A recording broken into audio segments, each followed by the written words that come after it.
The Psychology of Kundalini Yoga. Notes of the seminar, given in 1932. By Carl Jung. Carl Jung's The Psychology of Kundalini Yoga reveals the chakra system as a profound map of psychological transformation. From the rooted consciousness of Muladhara through the waters of the unconscious, the fire of instinct and emotion, and the gradual emergence of a consciousness capable of recognizing the self, Kundalini traces a journey in which the familiar boundaries of the ego are progressively challenged. The serpent's ascent becomes an image of the awakening psyche, revealing archetypes, projections, symbolic realities, and dimensions of human experience that extend far beyond the conscious personality. At its deepest level, Kundalini is not a path of escape from ordinary existence, but a confrontation with the true scale of the psyche. Drawing together Eastern symbolism and Jung's psychology of individuation, the journey reveals why genuine transformation requires both descent into the unconscious and a return to embodied life. The final destination is not the destruction of the ego or the attainment of spiritual superiority, but a new relationship between ego and self, consciousness and unconsciousness, the personal and the superpersonal. The serpent rises not to carry the individual away from the human condition, but to reveal how much larger the human psyche has always been. A complete digital audiobook production by the Mercurius Foundation. This audiobook has been carefully crafted for your listening experience. We encourage you to pause, rewind, and revisit the passages that speak to you most. Introduction. There is something almost unsettling about the image at the center of Kundalini Yoga. A serpent lies asleep at the lowest point of human existence, coiled beneath everything consciousness ordinarily calls itself. Above it rises an invisible architecture of centers, each marking another possible organization of experience. The serpent can awaken. It can move upward, and as it rises, the world inhabited by consciousness changes with it. What once appeared solid becomes fluid, what seemed personal reveals an impersonal dimension, and what had been accepted as the center of the psyche gradually loses its claim to sovereignty. When Carl Jung encountered this system in 1932, he approached it from a psychological world almost perfectly designed to misunderstand it. Western consciousness had spent centuries learning to trust what could be observed from outside. Reality belonged to objects, bodies, causes, measurements, and events. The psyche existed, certainly, but largely as an interior commentary upon a more substantial external world. Kundalini Yoga proposed something far stranger. It presented psychic transformation as an ordered reality with its own geography, its own forces, and its own stages of development. For Jung, the question was never simply whether the chakras were real. The more interesting question was what kind of reality would require human beings to imagine them. That question immediately changes the meaning of the serpent. Kundalini cannot remain merely an exotic spiritual energy, waiting to be activated by the ambitious practitioner. Psychologically, she begins to resemble everything within the psyche that consciousness hasn't yet recognized as itself. She belongs to the unknown background beneath personality, to instinct and image, to archaic memory and unrealized possibility, to those movements of psychic life that occur without asking permission from the ego. Her sleep describes a condition in which this larger reality remains invisible. Her awakening begins when it doesn't. The journey that follows is therefore less comforting than the familiar language of spiritual ascent suggests. Consciousness doesn't simply become higher, wiser, or more powerful. It repeatedly loses the certainty of what it believed itself to be. Earth gives way to water. Water releases fire. Passion eventually produces the possibility of an observer who is no longer identical with passion. Thought becomes increasingly independent of the concrete world, until the ego itself begins to appear as only one center within a psychic reality vastly larger than personal consciousness. This is where Jung's interpretation becomes genuinely strange. A modern person can be intelligent, cultivated, self-aware, capable of abstract thought, and still remain psychologically within the lowest chakra when viewed from the standpoint of the whole psyche. The contradiction exists because there are two ascents hidden inside the same map. One belongs to the development of personal consciousness. The other begins when consciousness discovers the superpersonal reality in which the person is contained. What looks like great height from one perspective may still be underground from another. The distinction overturns the ordinary Western hierarchy of psychological life. Consciousness usually imagines itself above instinct, emotion, body, animality, and the unconscious. To enter those regions, therefore, feels like descent. Yet if the unconscious contains not only what consciousness has left behind, but also what consciousness hasn't yet become, then descent can conceal another direction. The journey downward into the unknown can become the beginning of an ascent beyond the ego. The serpent rises from below because what appears primitive to consciousness may belong to something older, wider, and ultimately more complete than consciousness itself. Jung found the possibility reflected not only in ancient Indian symbolism, but in the spontaneous psychic lives of Western individuals. People who knew nothing of Kundalini produced serpents, circles, divine figures, strange landscapes, and symbolic transformations of their own. Images developed without conscious authorship. Dreams resisted personal explanation. Fantasies seemed to possess their own intentions. The psyche began behaving less like a private room belonging to the individual, and more like an autonomous world into which the individual had somehow entered. This is the threshold upon which the entire psychological interpretation of Kundalini rests. The decisive awakening occurs when the person begins to recognize psychic events as realities that aren't entirely produced by conscious intention. The symbol appears. Consciousness attends to it. The image changes. Something answers. What had seemed subjective begins acquiring an uncanny objectivity, and the boundary between having a psyche and existing within one becomes increasingly difficult to locate.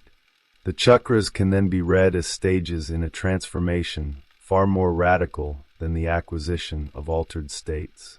They describe changing relationships between ego and psyche, matter and image, passion and observation, personal identity and impersonal pattern. Each center preserves something from the previous one while destroying its claim to completeness. The journey advances not by escaping what came before, but by discovering that every psychological world becomes a prison when consciousness mistakes it for the whole. This is why the serpent at the bottom matters so much. She waits beneath the personality because the process cannot begin from what the ego already knows. Whatever is capable of transforming consciousness must initially appear from beyond its established boundaries. It may arrive as a dream, an emotion, a crisis, an image, a fascination, or an inexplicable symbolic event. Its form changes from culture to culture and from person to person, but the psychological disturbance remains remarkably similar. Something foreign appears within what had seemed most intimately one's own. The mystery of Kundalini, in Jung's hands, begins there. The serpent doesn't promise that the individual will become divine. She introduces a more disturbing possibility. The individual may have misunderstood who the protagonist of psychological life was from the beginning. The map that changes with the observer. To understand why Jung took Kundalini Yoga seriously, it is necessary to resist the most immediate interpretation of the chakra system. The temptation is to see a ladder. At the bottom stands Muladhara, associated with earth and embodied existence. Above it come water, fire, air, increasingly subtle forms of psychic reality, and eventually states in which ordinary distinctions between the individual and the greater whole begin to disappear. Read this way, the system seems to describe a straightforward ascent from primitive consciousness toward enlightenment. Jung's reading gradually makes that simplicity impossible. Muladhara is where the difficulty begins. It represents the world consciousness ordinarily experiences as reality, the world of bodies, work, relationships, social identities, practical obligations, consequences, and material facts. This condition can appear spiritually low only when viewed retrospectively from another symbolic standpoint. For the person actually living within it, Muladhara is simply the world. There is no reason to call it the first chakra because consciousness has not yet discovered another position from which its own location could be recognized. This rootedness is not something Jung wants to abolish. Personal consciousness has to become established before it can meaningfully move beyond itself. A human being must enter ordinary life, develop an ego, differentiate from the surrounding collective, acquire responsibilities, make choices, form relationships, confront limitations, and discover the consequences of desire. The earth element carries precisely this weight. It gives personality enough solidity to exist as a distinct center of experience. Without that foundation, transcendence can easily become another name for avoiding incarnation. The first movement away from this solidity therefore feels less like ascent than dissolution. Svadhisthana introduces water. The fixed world begins losing its unquestioned authority as consciousness encounters the unconscious, a region in which ordinary distinctions become unstable and personal intention no longer determines everything that happens. Water can cleanse and regenerate, but it can also drown. This ambiguity is essential because the movement beyond established consciousness always contains both possibilities. What can transform the ego can also overwhelm it. The religious language of baptism gives Jung a Western analogy for the same structure. Immersion in water represents the death of an existing condition and the emergence of another. The old personality cannot simply add the unconscious to everything it already knows and remain unchanged. Something about its previous certainty must dissolve. The person returns to ordinary life, but the assumption that ordinary consciousness represents the whole psyche has begun to weaken. Manipura intensifies the process through fire. What was fluid becomes passionate. Desire, anger, ambition, sexuality, fear, hunger for power, and emotional possession reveal how fragile conscious sovereignty actually is. The ego that imagined itself rational discovers that it can be seized by forces capable of reorganizing perception in seconds. Under sufficient emotional pressure, the world itself seems to change. The enemy becomes completely evil, the desired object becomes completely necessary, and the feeling of the moment acquires the authority of reality. The significance of this stage lies not in extinguishing passion, but in discovering the difference between having an emotion and becoming identical with it. That distinction prepares anahata. Something new appears when consciousness can experience the fire and simultaneously observe it. The emotion remains real, but another position has emerged from which its movement can be seen. A person can recognize anger without becoming nothing but anger. The psychic event has acquired an observer. This seemingly modest separation changes the structure of consciousness. Until then, the ego remains largely embedded within whatever state currently possesses it. At anahata, a gap begins to open between the experience and the one who knows that the experience is occurring. Jung associates this with the appearance of Purusha, the inner human figure who represents a center different from immediate ego involvement. The individual begins discovering that consciousness can stand in relation to psychic contents rather than simply being carried by them. But even this does not yet resolve the central problem. The observer can easily become another form of ego superiority. The person who learns to observe passion may imagine that he has transcended it.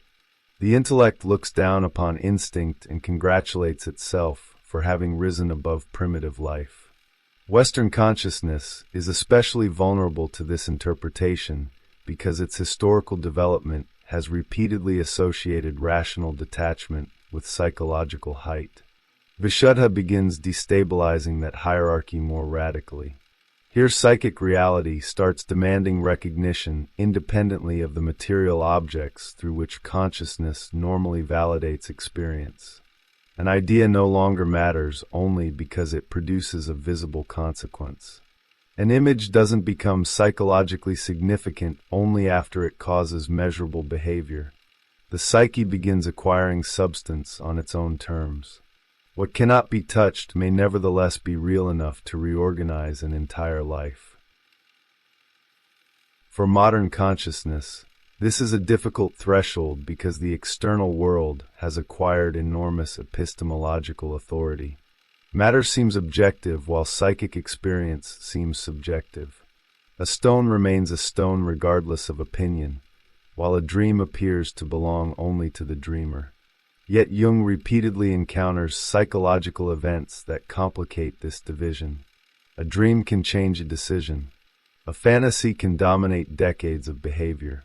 An idea can organize millions of people. A projection can determine whom someone loves or hates while remaining completely invisible to the person experiencing it. Psychic reality becomes impossible to dismiss simply because it isn't material.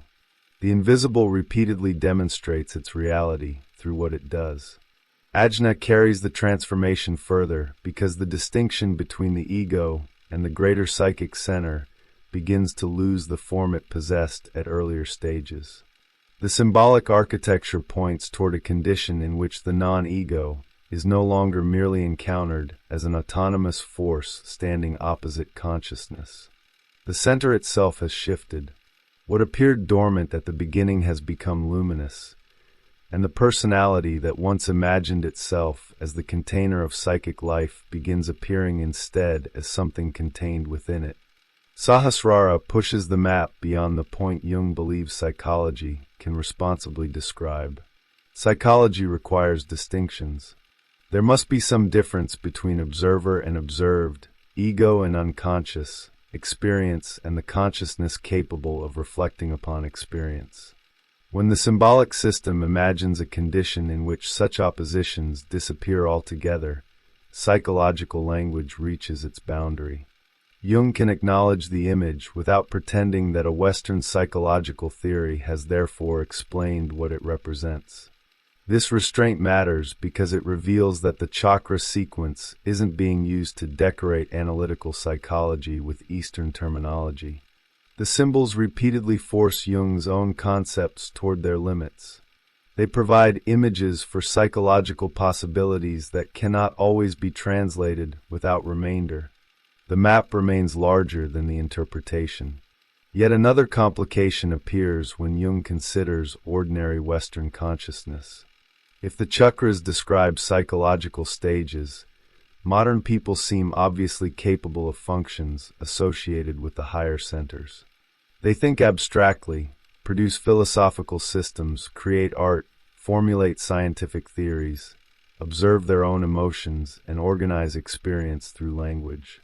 A sophisticated individual can appear to move through Anahata, Vishuddha, and Ajna every day. How, then, can Jung simultaneously suggest that ordinary consciousness remains rooted in Muladhara? The contradiction dissolves only when two different scales are recognized.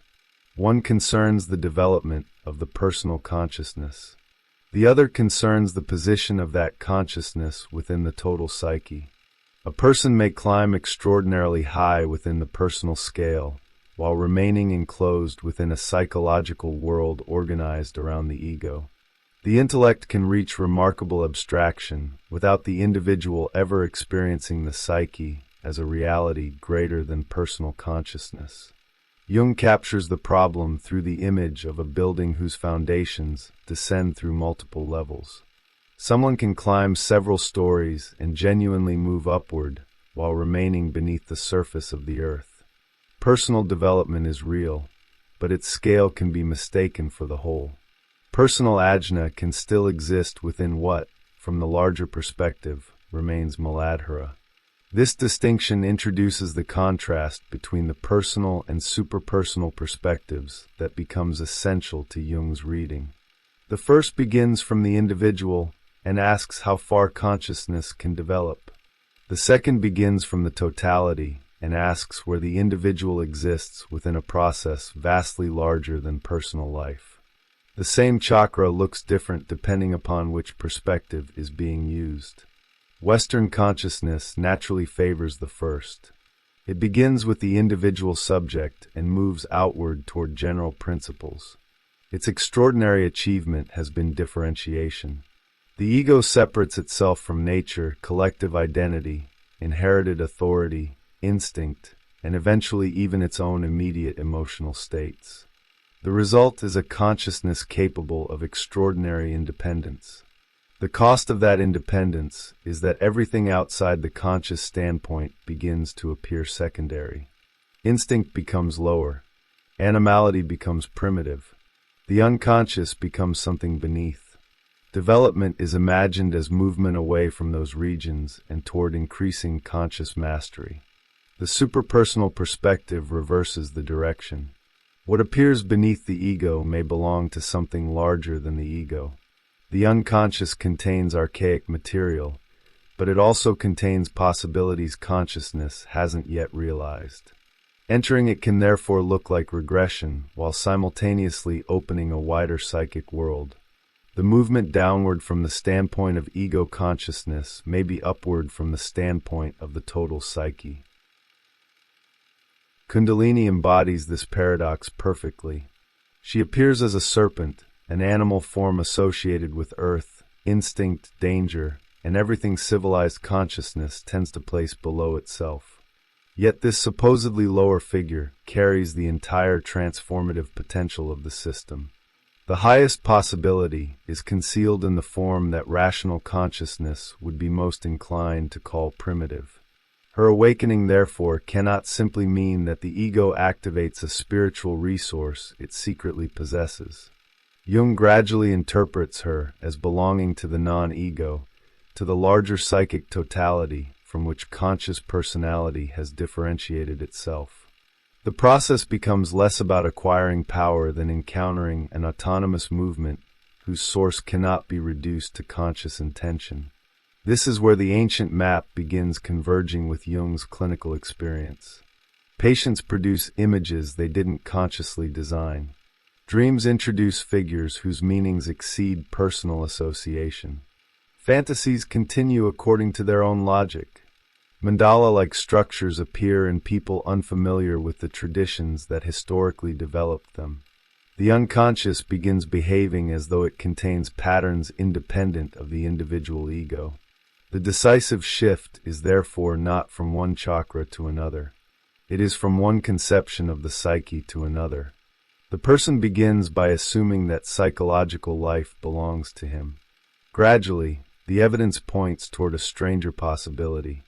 Consciousness may participate in a psychic process that existed before the ego, extends beyond the ego, and cannot be understood entirely through the ego's purposes. Once that possibility becomes experiential rather than theoretical, the map changes direction again. Kundalini is no longer something the individual awakens in order to ascend. Her awakening is the moment the larger psyche begins awakening the individual. The descent that makes ascent possible.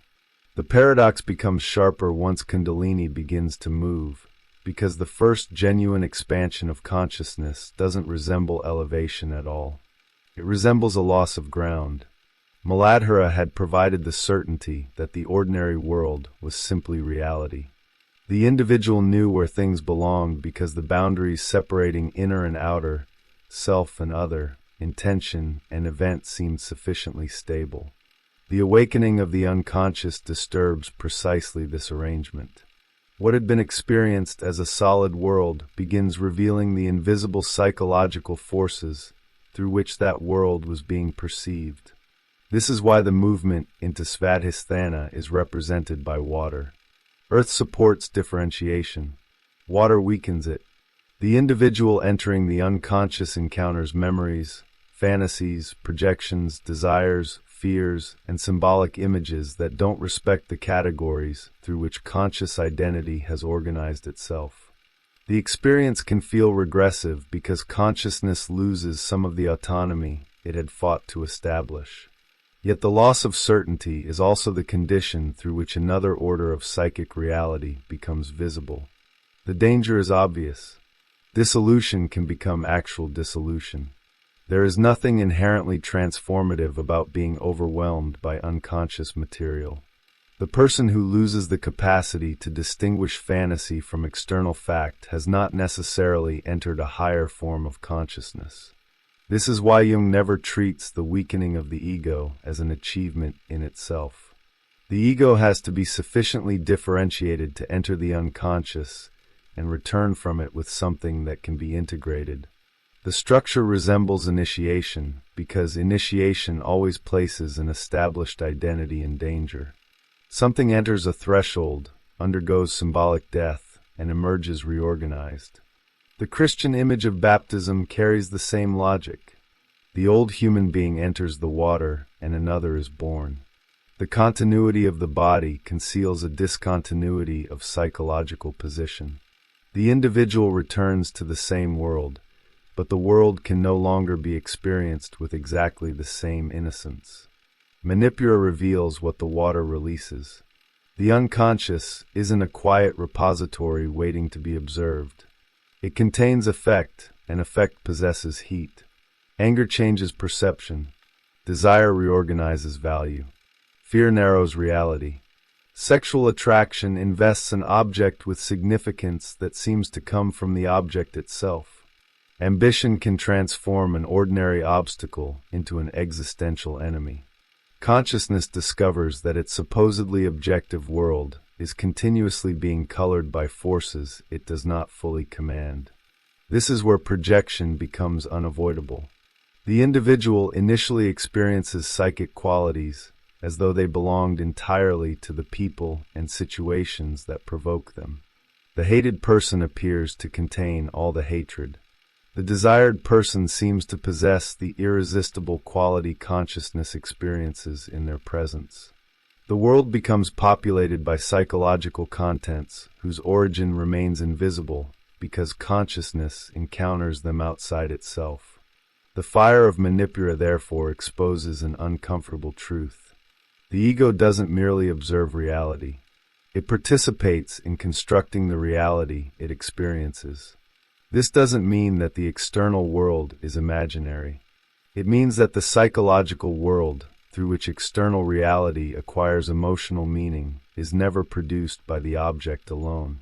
The psyche is already there, adding intensity, expectation, memory, fantasy, and symbolic value. Anahata marks the moment when this participation can become visible. The person begins to recognize that an emotional reaction is simultaneously about the object and about the psyche responding to it. The distinction creates the first meaningful distance from possession. Anger can be examined. Desire can be questioned. Projection can be withdrawn. Something within consciousness is capable of observing the state that previously seemed identical with reality. This observing position introduces an entirely different kind of freedom. It isn't freedom from emotion. The individual still becomes angry, frightened, attracted, jealous, ambitious, wounded, and ecstatic. The difference is that these states no longer need to define the entire psychological field. Consciousness can contain the emotion without allowing the emotion to become the whole consciousness. But the development creates another temptation. The observer can imagine itself superior to what it observes. Rational consciousness looks at instinct and concludes that instinct belongs to a lower stage. Reflection looks at passion and congratulates itself for having escaped passion. The ego survives its dethronement by identifying with the position that performs the dethroning. This is one reason the chakra sequence can't end at Anahata. The discovery of the observer has to be followed by a transformation in the status of what is being observed. Vishuddha begins this movement by allowing psychic contents to acquire reality independently of the concrete objects upon which they had previously been projected. The individual no longer needs an external enemy to recognize aggression, or a particular beloved person to recognize the psychic structure activated through desire. The inner factor becomes visible as an inner factor. The psychological world consequently becomes more substantial. A dream can be treated as an event rather than noise. A recurring fantasy can be approached as evidence rather than embarrassment. An image can possess significance before consciousness knows what that significance is. The invisible no longer has to become material before it is granted reality. This development eventually brings the individual to the boundary of personal explanation. Analysis can initially connect much unconscious material to biography. A dream figure resembles a parent. A fear belongs to an earlier experience. A relationship repeats an old pattern. A fantasy compensates for something missing from conscious life. These discoveries matter because they withdraw projections and restore psychic contents to the person who had unconsciously placed them elsewhere. Yet Jung repeatedly encounters material that doesn't seem exhausted by this procedure. An image may be personally meaningful, while simultaneously resembling symbolic structures separated from the dreamer by centuries and continents. A circular form appears without the individual knowing the history of mandalas. A serpent arrives without conscious study of serpent traditions. Mythological patterns organize dreams belonging to people who never deliberately learned the myths. At this point, the unconscious begins changing scale. Personal history remains present, but it no longer seems sufficient to account for the form through which psychic experience is organizing itself. Something collective enters the picture, not as an abstract theory imposed upon the dream, but as the recognition that human beings repeatedly produce analogous symbolic structures when confronting certain psychological thresholds. This is precisely where Jung's interest in Kundalini becomes most productive. The Indian system provides a highly differentiated historical example of a symbolic architecture that modern Western patients may approach from entirely different directions. The comparison doesn't prove that a patient's serpent is Kundalini. It demonstrates that serpent imagery has repeatedly become capable of carrying transformations involving instinct, psychic energy, death, rebirth, danger, and the movement between different conditions of consciousness. The Western individual, therefore, doesn't need to borrow the ancient symbol. The psyche may produce its own. Jung's Catholic patient reveals what this can look like when inherited symbolism has ceased to function. Her problem isn't simply disbelief. She remains psychologically attached to a religious world whose central claims she can no longer consciously accept. The symbols survive as external authorities while losing their capacity to mediate living inner experience. Her conscious position and her inherited symbolic identity have separated without either becoming strong enough to release the other. Years of explanation don't solve the contradiction. The problem is already understood intellectually. More interpretation at the same level merely repeats the structure. What eventually changes the situation begins with something almost absurdly simple. She closes her eyes and encounters a dark wall. The wall is important precisely because nobody has prescribed it. It doesn't belong to a religious diagram. It isn't a symbol Jung has instructed her to imagine. It appears. Her task is merely to attend to it. When she does, the image begins transforming. The wall becomes trees, the trees become a jungle, and the jungle becomes populated by figures whose movements consciousness watches without consciously determining. The distinction between imagination and invention becomes crucial here. The patient is obviously experiencing images through her own psyche, yet she does not experience herself as consciously authoring their development. She can sustain attention, but she cannot simply command the sequence. The psyche supplies the next movement. Eventually a group crosses water and enters a desert. A chief remains outside while the others disappear. He stands facing a sun that doesn't move. Then the sequence stops. The patient can return to the image, concentrate upon it, wait for it, but the figure refuses to continue. What had begun as movement becomes psychological paralysis again, now represented within the symbolic field itself.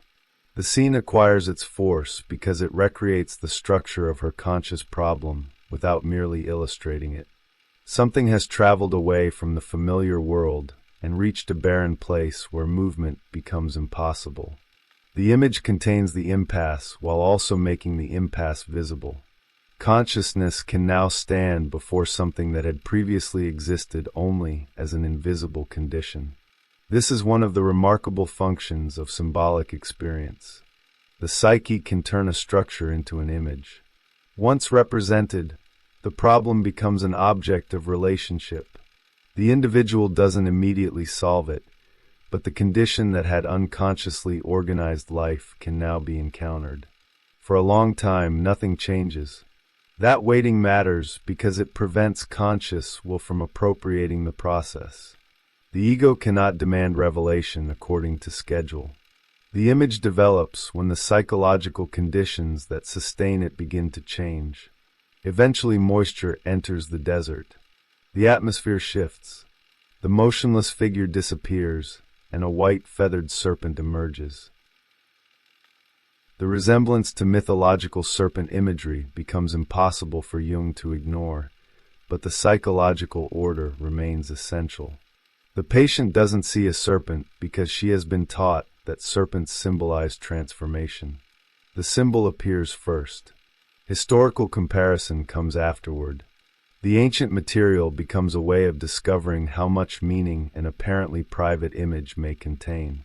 This reverses the usual relationship between doctrine and experience. Instead of learning the symbol and then attempting to experience what it describes, the person encounters something and only later discovers that human beings have given related forms to similar psychological events across history. The serpent's appearance has consequences. Something previously unspeakable becomes possible to confront. The image doesn't merely decorate the patient's inner life. It changes the organization of that life. This effect is what gives it psychological seriousness. A symbol becomes living not because it looks sacred, but because it carries enough psychic energy to alter the relation between consciousness and what consciousness had been unable to assimilate. Yet the serpent cannot become the new final answer. The patient's inherited religious system had already demonstrated what happens when symbols become fixed outside living experience. To turn the new image into another unquestionable authority would repeat the same psychological structure under different imagery. The symbol has to remain a passage. This is where Jung's understanding of dissolution becomes essential. A symbol appears because consciousness cannot yet express something directly. It holds together meanings that haven't been differentiated. As the individual lives with the image, relates it to experience, amplifies its associations, and gradually recognizes what psychic movement it contains, the symbol begins surrendering its contents to consciousness. The image can then recede without the transformation disappearing. This rhythm appears throughout the chakra system. Every center provides a world that must first become real and later become relative. Muladhara must be inhabited before its solidity can dissolve. Manipura must reveal the reality of passion before consciousness can differentiate from passion. Anahata must establish the observer before the observer itself can lose its privileged position. Each achievement eventually becomes another limitation when consciousness identifies with it absolutely. Psychological development, therefore, doesn't proceed by destroying earlier stages. It proceeds by removing their claim to totality. Earth remains necessary after water appears. Emotion remains after reflection develops. Personal identity remains after the superpersonal psyche becomes visible. The previous world survives, but it becomes one world among others. This is why the descent into the unconscious is inseparable from the ascent represented by Kundalini. Consciousness cannot discover a reality larger than itself while remaining entirely enclosed within what it already knows. It must enter the region where its authority weakens. It must encounter psychic events that resist its intentions. It must experience something that cannot immediately be translated back into personal explanation. The descent becomes ascent at exactly that point. What looked like movement toward primitive darkness becomes movement toward a wider psychological field, because consciousness begins discovering that the unconscious isn't simply what lies beneath the ego. It is also what surrounds it. The moment the psyche becomes other, the encounter with an autonomous image introduces a problem more radical than the interpretation of any particular symbol. If the patient can observe an inner figure behaving in ways she didn't consciously determine, then the familiar relationship between the ego and the psyche begins to change. The image is unquestionably internal, yet it doesn't feel entirely subjective in the ordinary sense. It occurs within psychological experience while confronting consciousness with the quality of something given. Jung's interest increasingly settles upon this peculiar condition because it allows the unconscious to become psychologically real without requiring any claim about supernatural reality. The distinction is easy to miss because modern language already assumes ownership. A person speaks of his thoughts, his fantasies, his dreams, his unconscious. The grammar quietly places the ego at the center and everything else inside its territory. But anyone who has been disturbed by a dream knows how incomplete that description can become. The dreamer may own the dream in the grammatical sense, while having almost no control over what the dream does. The image arrives uninvited, stages its own drama, produces emotions the waking personality didn't choose, and sometimes leaves behind an impression stronger than experiences deliberately pursued during the day. Jung calls attention to this autonomy because it transforms the unconscious from a concept into an encounter. As long as unconscious material can be explained entirely through forgotten experience, repressed desire, or personal conflict, the ego can continue imagining the psyche as an extension of its own biography. The contents may be hidden, but they still belong to a familiar story. Something changes when an image refuses to fit that story, when its structure exceeds what personal memory seems capable of supplying, or when its behavior suggests a direction different from conscious intention. The rational writer Jung discusses provides a particularly clear version of this threshold. His initial attitude allows him to connect dream images with recognizable causes. One event refers to another, one memory explains a figure, and one experience accounts for the next symbolic transformation. The psyche remains intelligible through ordinary causality. But eventually the sequence produces material that cannot be comfortably returned to the same explanatory system. Something appears whose significance exceeds the chain through which consciousness had been containing the unconscious. The importance of this moment doesn't depend upon proving that the image came from somewhere outside the person. Jung's claim is more restrained and psychologically more disruptive. The ego didn't consciously make it. That alone is enough to create a new relationship. The psyche has produced an event that consciousness must now confront rather than merely recognize as one of its own intentional products. This is what psychic objectivity begins to mean. The internal world acquires the character of an environment. Figures can appear and disappear. Landscapes can change. A dream can contradict the dreamer's conscious values. An emotion can develop before consciousness knows what provoked it. A fantasy can remain fixed despite deliberate attempts to alter it. Psychological life begins revealing structures that behave less like obedient possessions and more like phenomena with which the ego has to negotiate. The Catholic patient's motionless chief illustrates this with unusual precision. She can return to the image, but she cannot simply force the figure to move. Conscious attention is necessary, yet attention doesn't guarantee obedience.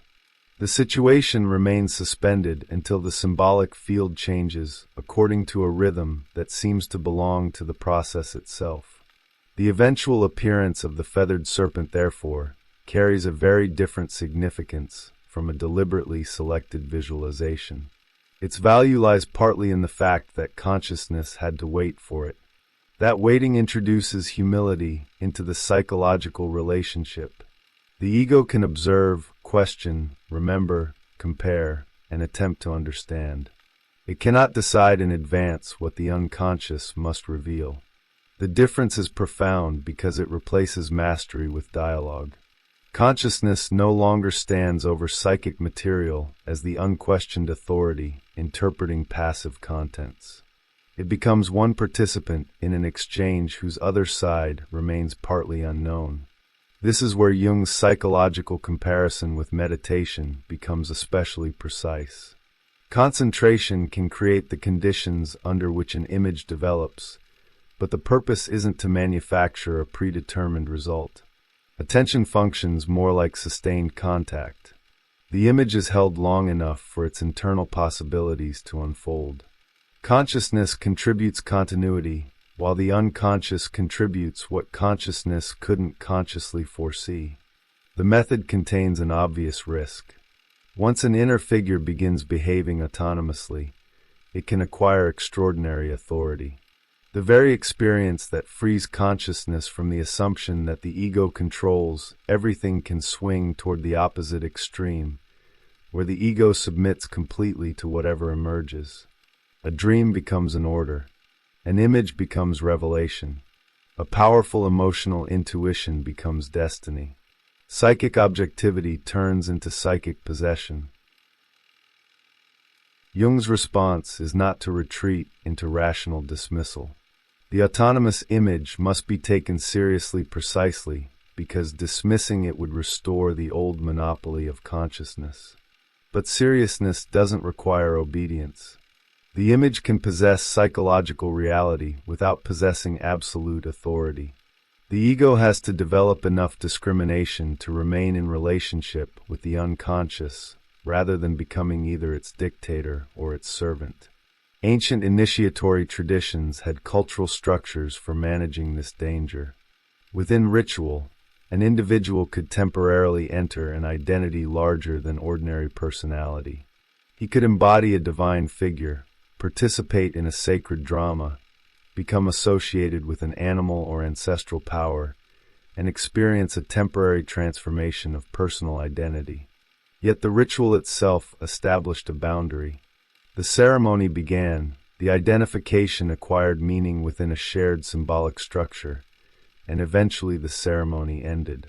The participant returned. That return matters enormously. The sacred identity wasn't simply added to the ego as proof of personal greatness. The individual had participated in something impersonal under conditions that prevented the participation from becoming permanent literal identity. The collective ritual provided a container capable of saying, in effect, that the God is real within the experience without therefore declaring that the everyday personality has become the God. Modern individuals frequently encounter comparable psychological intensities without such containers. The dream occurs privately. The vision appears in a bedroom. The symbolic figure emerges during analysis. There may be no shared ritual, inherited interpretation, or community capable of locating the experience within a larger symbolic order. The individual can therefore be left alone with something whose emotional magnitude vastly exceeds ordinary personality. This is the point at which inflation becomes almost structurally inevitable. An archetypal image appears, and the ego feels enlarged by proximity to it. The individual experiences a symbol of extraordinary power and concludes that the power belongs personally to him. A vision of transformation becomes evidence that he is transformed. An encounter with a savior becomes a private salvific mission. The superpersonal enters consciousness and is immediately converted into personal prestige. The irony is severe. The experience that should reveal the limits of the ego becomes material, through which the ego expands its claims. Jung's distinction between personal and impersonal psychic contents exists partly to prevent this confusion. The appearance of something larger than personal consciousness should produce differentiation rather than identification. The individual can acknowledge that the image belongs to the psyche, while refusing to say that it belongs to the ego. The stronger its archetypal quality, the more important that separation becomes. Kundalini acquires a new significance within this structure. If she represents the superpersonal process, then her awakening cannot be interpreted as evidence that the individual has personally become superpersonal. The serpent's movement demonstrates precisely the opposite. Something that exceeds conscious personality has become active. The ego is being confronted with a scale of psychic life that relativizes its own importance. The same applies to the higher chakras. Ajna doesn't become a spiritual title the individual can award himself after a sufficiently impressive experience. The deeper meaning of the center points toward the displacement of the personal standpoint itself. To claim that state as a personal achievement risks turning the symbol backward, using an image of ego relativization to magnify the ego. The danger becomes even clearer when the symbolic image carries the form of a god, hero, prophet, or savior. Human cultures have repeatedly represented transformative psychic powers through figures of enormous magnitude because ordinary personality isn't sufficient to express them. Their scale is part of their symbolic function. But the modern individual encountering such a figure privately may lack the cultural distinction between participation and identity. The psychological task is therefore to experience the archetypal image fully enough for it to transform consciousness while refusing to become identical with it. This balance is difficult because consciousness naturally moves toward one of two defenses. It either reduces the image until nothing unknown remains, or it surrenders to the image until critical distance disappears. Jung attempts to preserve the tension. The symbol must remain strange long enough to reveal something new, but it must eventually become intelligible enough to enter conscious life. The individual has to be affected without being conquered. The figure of the two birds offers a subtle image of this condition. One bird eats the fruit while another watches. The first remains involved in life, tasting pleasure and suffering consequence. The second occupies another standpoint. It doesn't eliminate the experience of the first bird. It makes possible a relationship to that experience. What initially appeared to be one consciousness has differentiated into participation and observation. Jung pushes this differentiation further than ordinary self-reflection. Eventually, the observing standpoint itself can no longer be equated simply with the ego. A center becomes perceptible that doesn't seem identical with either immediate emotional experience or the conscious personality reflecting upon it. The individual begins to sense an organization of psychic life whose circumference extends beyond what the ego knows about itself. This is where the self begins to emerge psychologically, not as a concept to be believed, but as the name given to a problem consciousness has encountered. If the psyche contains autonomous processes, if symbolic forms organize themselves beyond conscious intention, if dreams compensate for attitudes the ego doesn't recognize as incomplete, then psychological life seems to possess a tendency toward organization that cannot be explained solely through the plans of conscious personality. The self names the totality implied by that evidence. It includes consciousness, but isn't identical with consciousness. It includes the unconscious, but cannot simply be reduced to unconsciousness. The ego exists within it as a necessary center of personal experience, yet the personal center is no longer the circumference of the psyche. The relationship to Kundalini becomes clearer here. The serpent's ascent can be understood as the progressive intrusion of this larger totality into the closed system of ego consciousness. At first, the process appears beneath the ego as instinct, affect, disturbing fantasy, and unconscious image. Gradually, it becomes possible to recognize that what seemed merely lower was also larger. The archaic depth contained a developmental direction. This is why Jung's interpretation repeatedly reverses the expected hierarchy. The serpent belongs to the animal world, yet carries a movement toward expanded consciousness. The unconscious appears below, yet contains the superpersonal. The ego seems highest because it possesses rational awareness, yet eventually discovers itself enclosed within a totality it cannot fully comprehend. The process doesn't diminish the importance of consciousness. Without consciousness, there could be no recognition of the unconscious as other, no differentiation from archetypal possession, and no integration of symbolic experience. The ego remains indispensable. What changes is its constitutional position. It becomes a participant rather than a monarch. This political metaphor captures something essential about individuation. The psyche isn't reorganized by abolishing conscious authority and allowing unconscious forces to rule. Nor does development consist in the ego successfully colonizing everything unconscious. A more complicated order emerges in which different psychic realities acquire recognition without any single one being allowed to claim the whole. The serpent therefore doesn't rise to crown the ego. Its movement gradually reveals that there was another center all along. The death of the center. Once the psyche has acquired objectivity, the central problem of Kundalini changes again. It is no longer enough for consciousness to acknowledge that autonomous images exist or that unconscious processes can develop independently of conscious intention. The more difficult question concerns what this discovery does to the position of the ego. If the psyche contains realities the ego did not create, if those realities can influence and transform conscious life, and if they participate in patterns extending beyond personal biography, then the ego can no longer plausibly regard itself as the psychological whole.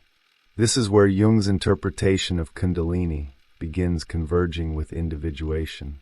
Individuation is easily misunderstood as a project of becoming increasingly individual, unique, developed, or self-sufficient. But the process Jung is describing moves towards something more paradoxical. The personality becomes differentiated precisely so that it can eventually discover the limits of personality. A sufficiently developed ego becomes capable of recognizing that it exists within a psychic totality whose center cannot simply be equated with conscious identity. The earlier stages of development were necessary for this recognition. Muladhara established the person in concrete existence. Svadhisthana exposed consciousness to the dissolving reality of the unconscious. Manipura revealed the autonomy of effect. Anahata introduced the possibility of observing what had previously possessed consciousness. Vishuddha allowed psychic contents to acquire a reality independent of their projection upon external objects. Each movement weakened one form of identification while creating a more differentiated standpoint from which the previous condition could be understood. But differentiation alone cannot complete the process. The observer who discovers that he is not identical with his emotions may simply establish a more sophisticated ego. The intellectual person can become extremely conscious of psychological mechanisms while continuing to assume that the consciousness performing the analysis is the final authority. The ego survives by moving upward with the development and claiming each new standpoint as its own achievement. This is why the transition toward the higher symbolic centers becomes increasingly difficult to describe psychologically. The very instrument attempting to understand the process is the thing whose centrality the process is beginning to challenge. Consciousness wants to observe its own relativization while remaining the unquestioned observer. It wants to understand the self from the standpoint of the ego, even though the self signifies a totality within which the ego itself is only one factor. The problem resembles an eye attempting to see the entire visual field while forgetting that it cannot place itself completely inside that field as another visible object.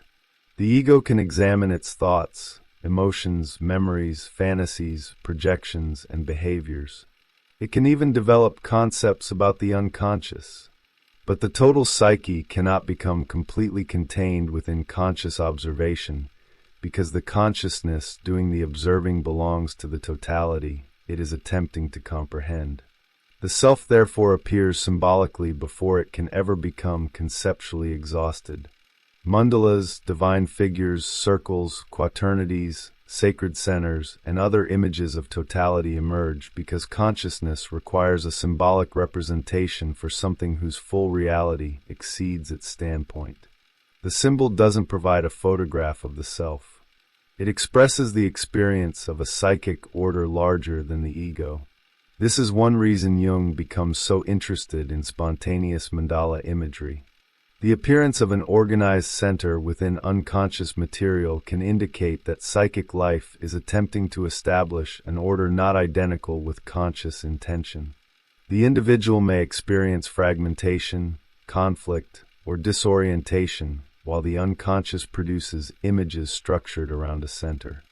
The symbol seems to compensate for the conscious condition by representing a totality the ego cannot yet experience directly. The significance lies again in autonomy. If the person consciously decides to draw a spiritually impressive mandala because mandalas are supposed to represent wholeness, the psychological situation is entirely different.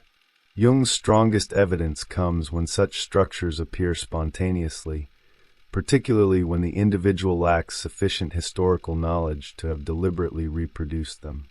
The symbol then seems to emerge from the organizing tendencies of psychic life itself. Kundalini Yoga offers an extraordinarily elaborate version of this symbolic organization. The serpent doesn't wander randomly through an undifferentiated psychic landscape. Her movement unfolds through centers, each possessing characteristic imagery, elements, deities, animals, and psychological implications. The system presents transformation, as though the psyche possessed an architecture through which consciousness could move. Jung doesn't need to claim that this architecture exists literally inside every human being. What interests him is that such a system could emerge historically at all. Human consciousness has produced a symbolic representation of interior transformation whose complexity suggests sustained observation of psychological states across generations. The chakra system becomes a cultural artifact of introspection. The West has produced other maps.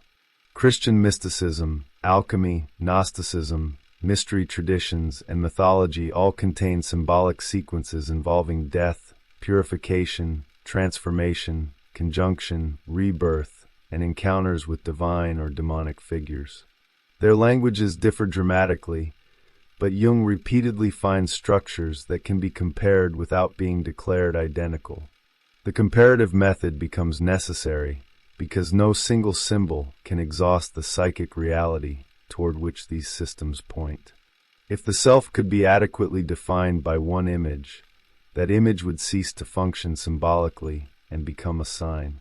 Instead, the psyche generates multiple representations because the totality exceeds every particular form through which consciousness attempts to imagine it. The same principle explains why symbols must eventually dissolve. A living symbol mediates between consciousness and something not yet fully understood.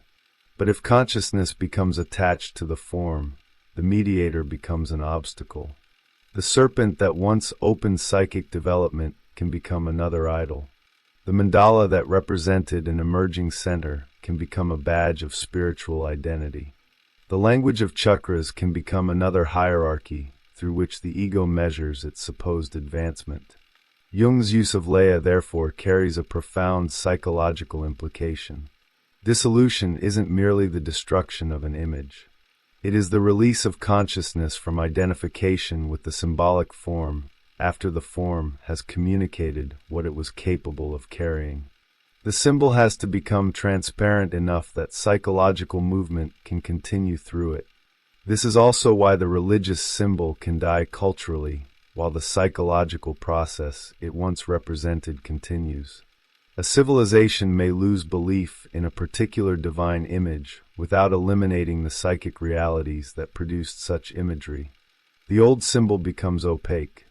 Its rituals remain, but their psychological connection with living experience weakens. The unconscious then begins searching for other forms. Jung's Catholic patient stands directly inside this transition. Her inherited symbols still possess authority, but no longer provide a living route into psychic experience. The spontaneous images that arise in analysis don't simply prove that Christianity was false or that another religion should replace it. They reveal that the symbolic function itself remains active after a particular symbolic system has ceased to mediate it adequately for that individual. This distinction prevents Jung's psychology from becoming a theology of replacement. Kundalini is not introduced as the correct symbol that Western Christianity failed to provide. Quetzalcoatl doesn't become a superior savior. The spontaneous serpent doesn't establish a new religion.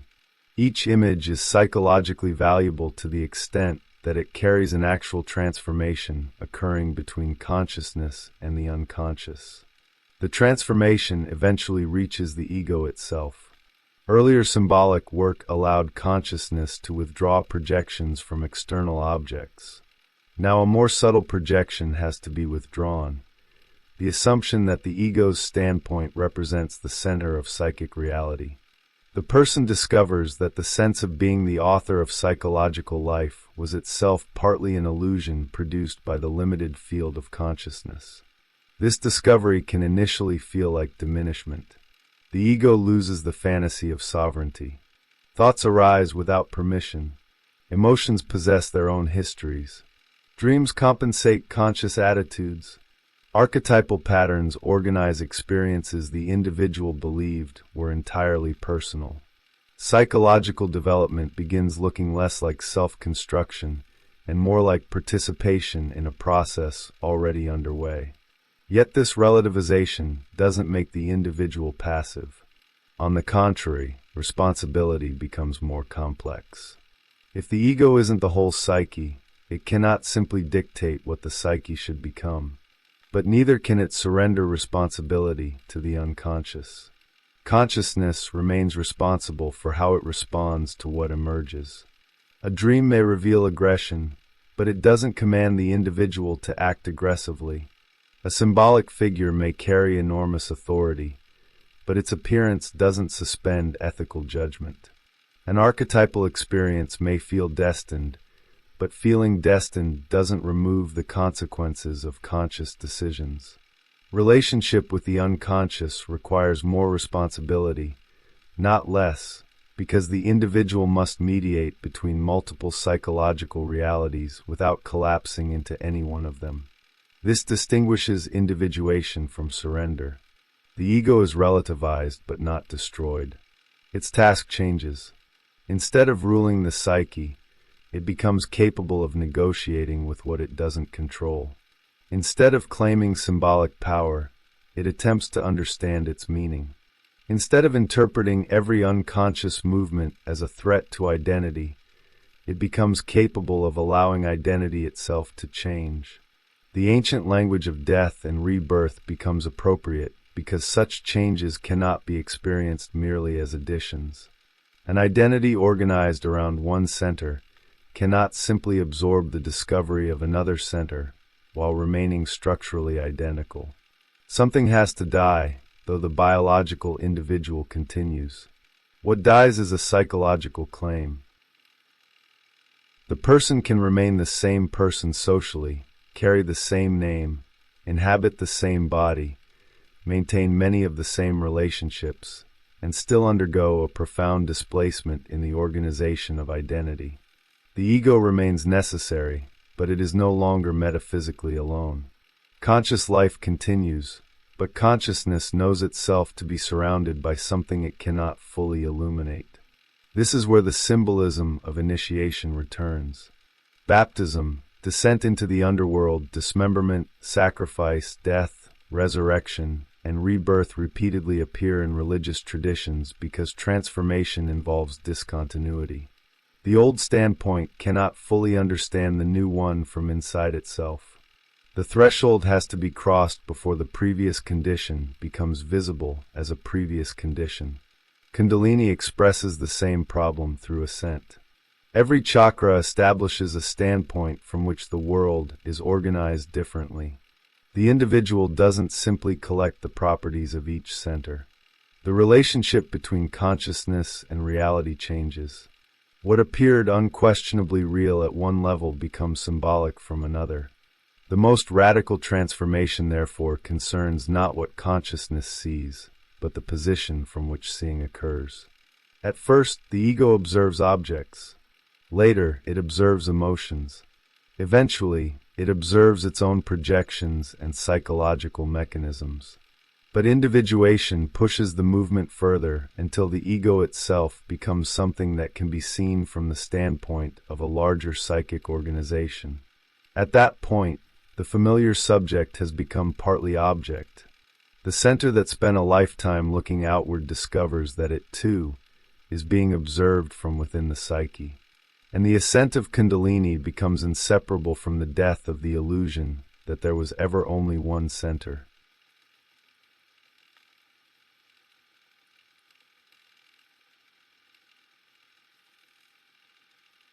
The Awakening of Kundalini. In 1932, Carl Jung stood at a peculiar threshold. European psychology had spent decades learning to descend. Freud had followed desire backward into repression, childhood, sexuality, and the hidden compromises of the unconscious. Jung had gone further into dreams, fantasies, mythological images, and the strange autonomous figures that seemed to emerge from depths beyond personal memory. Yet the basic direction remained familiar. Psychology descended. It excavated. It searched beneath consciousness for what consciousness had forgotten. Then Jung encountered an ancient Indian system organized around an almost opposite image. Here the decisive movement was not downward but upward. Something slept at the foundation of human existence, and awakening it initiated an ascent through increasingly transformed states of consciousness. The image was Kundalini, the coiled serpent. This encounter did not begin as spiritual conversion. Jung had already approached Eastern traditions with a mixture of fascination and suspicion. He had used yoga practices himself during the years of his confrontation with the unconscious, but only to calm emotional intensity enough to return to the psychological material confronting him. That distinction mattered. He wasn't searching for escape from the psyche. He was searching for a way deeper into it. When Indian traditions entered his work, they therefore appeared less as doctrines to be adopted than as symbolic maps whose astonishing complexity seemed to describe territories Western psychology had begun discovering independently. Yoga became interesting precisely where imitation ended. The historical moment made this encounter even more charged. Europe had conquered much of the East politically, yet Jung suspected that another movement was occurring beneath that visible history. Eastern ideas were entering Western consciousness. Yoga, Buddhist texts, Chinese philosophy, and Indian metaphysics were circulating through intellectual communities at the same moment that depth psychology was dismantling the Western image of a rational mind sovereign over itself. The coincidence fascinated him. Perhaps Europe was not merely discovering foreign philosophies. Perhaps it was encountering symbolic forms capable of illuminating dimensions of its own unconscious that its inherited language could no longer adequately describe. For Jung, the discovery of the East gradually became entangled with something larger, the discovery of the collective unconscious itself. Kundalini Yoga offered an especially provocative map.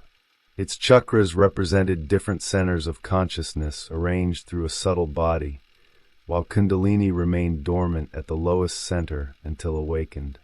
Once awakened, the serpent ascended, crossing one center after another until the separation represented by Shiva and Shakti could be overcome. Read literally from outside its culture, the system could appear fantastical. Read psychologically, however, it suggested something Western theories barely possessed, a symbolic account of development that did not end with adaptation, adulthood, sexuality, or a functioning ego. Human consciousness might continue changing. Personality itself might be only one stage in a much larger process. That possibility became urgent when the Indologist Wilhelm Hauer arrived in Zurich to lecture on Kundalini Yoga. His exposition confronted Jung's circle with a symbolic system refined across centuries, one whose images seemed simultaneously alien and strangely recognizable. Accounts later differed over whether the audience had actually become confused by Hauer's presentation, but Jung's response was unmistakable. He would translate the problem into psychological terms. Hauer could provide the historical and philological structure.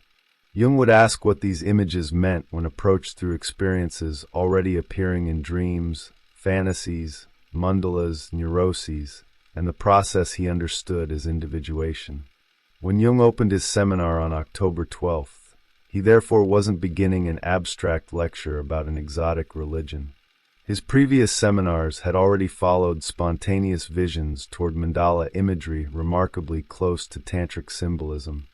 A patient had envisioned concentric golden rings surrounding a child and had attempted to enter them. For Jung, the image marked the beginning of what he called mandala psychology. Kundalini had arrived before anyone deliberately summoned it. The foreign system suddenly appeared beside Western psychological material, as though both were describing related movements from different cultural worlds. This was the unsettling possibility at the center of the seminar. The serpent might not belong only to India. Not because Westerners secretly possessed an Indian spirituality, and certainly not because they should simply reproduce Indian practices, but because the ancient symbolism might preserve an image of psychological transformation, whose underlying pattern exceeded the culture that gave it form. Jung was about to take that possibility seriously. And once he did, Kundalini would cease to be merely an esoteric serpent rising through mystical centers. It would become an image of something far more disturbing.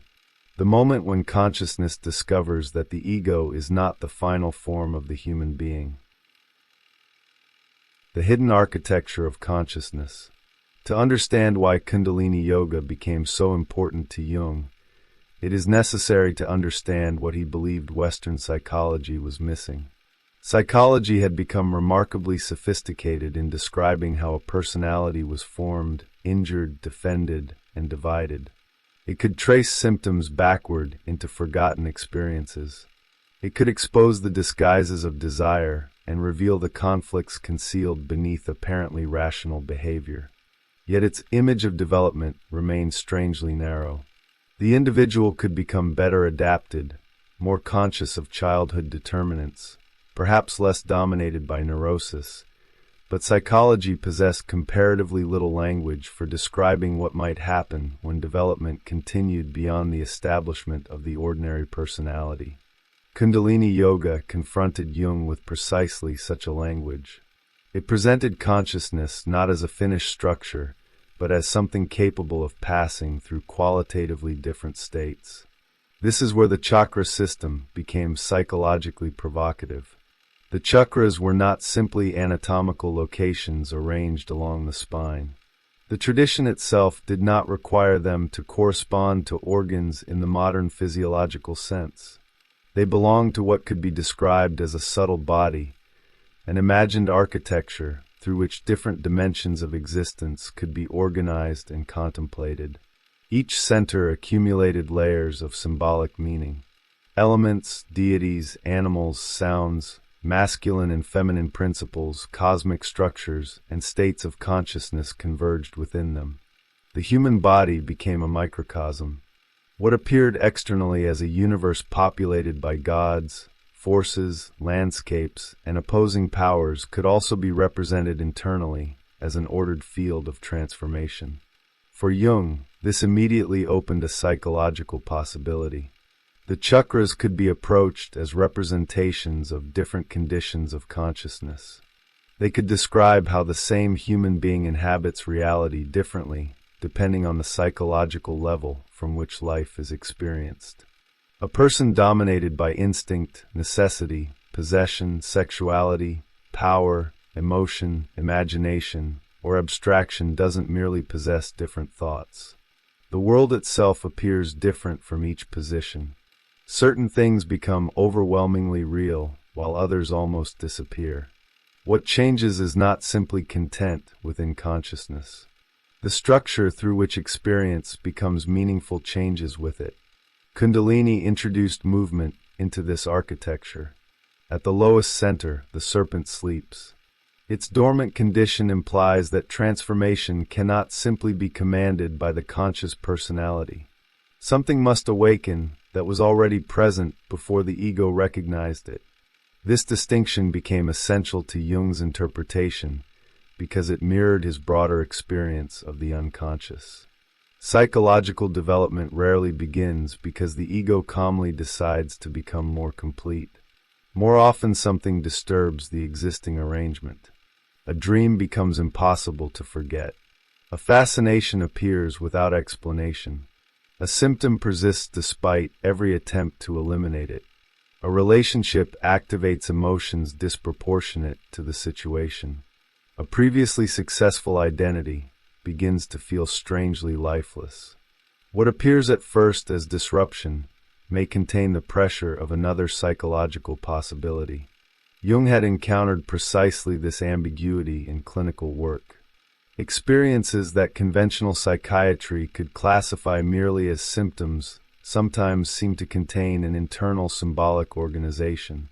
Strange bodily sensations, overwhelming fantasies, autonomous images, and dramatic changes of mood could appear chaotic when measured only against ordinary consciousness. Yet Kundalini symbolism suggested another possibility. Some experiences that looked meaningless from the standpoint of the established ego might acquire coherence when understood as part of a transformative process. Jung even proposed that certain unusual symptom patterns could resemble an awakening of Kundalini, allowing apparently bizarre psychological events to be interpreted as meaningful rather than dismissed automatically as meaningless products of pathology. That proposition carried obvious danger.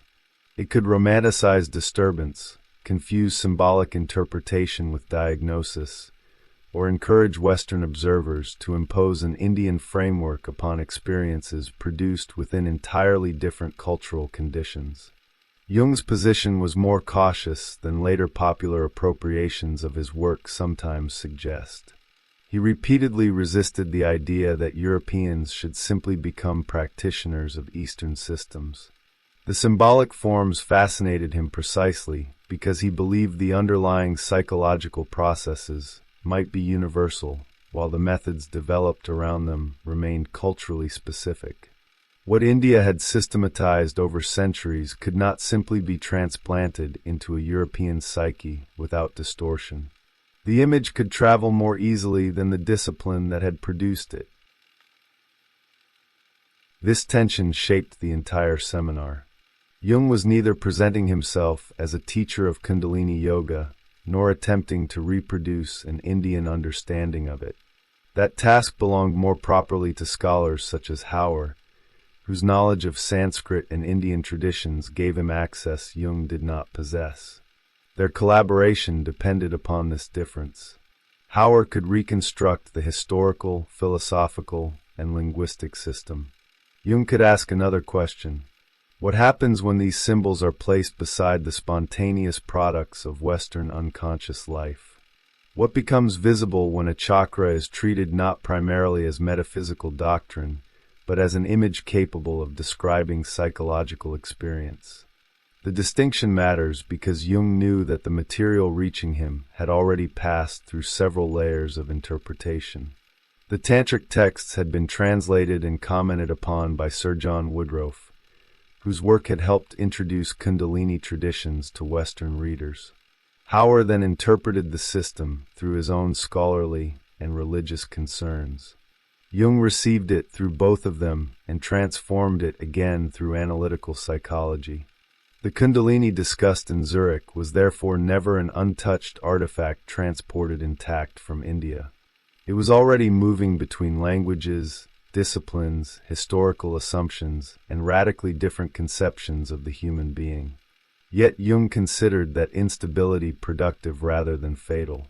He wasn't searching for proof that analytical psychology and yoga were secretly identical. Similarity interested him precisely because difference remained. When comparable symbols emerged independently within Western dreams and fantasies, the question became more compelling.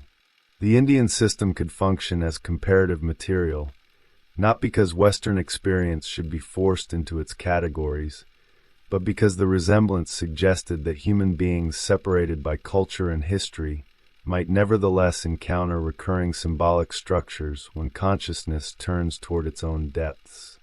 This was already happening in Jung's seminars before the formal discussion of Kundalini began. The visions he had been studying had produced a mandala spontaneously. At its center appeared a child enclosed within concentric rings. The patient wanted to reach the child, but could not cross the boundary surrounding it.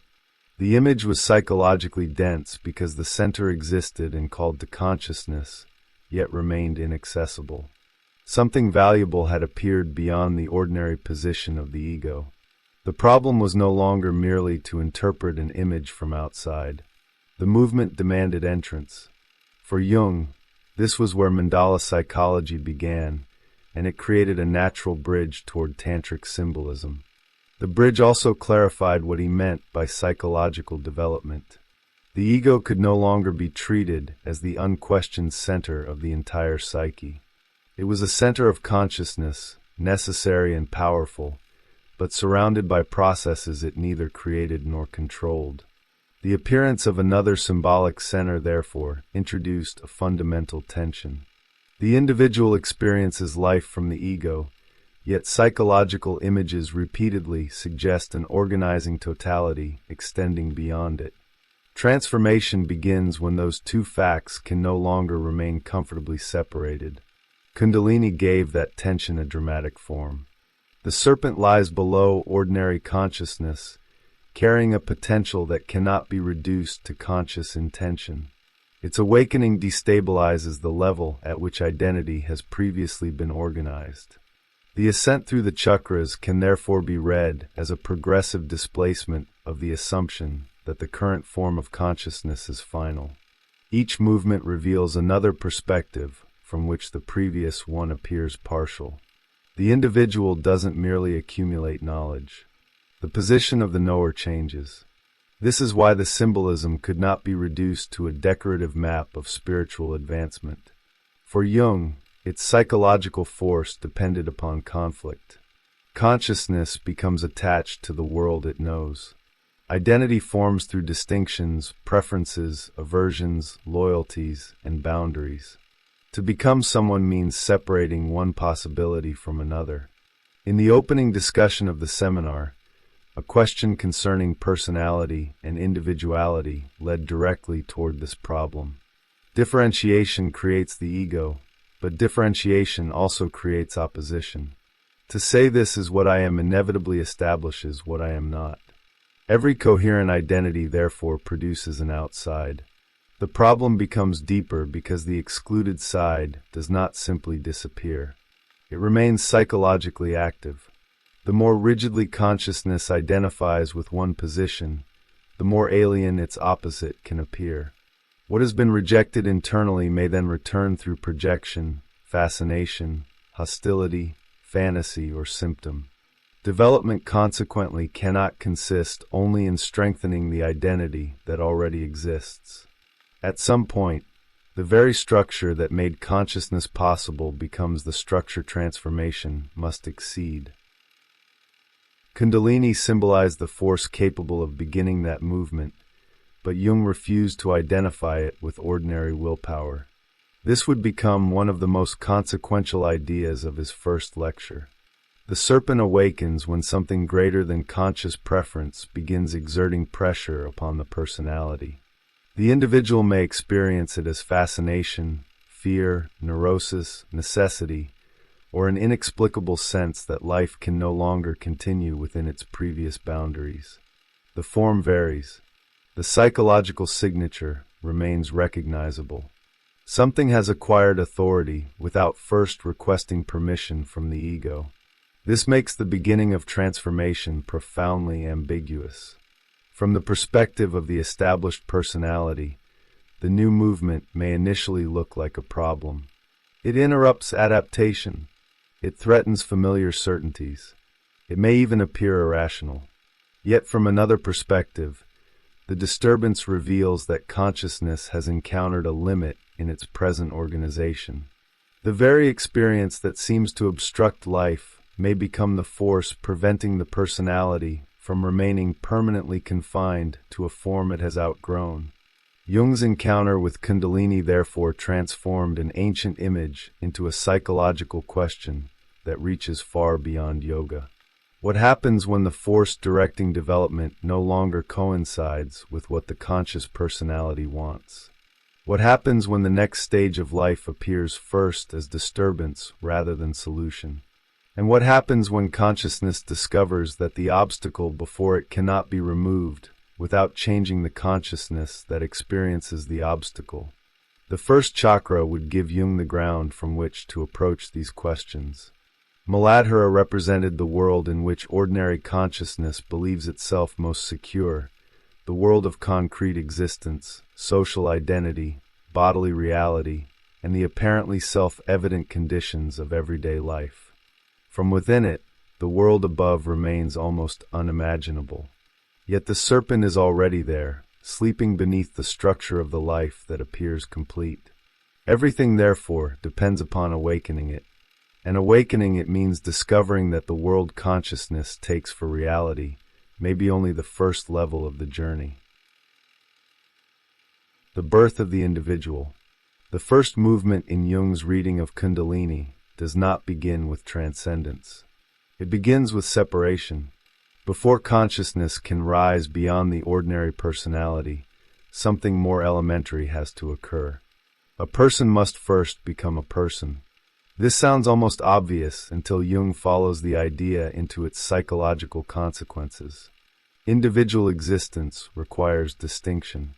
A living being must acquire boundaries, recognize difference, resist fusion, and gradually experience itself as something separate from the world around it. Without this movement, there may be life, attachment, sensation, and instinct, but there is not yet a sufficiently differentiated center capable of confronting what lies beyond it. This is why Jung becomes interested in the strange ambiguity surrounding the classes discussed in the seminar. They can appear as afflictions, instinctive compulsions, forces that bind consciousness to an imperfect condition. Yet one of these forces also contains what Jung recognizes as the impulse toward individuality. Psychological energy first emerges from the unconscious in instinctive forms, and among those forms is the urge to become centered, differentiated, and distinct from other beings. Jung interprets this as something remarkably close to an instinct of individuation. Life doesn't simply seek continuation. It seems to press each living form toward the realization of its particular pattern. A bird develops the feathers, proportions, and coloration belonging to its form. A plan unfolds according to possibilities already implicit within it. Human development introduces an additional complication because the human being can become conscious of this process. Individuality exists before consciousness recognizes it. A person may already possess a unique psychological configuration, while knowing very little about what that configuration actually is. The ego is therefore not identical with the total individual. It is the visible portion that has succeeded in becoming conscious. Behind it remains a larger pattern, partially obscured, whose existence may be more obvious to others than to the person living inside it.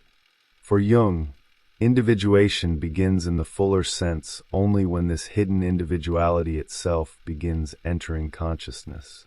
The distinction is crucial. Becoming an ego and becoming oneself are related movements, but they are not the same achievement. Ego formation creates a center from which experience can be organized. Individuation eventually forces that center to recognize that it belongs to something larger than itself. The first process establishes separation. The second complicates it, yet there can be no meaningful encounter with the larger psyche if consciousness has never first acquired sufficient independence to stand somewhere at all. This explains why a force as apparently destructive as hatred enters Jung's discussion of psychological development. Hatred divides. Fear divides even more effectively.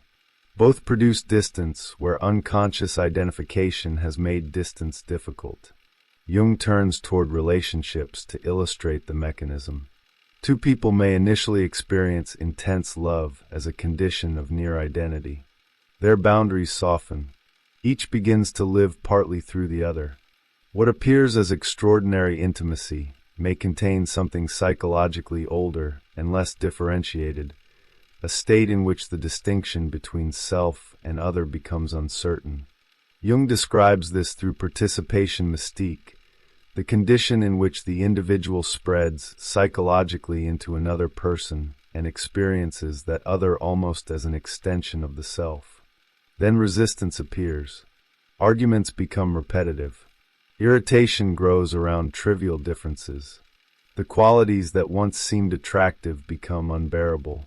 Each person begins pushing against the psychological presence of the other.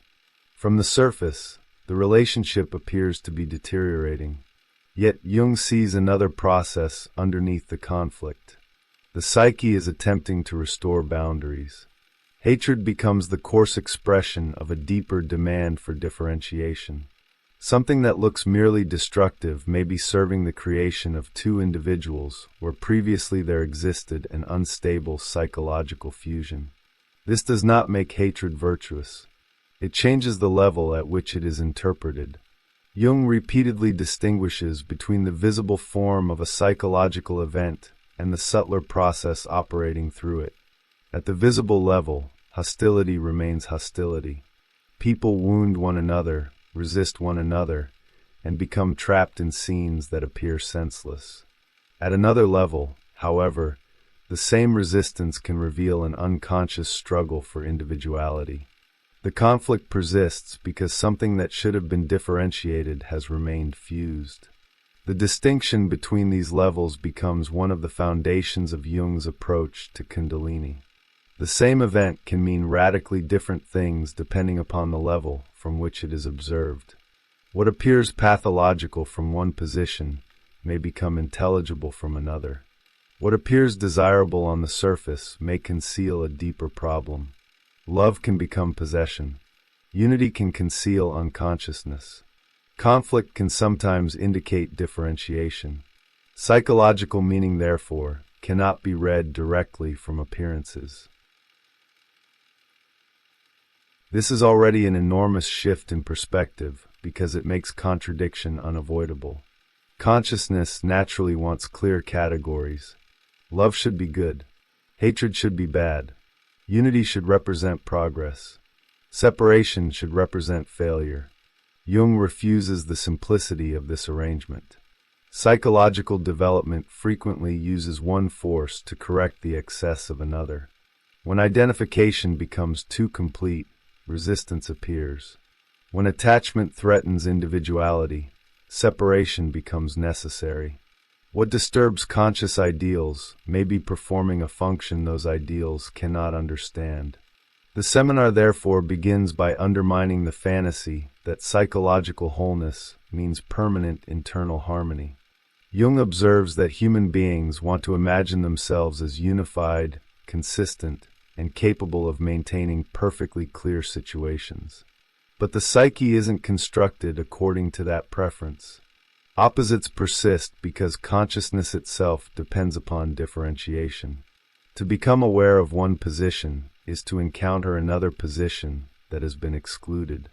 The attempt to eliminate contradiction can therefore become an attempt to eliminate the very tension through which consciousness develops.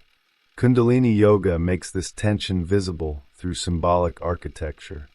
The movement from one center to another does not simply add a new spiritual achievement to the previous state. Each transition alters the meaning of what came before. A condition that seemed complete becomes limited when viewed from the next level. The psychological task is therefore not to destroy the lower stage, but to understand its place within a larger process. This is where Jung's distinction between personality and individuality becomes especially important. The conscious personality is necessary.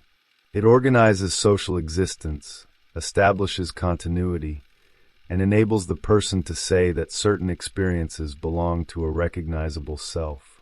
Yet this personality is only a partial realization. If consciousness identifies completely with it, then the instrument of differentiation becomes an obstacle to further development. The ego successfully separates itself from unconscious fusion, then begins imagining that this separation proves its independence from the deeper psyche. The paradox is severe. The ego must become strong enough to exist before it can recognize that it is not everything. Kundalini remains dormant precisely at this level of ordinary existence. Her sleep does not imply absence. The transformative possibility is already present, but it has not yet become the dominant principle of consciousness. Life proceeds according to the established world. Identity feels concrete. External obligations appear unquestionably real. The person inhabits the social and material structure of existence without necessarily suspecting that another psychological order is concealed within it. Jung's first step is therefore unexpectedly modest. Before the serpent rises, the individual must confront the strange process by which individuality itself is created. Love and resistance, identification and separation, attraction and fear all participate in the construction of a center capable of saying I. The ego emerges from these divisions and gradually experiences itself as an autonomous personality. Yet the very success of that process creates the next problem. Once consciousness has learned to separate itself from others, it must eventually discover that another form of unconscious identification remains untouched. The ego is still identified with the world it experiences as reality. That identification is the psychological ground of Muladhara, and the serpent is still asleep. The world beneath the world. Muladhara becomes the decisive point where Jung reverses the obvious reading of the chakra system. The lowest center might seem to belong to everything primitive, instinctual, sexual, or psychologically inferior. Yet when Jung attempts to translate the symbolism into Western psychological experience, this interpretation becomes unstable. Western consciousness normally imagines the unconscious as something beneath it. Dreams rise from below. Instinct emerges from below. Descent into darkness becomes the familiar metaphor for confrontation with the unknown. But in the Kundalini system, the water world of Svadhisthana appears above Muladhara. If the second chakra corresponds psychologically to immersion in the unconscious, then the first chakra cannot simply represent an even deeper unconscious region. It must represent the world from which the descent begins. Jung's solution is startling because it relocates ordinary waking existence inside the symbolic system.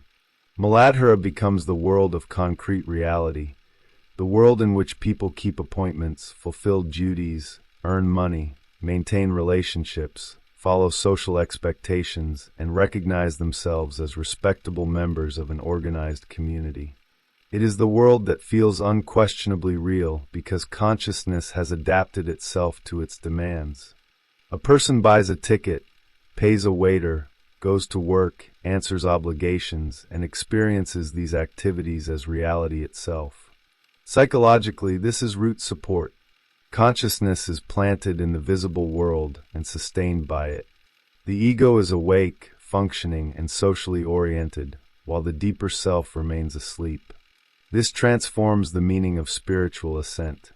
The journey does not begin with an individual already standing above ordinary existence and attempting to climb toward some distant transcendence. It begins within adaptation itself. The person may be successful, rational, responsible, and apparently complete, yet from Jung's perspective this very completeness can conceal a profound unconsciousness. The ego has learned how to inhabit the external world so effectively that it mistakes successful adaptation for the totality of human existence. Muladhara is therefore not primitive because it is crude. It is primitive because consciousness has not yet discovered the larger psychological reality in which its everyday world is embedded. The self sleeps there because the gods sleep there. Jung is not suggesting that ordinary life should be abandoned or treated as worthless. The opposite is closer to his position. Rootedness is necessary. Without a functioning relation to the world, there is no stable standpoint from which deeper psychological development can occur. Yet adaptation carries its own danger. The more successfully consciousness organizes life around external reality, the easier it becomes to assume that nothing meaningful exists beyond the structures that sustain that reality. Career, social identity, relationships, duties, reputation, and rational explanation gradually form an enclosure whose strength comes from appearing entirely natural. Kundalini represents the possibility that this enclosure may cease to be sufficient. Her sleeping presence means that another principle already exists within the personality before consciousness recognizes it. Jung refuses to describe her simply as erotic energy or conscious aspiration. Psychologically, Kundalini is closer to an autonomous impulse toward development, something that begins moving when the established form of life can no longer contain what the psyche is becoming. It does not necessarily announce itself as spiritual longing. It may appear through fear, fascination, restlessness, neurosis, or an inexplicable interest that acquires greater authority than deliberate intention. What matters is that the force feels superior to the will. This point prevents Jung's interpretation from becoming a philosophy of self-improvement. The ego cannot simply decide to awaken Kundalini because transformation cannot be manufactured by the same consciousness that is supposed to be transformed. A person may imitate symbols, repeat practices, accumulate esoteric knowledge, or convince himself that development is taking place. Yet if no deeper necessity has been constellated, the movement remains artificial. Jung insists that something must seize the individual from within, a pressure strong enough to continue when the journey becomes uncomfortable. The path begins not when consciousness becomes curious, but when turning back starts to feel psychologically impossible. That necessity leads toward Svadhisthana, the water center. Here Jung again uses a symbolic reversal. Within the chakra sequence, movement toward the second center appears as an ascent. Within Western psychological imagery, however, entering water usually means going downward. Water signifies depth, dissolution, uncertainty, and the unconscious. Baptism requires immersion. Mythological heroes cross seas. Dreams repeatedly place transformation beneath oceans, rivers, wells, and flooded landscapes. Jung therefore interprets advancement from Muladhara to Svadhisthana as a paradoxical ascent accomplished through descent. Consciousness becomes higher by entering what initially appears lower. This paradox reveals the logic of psychological transformation. Ordinary consciousness cannot transcend its limitations merely by intensifying itself. The rational ego does not become more complete by becoming more rational, more controlled, or more certain of its existing position. It must encounter what its current organization excludes. The movement upward, therefore, begins through a descent into what appears irrational, fluid, threatening, and difficult to control. The individual who is secure in the earth world enters water, where the structures that previously supported identity can no longer provide the same stability. The symbolism of Svadhisthana makes the danger explicit through the presence of the sea monster. Jung identifies this creature with the ancient motif of the Leviathan, the monstrous inhabitant of the deep that appears whenever consciousness enters territory where its usual powers are insufficient. The monster is not merely an obstacle placed arbitrarily along the path. It represents the psychological fact that immersion in the unconscious threatens the organization of the ego. What was previously repressed, projected, feared, or simply unknown may acquire enormous force once consciousness approaches it directly. The person no longer stands safely on familiar ground. The unconscious surrounds him. This is why Jung repeatedly resists taking the Indian symbolism literally. He knows that Western consciousness approaches these images with different assumptions, and he warns that simply constructing an imitation of an Indian system inside a Western psyche can become psychologically poisonous. The symbols have power precisely because they touch structures already present in the unconscious, but their cultural form cannot simply be imported without transformation. Jung therefore places Muladhara in ordinary Western life and interprets Svadhisthana through the Western experience of descent into the unconscious. His purpose is not fidelity to Indian metaphysics. It is psychological assimilation. The difference is essential. Jung is not claiming that his interpretation reveals what the chakra system truly means for Indian practitioners. He is asking what happens when Western psychological experience encounters these images and recognizes itself within them. The answer is unsettling because the foreign map begins describing a familiar crisis.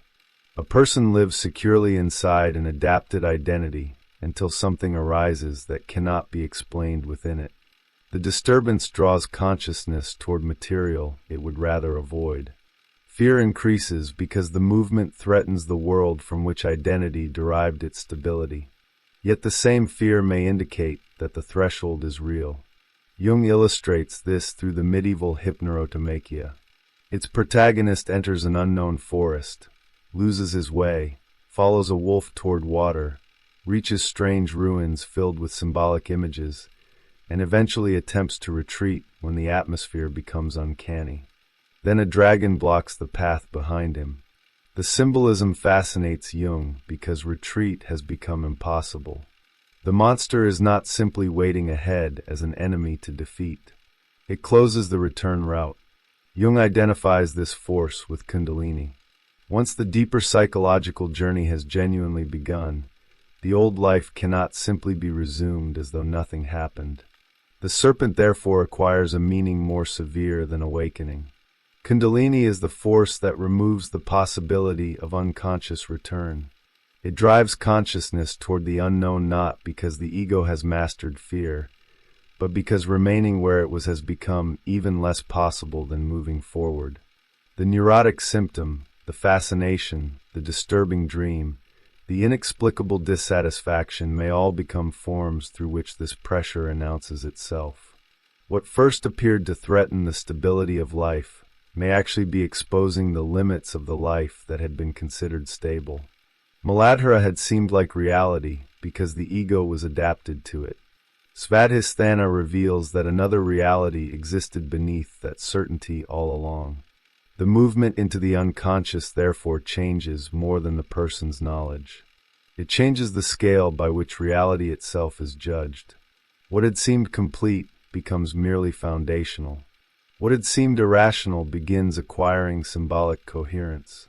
What had seemed like interruption begins revealing direction. The first transformation has now occurred. Consciousness has left the security of the roots and entered the water. The serpent is awake, retreat is no longer simple, and the individual has begun to discover that psychological development does not protect the existing personality from danger. It exposes that personality to a world in which its authority can no longer be taken for granted. The force that refuses return. Once Jung identifies Kundalini with the force that compels psychological movement, the serpent changes meaning again. It is no longer merely the energy that rises through a symbolic system. It becomes the pressure that prevents consciousness from remaining indefinitely where it has already learned how to live. This is why Jung insists that Kundalini must be superior to conscious will. Curiosity is not enough. Intellectual interest is not enough. Even deliberate spiritual ambition may not be enough. Something must acquire sufficient force to overcome the instinct to retreat when the unknown stops being fascinating and begins to feel dangerous. The medieval image Jung chooses makes this unmistakable. A traveler wanders into an unfamiliar forest, follows an animal toward water, encounters strange ruins, and eventually becomes afraid of what he has entered. His first impulse is perfectly understandable. He wants to leave. Yet when he turns back, a dragon blocks the gate. The psychological meaning is severe because the monster does not merely threaten him from the depths ahead. It occupies the road behind him. The journey becomes irreversible. The individual may regret having entered the unknown, but the previous condition has already lost its innocence. Once consciousness has perceived enough, returning to the old world would require a kind of deliberate blindness. Jung calls this dragon Kundalini because genuine development contains precisely this quality of compulsion. The individual discovers that the life previously considered sufficient has lost some of its vitality. The routines may remain intact. Social identity may still function. Nothing visible needs to collapse. Yet the psychological relation to that life has changed. What once felt complete now feels partial, and the recognition cannot simply be erased. Kundalini becomes the name for that strange necessity by which the psyche refuses to let consciousness settle permanently inside an identity it has already exceeded. The image carries another implication. Transformation is not necessarily experienced first as liberation. It may feel like captivity to a demand whose source remains obscure. Jung suggests that Kundalini can appear as fear, neurosis, intense interest, or an inner urgency that does not conform to conscious preference. The person may experience the movement as disturbance because the ego naturally evaluates events according to whether they support the existing organization of life. But the psyche may be organized around a larger trajectory. What disrupts the current personality can therefore serve a development whose meaning becomes visible only later. This is where Jung's interpretation becomes closely connected to the anima. When a participant asks whether the mysterious feminine force driving the adventure might be understood as anima, Jung agrees. His comparison draws the Kundalini symbolism into one of the central structures of his own psychology. The unknown appears with feminine qualities because it mediates between established consciousness and a deeper psychological world. It fascinates, destabilizes, attracts, and leads.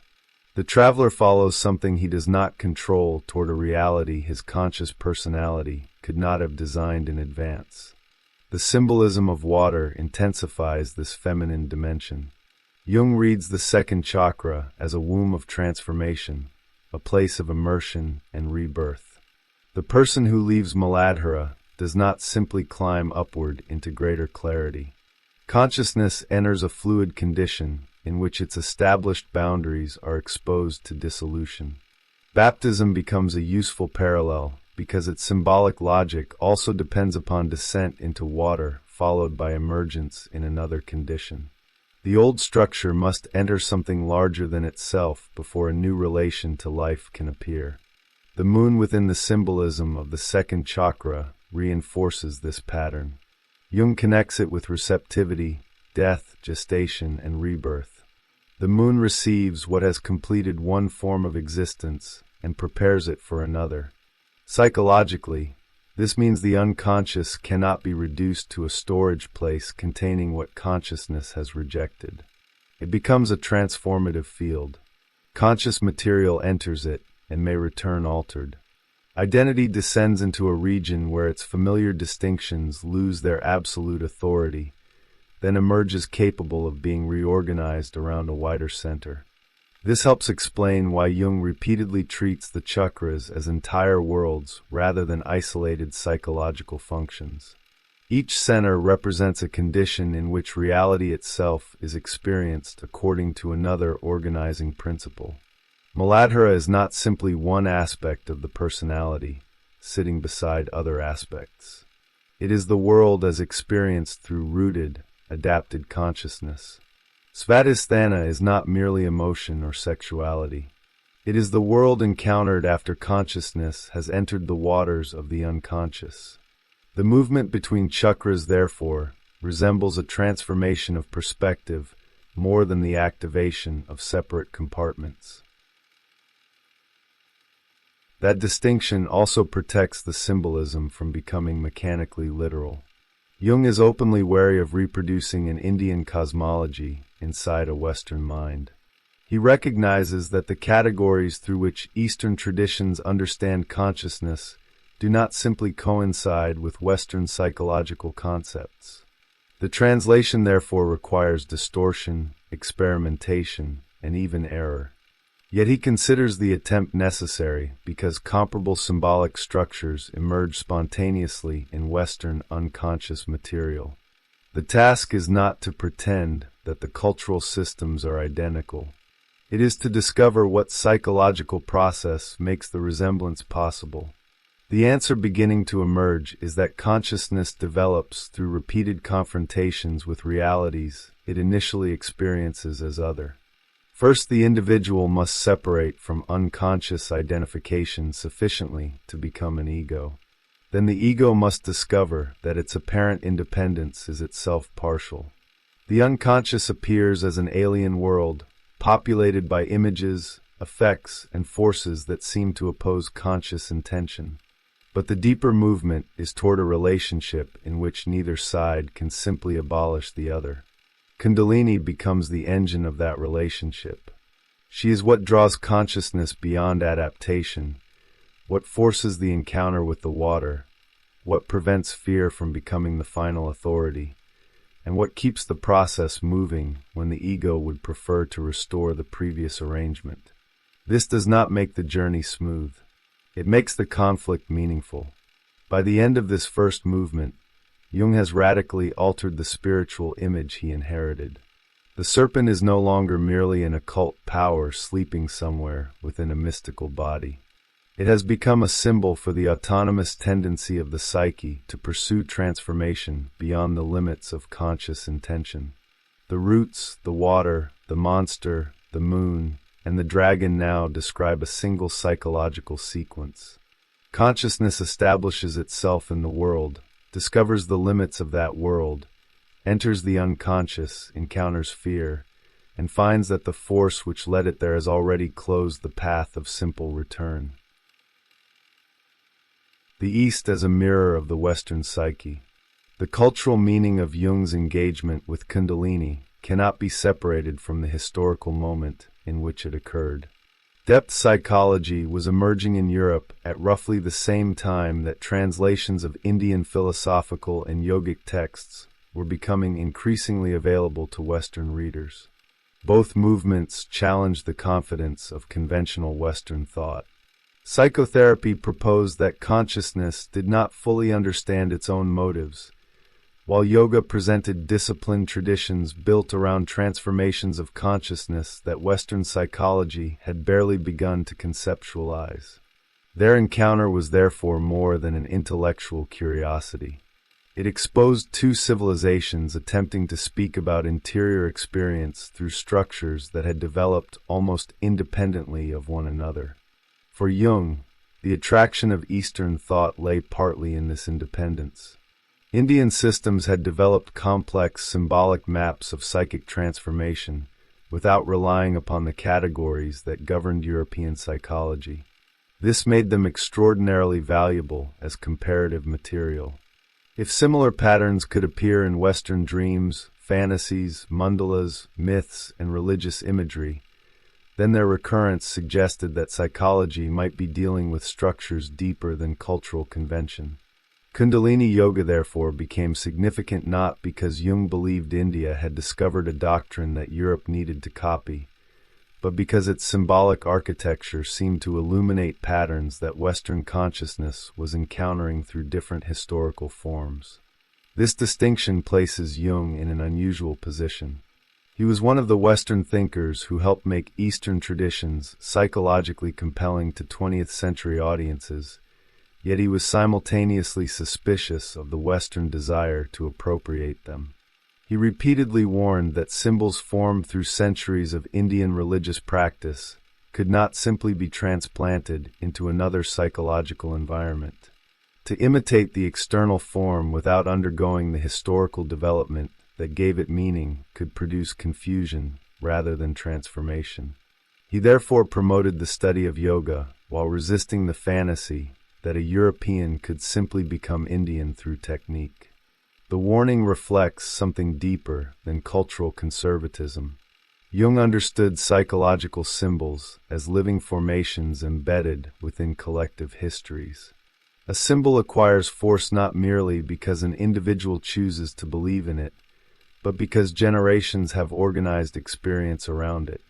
Christianity, classical mythology, alchemy, folklore, and European philosophical traditions had shaped the Western psyche long before any individual became conscious of their influence. Indian symbols emerged from another historical field. To import them as ready-made solutions risked bypassing the unconscious material already native to Western experience.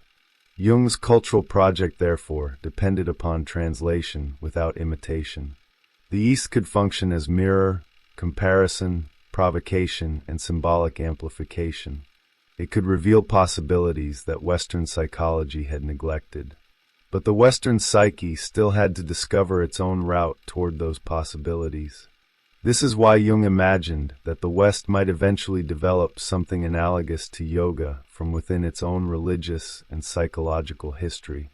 The destination might contain parallels. The path could not simply be borrowed. The tension becomes clearer when the chakra system is considered as a cultural image rather than merely an individual psychological map. Each chakra organizes an entire world of meaning. The body becomes a miniature cosmos in which elements, animals, deities, sexuality, death, rebirth, consciousness, and transcendence occupy a single symbolic architecture. Modern Western thought had progressively separated these domains. Religion belonged to one sphere, medicine to another, sexuality to another, psychology to another. Kundalini symbolism confronted this fragmented arrangement with a radically integrated image in which bodily existence and cosmic meaning remained inseparable. This integration helps explain why the imagery could exercise such fascination in the West. Modernity had produced extraordinary powers of differentiation, but differentiation carries a psychological cost. The world becomes more precise while meaning becomes increasingly distributed among specialized systems. The physician explains the body, the psychologist explains behavior, the theologian explains spiritual meaning, and the scientist explains matter. Kundalini appears from another cultural history in which these dimensions remain symbolically interwoven. To a Western consciousness accustomed to fragmentation, such a structure can feel like the recovery of a lost totality. That fascination also creates the danger Jung feared. What appears whole from outside can easily become an object of projection. The foreign tradition begins carrying everything the West experiences as missing in itself. India becomes spiritual because Europe feels materialistic. The East becomes intuitive because the West experiences itself as excessively rational. Ancient traditions become authentic because modernity feels artificial. Once this polarity forms, the other culture no longer needs to be encountered in its complexity. It becomes a symbolic container for Western dissatisfaction. Jung was not immune to these polarizations, and the historical framing of the material makes that limitation visible. His comparisons between East and West sometimes depend upon broad cultural contrasts that later scholarship would treat with greater suspicion. Yet there is also a self-correcting tendency within his method. Again and again he insists that the psychological material actually emerging from Western individuals must take priority over imported doctrine. When a Western dream differs from the chakra system, the dream is not wrong. The Indian structure is a comparison, not an authority. This gives the Kundalini seminars an unusual cultural status. They are neither straightforward studies of Indian religion, nor simple exercises in analytical psychology. They are records of translation occurring in real time. Woodruff had already translated tantric texts into a form accessible to English readers. Hauer interpreted them through comparative religion. Jung then interpreted Hauer through psychology. Each stage changed the material. The result was inevitably hybrid, and participants themselves noticed inconsistencies between the different versions they were hearing. That hybridity later became one of the major criticisms of Jung's approach. Scholars and practitioners have argued that his psychological reading can tell more about individuation than about Kundalini yoga itself. From the standpoint of historical accuracy, the criticism has weight. Jung reorganizes the chakra system according to Western psychological assumptions, emphasizes some levels while minimizing others, and explicitly refuses metaphysical claims he cannot translate into experience. The resulting structure is not identical to the Indian system from which it originated. Yet that very limitation reveals what Jung was actually attempting. His question was never simply what Kundalini yoga means. His question was what becomes psychologically visible when Western unconscious experience is placed beside it. The difference is enormous. The first question belongs primarily to religious history, philology, and the study of Indian traditions. The second belongs to comparative psychology. Jung could fail at the first while still producing something consequential through the second. The cultural afterlife of this distinction would become complicated. By the 1960s, Jung himself had become a symbolic ancestor for parts of the counterculture and the emerging New Age movement. His writings on yoga, mandalas, alchemy, Eastern religion, and altered states of consciousness helped make him attractive to readers seeking alternatives to conventional Western religion and scientific materialism. The irony is difficult to miss. A thinker who repeatedly warned against superficial imitation of Eastern traditions became one of the figures through whom Western audiences felt authorized to explore them. Something similar happened to Kundalini itself. A highly elaborate tantric concept gradually entered Western popular language as a generalized symbol of spiritual energy. The serpent rising through the chakras became portable. It could be detached from the religious systems that had given it its original meaning and inserted into therapeutic, esoteric, self-development, and countercultural contexts. What had once belonged to disciplined traditions of liberation became increasingly available as a metaphor for personal transformation. Jung's seminars occupy an important point in that transformation. They did not create the Western fascination with Kundalini, but they helped establish a psychological vocabulary through which the symbolism could be understood outside explicitly religious belief. The chakras could become stages of consciousness. The serpent could become an autonomous developmental force. The ascent could become individuation. The gods could become psychic realities. A mythological system could therefore enter modern secular culture without needing to survive as theology. This movement contains both creative possibility and reduction. Psychology allows ancient symbols to speak to people who no longer inhabit the religious worlds that produced them. Yet psychological translation can also domesticate what is genuinely foreign. The god becomes an archetype, the ritual becomes a psychological process, the cosmology becomes a map of consciousness. Something is gained because the symbol becomes intelligible. Something is lost because intelligibility itself may erase difference. The tension is never completely resolved in Jung's work, and perhaps this is precisely why the seminars remain important. They record a Western psyche confronting another symbolic civilization without possessing a stable method for doing so. Fascination and caution coexist. Translation repeatedly borders on appropriation. Psychological insight sits beside historical distortion. The encounter remains productive because neither side completely absorbs the other. What emerges most powerfully is therefore not a universal theory proving that Kundalini yoga and analytical psychology describe exactly the same reality. It is an image of cultures encountering one another through the psyche. The foreign symbol becomes meaningful because it activates something already waiting within the observer. The observer then transforms the symbol through the act of interpretation. Neither remains untouched. In Jung's hands, The East becomes a mirror in which Western consciousness recognizes possibilities it had forgotten how to name. But the reflection is never simply the East itself. It is the image produced when one psychological world looks into another and discovers, behind the unfamiliar forms, the unsettling possibility that human consciousness may contain patterns older and wider than either culture alone.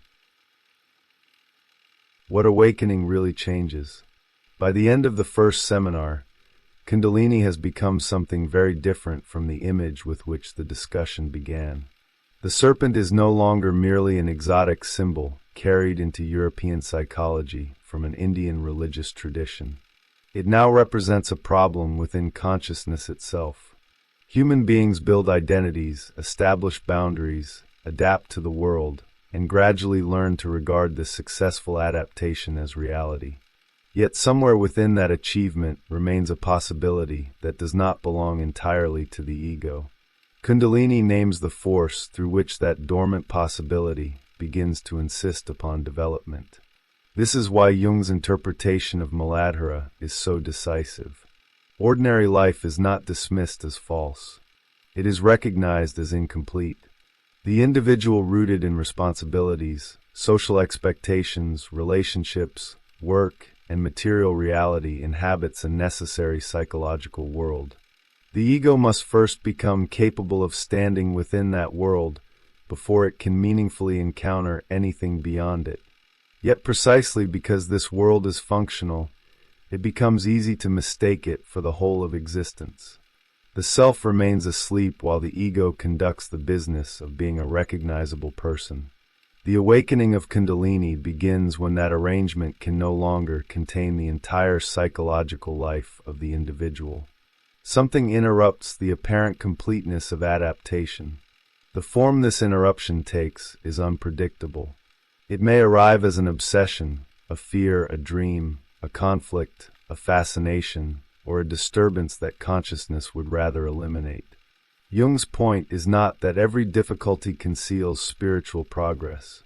His point is more demanding. Some psychological events become meaningful only when the individual stops judging them exclusively according to whether they preserve the existing ego. Kundalini appears precisely where another standard of development begins to operate. This reframes the relationship between suffering and transformation without romanticizing either. The ego experiences disruption as an attack because it is organized around continuity. The deeper psyche may use disruption because continuity has become the problem. A personality can remain coherent long after the psychological structure beneath it has begun to change. The resulting tension often appears first as contradiction. What a person consciously wants and what the psyche seems to demand no longer coincide. Jung places Kundalini within this gap. The serpent, therefore, does not represent an achievement the individual can display. It represents a process that relativizes the individual who experiences it. The ego is no longer the author of its own development. It becomes one participant in a movement whose origins lie beyond its conscious intention. This is what gives the image its religious intensity, even after Jung translates it into psychological language. Something acts within the person with an authority that feels greater than personal choice. The ancient language calls it a divine power. Jung translates that power into the autonomous movement of the psyche, but the experience of being surpassed remains intact. The first threshold of that movement leads into water. The person leaves the earth of established identity and enters the region where certainty dissolves. Jung's interpretation of Svadhisthana makes clear that this passage cannot be understood as simple progress toward greater comfort. The unconscious contains what consciousness has not integrated, and entering it exposes the individual to forces that do not respect the proportions of ordinary life. The Leviathan appears because the transformation of consciousness requires an encounter with what the existing personality cannot easily assimilate. Yet the monster and the serpent eventually reveal themselves as parts of the same movement. The obstacle ahead and the force preventing retreat belong to one psychological drama. The person is frightened by what must be encountered, but something within the psyche has already decided that the old position is no longer sufficient. Jung's reading of the dragon in the Hypnerotomachia captures this with unusual precision. The creature blocks the path backward. The traveler discovers that fear cannot restore the world that existed before the journey began. This creates the first durable insight of the Kundalini seminars. Psychological transformation becomes irreversible not when a person reaches enlightenment, but when consciousness has seen enough that it can no longer completely believe in its previous boundaries. The external life may remain almost unchanged. The same duties continue. The same relationships remain. The same streets, rooms, and routines persist. Yet their psychological status has shifted. They are no longer the only reality available to consciousness. Jung's caution toward Eastern practice becomes especially important here. The transformative value of Kundalini symbolism does not depend upon adopting the Indian system literally. In fact, Jung fears that literal imitation may interfere with the natural development of Western psychological experience. The symbol is useful when it helps consciousness recognize a process already occurring within itself. It becomes dangerous when the individual replaces that process with fascination for a foreign structure. This distinction leaves the seminar suspended between two worlds without collapsing either into the other. Kundalini Yoga remains a specifically Indian construction, shaped by a history, metaphysics, and spiritual discipline that cannot be reduced to analytical psychology. Jung's interpretation remains specifically Western, grounded in dreams, complexes, individuation, and the confrontation with the unconscious. The value emerges through comparison. Similar forms illuminate one another without becoming identical.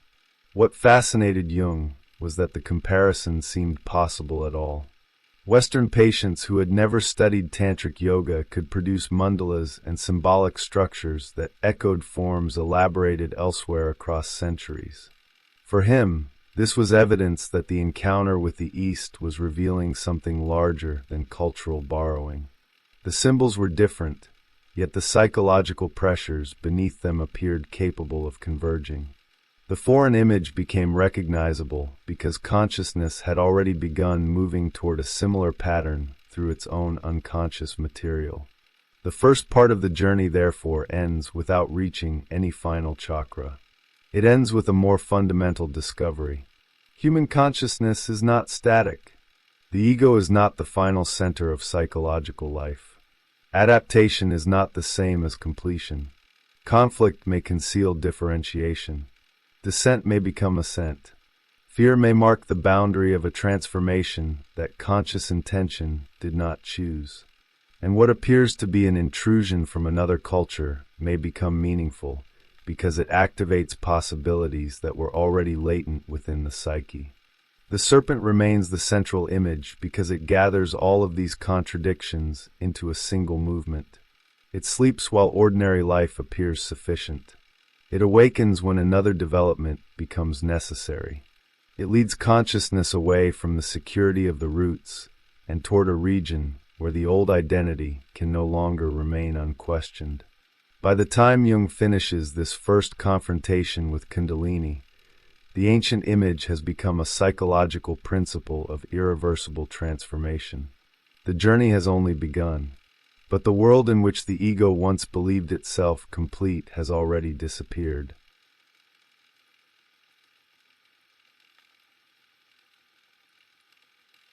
The journey through the chakras. The second lecture begins with an apparent contradiction. Muladhara has already been interpreted as the realm of ordinary conscious existence, the solid world of bodies, obligations, work, relationships, politics, money, and all the practical arrangements that seem to constitute reality. Yet the traditional symbolism places this world inside the body, near its lowest region. To the modern Western mind, the arrangement seems almost backwards. Conscious existence feels external, expansive, and definitive. But the symbolic map quietly suggests that everything consciousness regards as the world may occupy only the earliest chamber of a much larger structure. Jung follows the contradiction rather than resolving it. If Muladhara is imagined inside the abdomen, then ordinary existence begins to resemble existence inside a womb. What consciousness experiences as maturity might, from another perspective, be gestation. The entire visible world becomes a nursery in which something has not yet been born. Human beings may consider themselves the culmination of a long historical process, surrounded by the achievements of civilization, yet the chakra symbolism reverses that confidence. From its perspective, consciousness is still close to the roots. What appears finished may actually be embryonic. The comparison immediately creates a cultural tension. Modern consciousness invests enormous seriousness in the external world. Political crises matter. Economic conditions matter. Possessions, institutions, social position, and material security acquire an almost absolute psychological weight. Jung remembers encountering another attitude in Cairo, where an Arab man contrasted European investment in temporary earthly existence with the religious impulse to prepare for eternity. Hindu, Christian, and Islamic traditions differ profoundly, but Jung notices a recurring intuition within them. The visible world is provisional. Human existence points beyond the condition in which it presently finds itself. Yet Jung refuses the easy spiritual conclusion. Psychology cannot simply declare earthly existence an illusion and escape into metaphysics. Whatever may exist beyond ordinary consciousness, this remains the world in which human beings actually find themselves. There is no psychological development without taking that fact seriously. The paradox of Muladhara is therefore sharper than a conflict between materialism and spirituality. Consciousness must become fully rooted in the world before it can discover that the world is not everything. This changes the meaning of the sleeping gods. In Muladhara, the impersonal powers remain dormant. Kundalini exists only as possibility. The deeper order has not disappeared, but it has not yet acquired enough psychological reality to challenge the sovereignty of the ego. Somewhere inside ordinary consciousness, there is nevertheless a germ of another standpoint, a possibility from which the apparently self-evident world can eventually be seen differently. What consciousness calls the culmination of development may then reveal itself as its beginning. The awakening of Kundalini marks the moment when this alternative order becomes active. But Jung introduces an important danger immediately. What awakens is not simply a better version of the personality. It belongs to an impersonal process. The individual may be affected by it, transformed by it, even shaken by it, but cannot safely claim ownership of it. When unconscious forces begin moving, Jung compares their effect to an earthquake. The person feels the movement and may imagine that personal consciousness itself has become elevated. That confusion is precisely where inflation begins. The problem is subtle because the experience occurs within the individual while simultaneously exceeding the individual. Something rises, but the ego is not necessarily what rises. Something becomes conscious, but consciousness did not create it. The distinction will become essential as the lecture moves through the chakras. Kundalini is beginning to reveal a second psychological order, one in which personal biography is no longer the only meaningful frame through which experience can be understood. And still, Jung refuses to abandon the earth. Before consciousness can detach from Muladhara, it must first belong there. A life that has never taken root cannot meaningfully transcend its roots. The individual must enter the world, accept its weight, leave some trace of having existed within it, and allow the germ of personality to become actual. Only then can another movement begin. The path upward depends upon something strangely unfashionable in spiritual language. One must first become completely involved in the reality one will eventually learn to see from outside. This is the threshold Jung now approaches. The sleeping gods are beginning to move. The personal world remains necessary, but it is losing its claim to be the only world. And as Kundalini rises, consciousness is about to discover that awakening does not initially lead away from human conflict. It leads directly into its fire. The two orders of human experience. The deeper problem of Muladhara is not whether earthly life is real. Jung insists that it must be treated as real. The individual has to become involved in this world deeply enough to acquire weight, history, responsibility, and consequence. A person who remains suspended above life, refusing commitments while waiting for some purer existence to begin, has not transcended the earthly condition. That person has never fully entered it. Jung describes such lives as provisional, still attached to an archetypal elsewhere by an invisible umbilical cord. They may physically inhabit the world, yet psychologically they remain unborn, withholding themselves from the very reality in which individuality has to take form. This gives Jung's reading of Kundalini an unexpected severity. Spiritual development does not reward avoidance of ordinary existence. It requires incarnation first. The germ must touch the ground.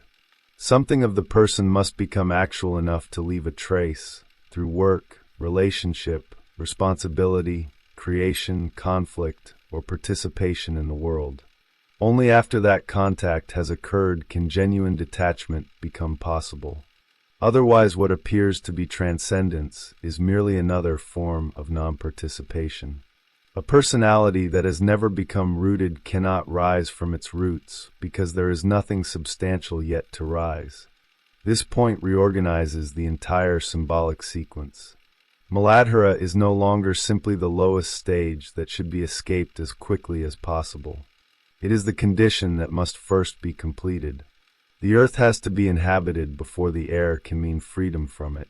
Personal existence has to acquire form before an impersonal dimension can become distinguishable. Otherwise, the two remain confused, and confusion between them produces precisely the psychological danger Jung repeatedly warns against. The ego mistakes an experience passing through it for something it personally owns. The distinction between personal and impersonal experience becomes the central architecture of the lecture. From the perspective of ordinary psychology, a dream belongs to a particular dreamer.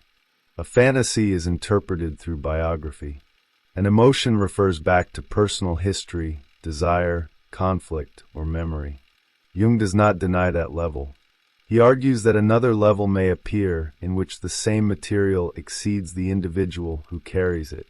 Certain images have a structure too broad to be exhausted by personal explanation. The visions he had been studying belonged, in his view, to precisely this order. They could be connected to one person's life, but their deeper organization pointed towards something that was not uniquely hers. The coexistence of these two perspectives creates what Jung calls a peculiar duplicity within human psychology. From one position, personal circumstances are decisive. They define what matters, what hurts, what succeeds, what fails. From another position, the same circumstances can appear almost accidental, temporary arrangements through which a larger psychological process passes. Neither standpoint can simply eliminate the other. The individual has to live as though personal existence matters profoundly, while remaining capable, eventually, of seeing that the psyche is not reducible to personal existence alone. That capacity requires distance.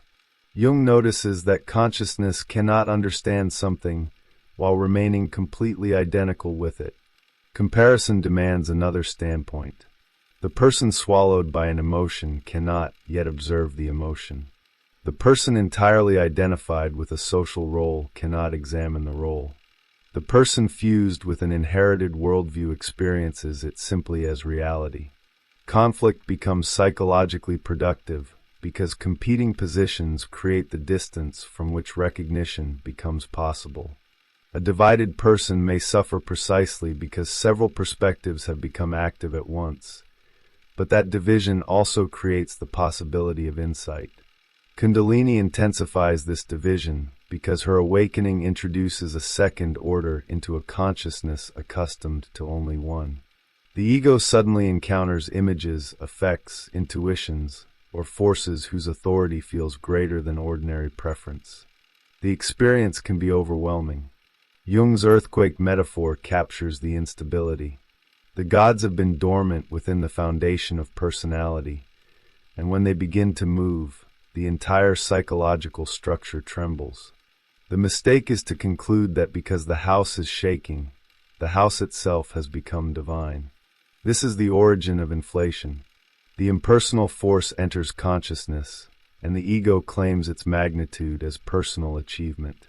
An archetypal image appears, and the individual imagines that he has become the figure represented by it. A powerful experience of meaning occurs, and the personality confuses participation in that experience with possession of its source. Jung considers this one of the central dangers of entering the unconscious. The movement feels intimate because it occurs within the psyche, yet intimacy does not imply identity. What passes through a person can still be greater than the person. The distinction becomes increasingly important because Jung refuses to define mystical experience simply as something supernatural. What is called mystical often means that ordinary consciousness lacks adequate categories for what has occurred. Such experiences remain secret not necessarily because someone deliberately hides them, but because they resist communication. They don't fit naturally into the assumptions of Muladhara. When translated too quickly into ordinary language, they become trivial, distorted, or absurd. Their secrecy is therefore partly structural. The experience belongs to another psychological order, while the language available to describe it still belongs to the first. This helps explain why initiation symbolism appears so persistently across cultures. Jung reads myths of underground worlds, ascent, water, fire, rebirth, and emergence into light as variations on transformations of consciousness. In one Pueblo story, humanity begins deep beneath the earth in darkness, then climbs through successive caves until it reaches a world where light can finally be created. Jung sees the pattern as analogous to the chakra system. Each level is not merely another location. It is another world of consciousness. The movement upward represents the gradual emergence of distinctions that did not exist at the preceding level. The psychological sequence therefore resembles birth more than improvement. A new state does not simply perfect the previous one. It reorganizes the conditions under which experience is interpreted. Muladhara gives the individual a world of tangible reality. Svadhisthana introduces immersion in the unconscious. Manipura will expose the person to the elemental force of emotion. Anahata will eventually create enough distance from that force for consciousness to observe it rather than merely be driven by it. The development is cumulative, but not comfortable. Every gain in consciousness reveals another form of identification that had previously gone unnoticed. The symbolism of rebirth makes this especially clear. Across Christian baptism, Egyptian solar mythology, and ancient mystery traditions, immersion is followed by entrance into another order. The initiate doesn't simply return cleaner to the same psychological position. A new identity becomes possible. Jung sees the recurrence of these images as evidence that transformation has repeatedly been imagined as a break in continuity, an encounter with death followed by participation in a life no longer defined entirely by the previous personality. Yet the next stage immediately destroys any expectation that rebirth will mean serenity. After water comes fire. Once the unconscious is taken seriously, what emerges is not necessarily wisdom, but everything the conscious personality had preferred to keep manageable. Desire, sexuality, aggression, power, buried resentment, old grief, and emotional intensity break loose. The individual meets not an idealized inner world, but a more complete image of what has been living underneath conscious control.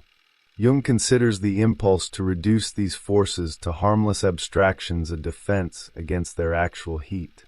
The movement beyond Muladhara therefore leads toward a disturbing conclusion. Consciousness cannot reach a more impersonal standpoint by becoming less human.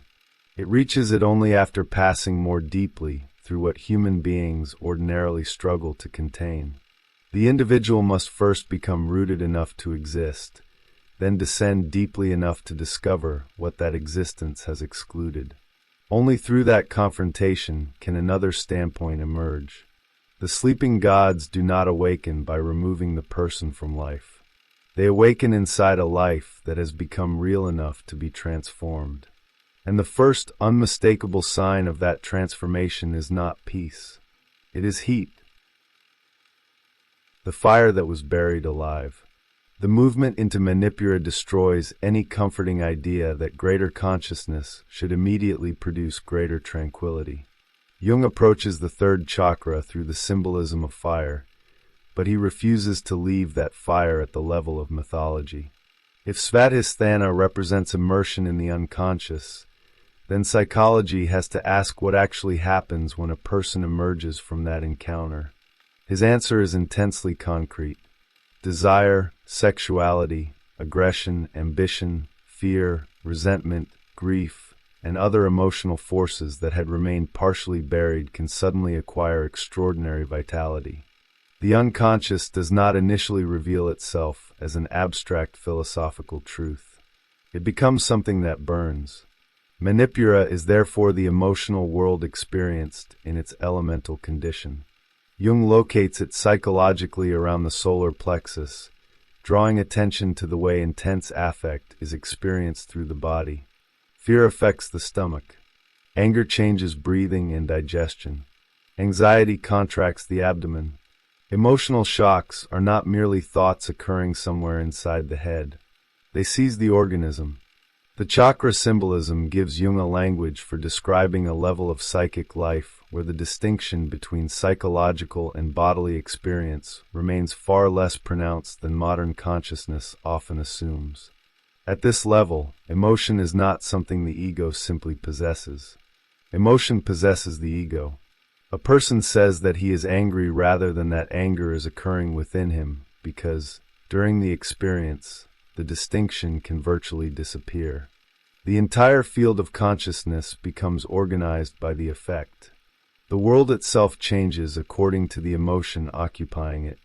Under rage, everything becomes an offense. Under fear, everything becomes a threat.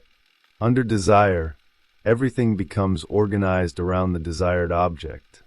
Consciousness has not yet acquired sufficient distance to recognize the emotion as one psychological event among others. It becomes identical with the fire.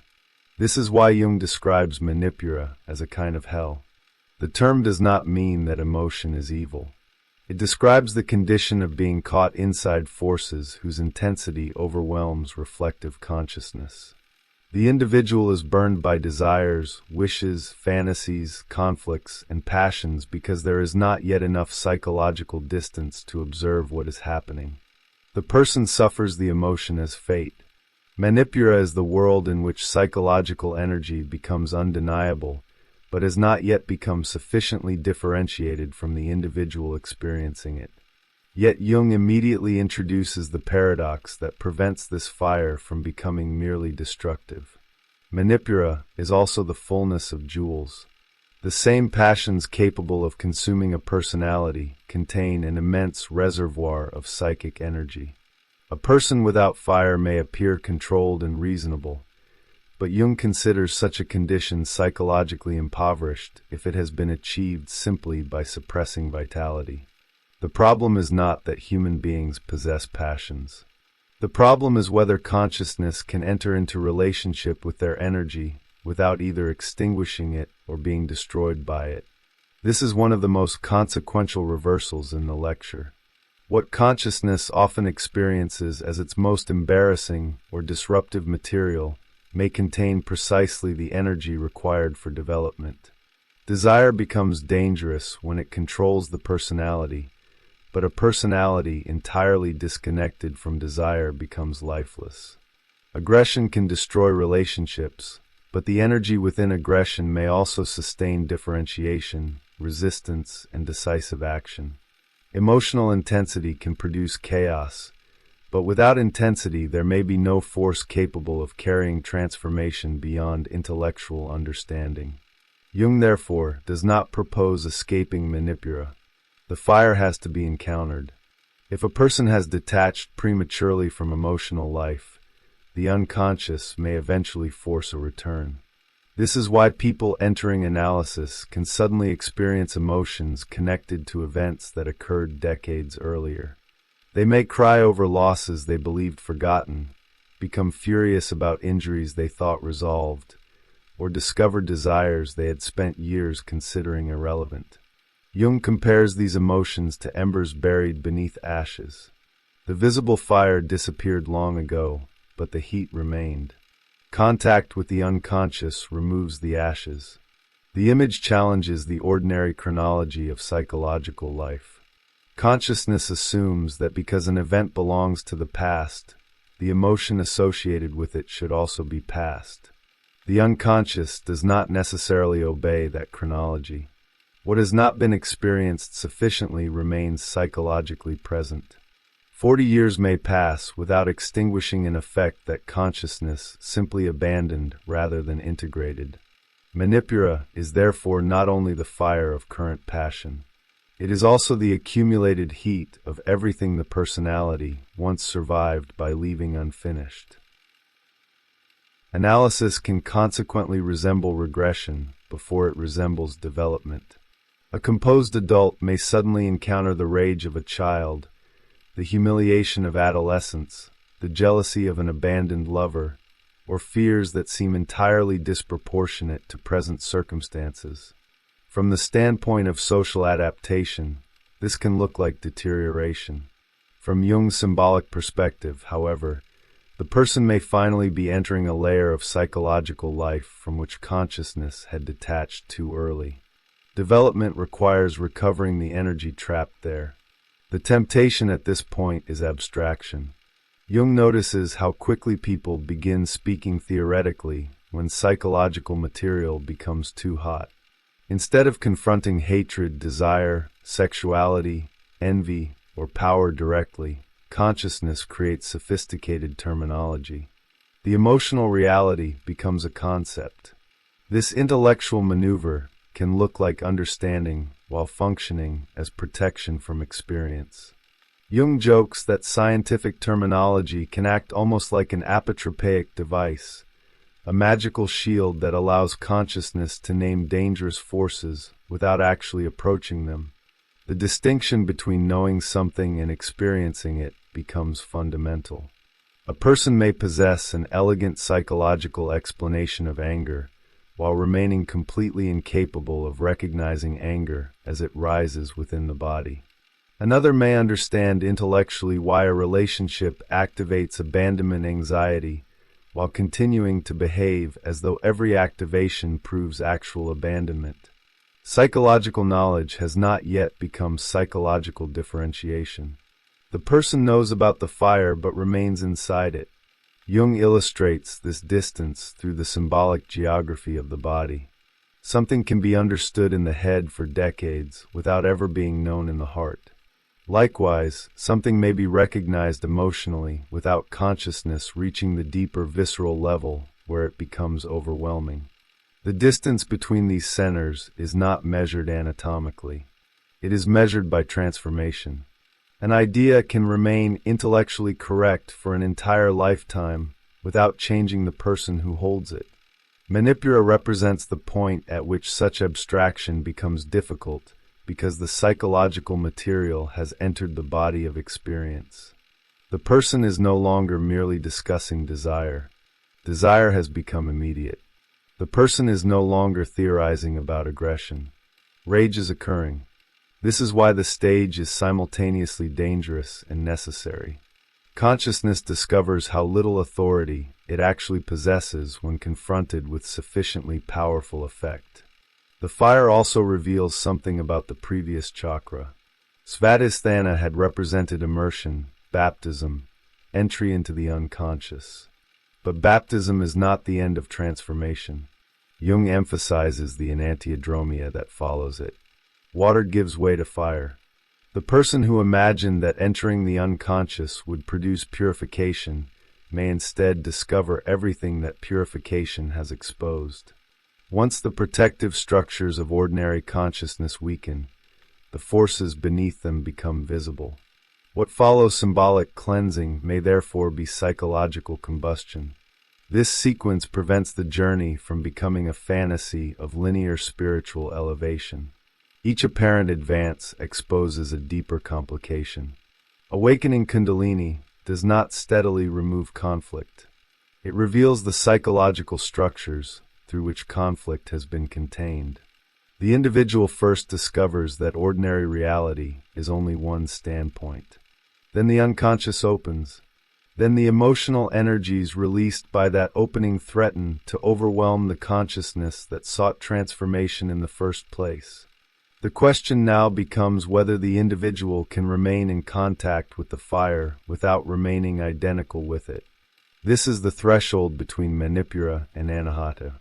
Something unprecedented must appear, a standpoint from which the emotion can be experienced without becoming the total definition of the person experiencing it. For Jung, that seemingly simple distinction marks an enormous psychological achievement. The moment consciousness can interrupt an emotional eruption and ask what is happening, another center has begun to emerge. The fire still burns, but someone is becoming capable of seeing the fire. Thought, reflection, and observation begin creating distance from automatic emotional causality.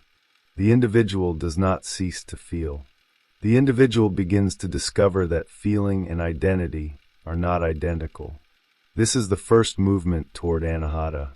The transition does not extinguish manipura. It creates a position above it. The passions remain part of the psyche, and their energy remains indispensable. But consciousness is no longer condemned to become whatever emotion happens to seize it. The person who had existed inside the flames begins, for the first time, to see them. And in that distance between the one who burns and the one who can observe the burning, Jung locates the beginning of individuation. The heart as the birthplace of the self. The transition from manipura to anahata marks what Jung considers a genuine leap in psychological development. Until this point, consciousness remains largely entangled with the forces moving through it. In manipura, emotion is experienced as immediate reality. Desire wants, anger attacks, fear retreats, and passion consumes its object because there is not yet enough distance between the psychological event and the person experiencing it. Anahata introduces that distance.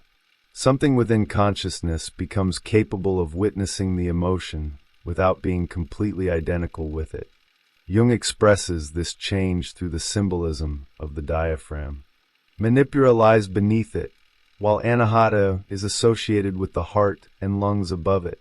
Symbolically, the diaphragm becomes the surface of the earth. Below it lies the subterranean world of heat, instinct, desire, and emotional compulsion.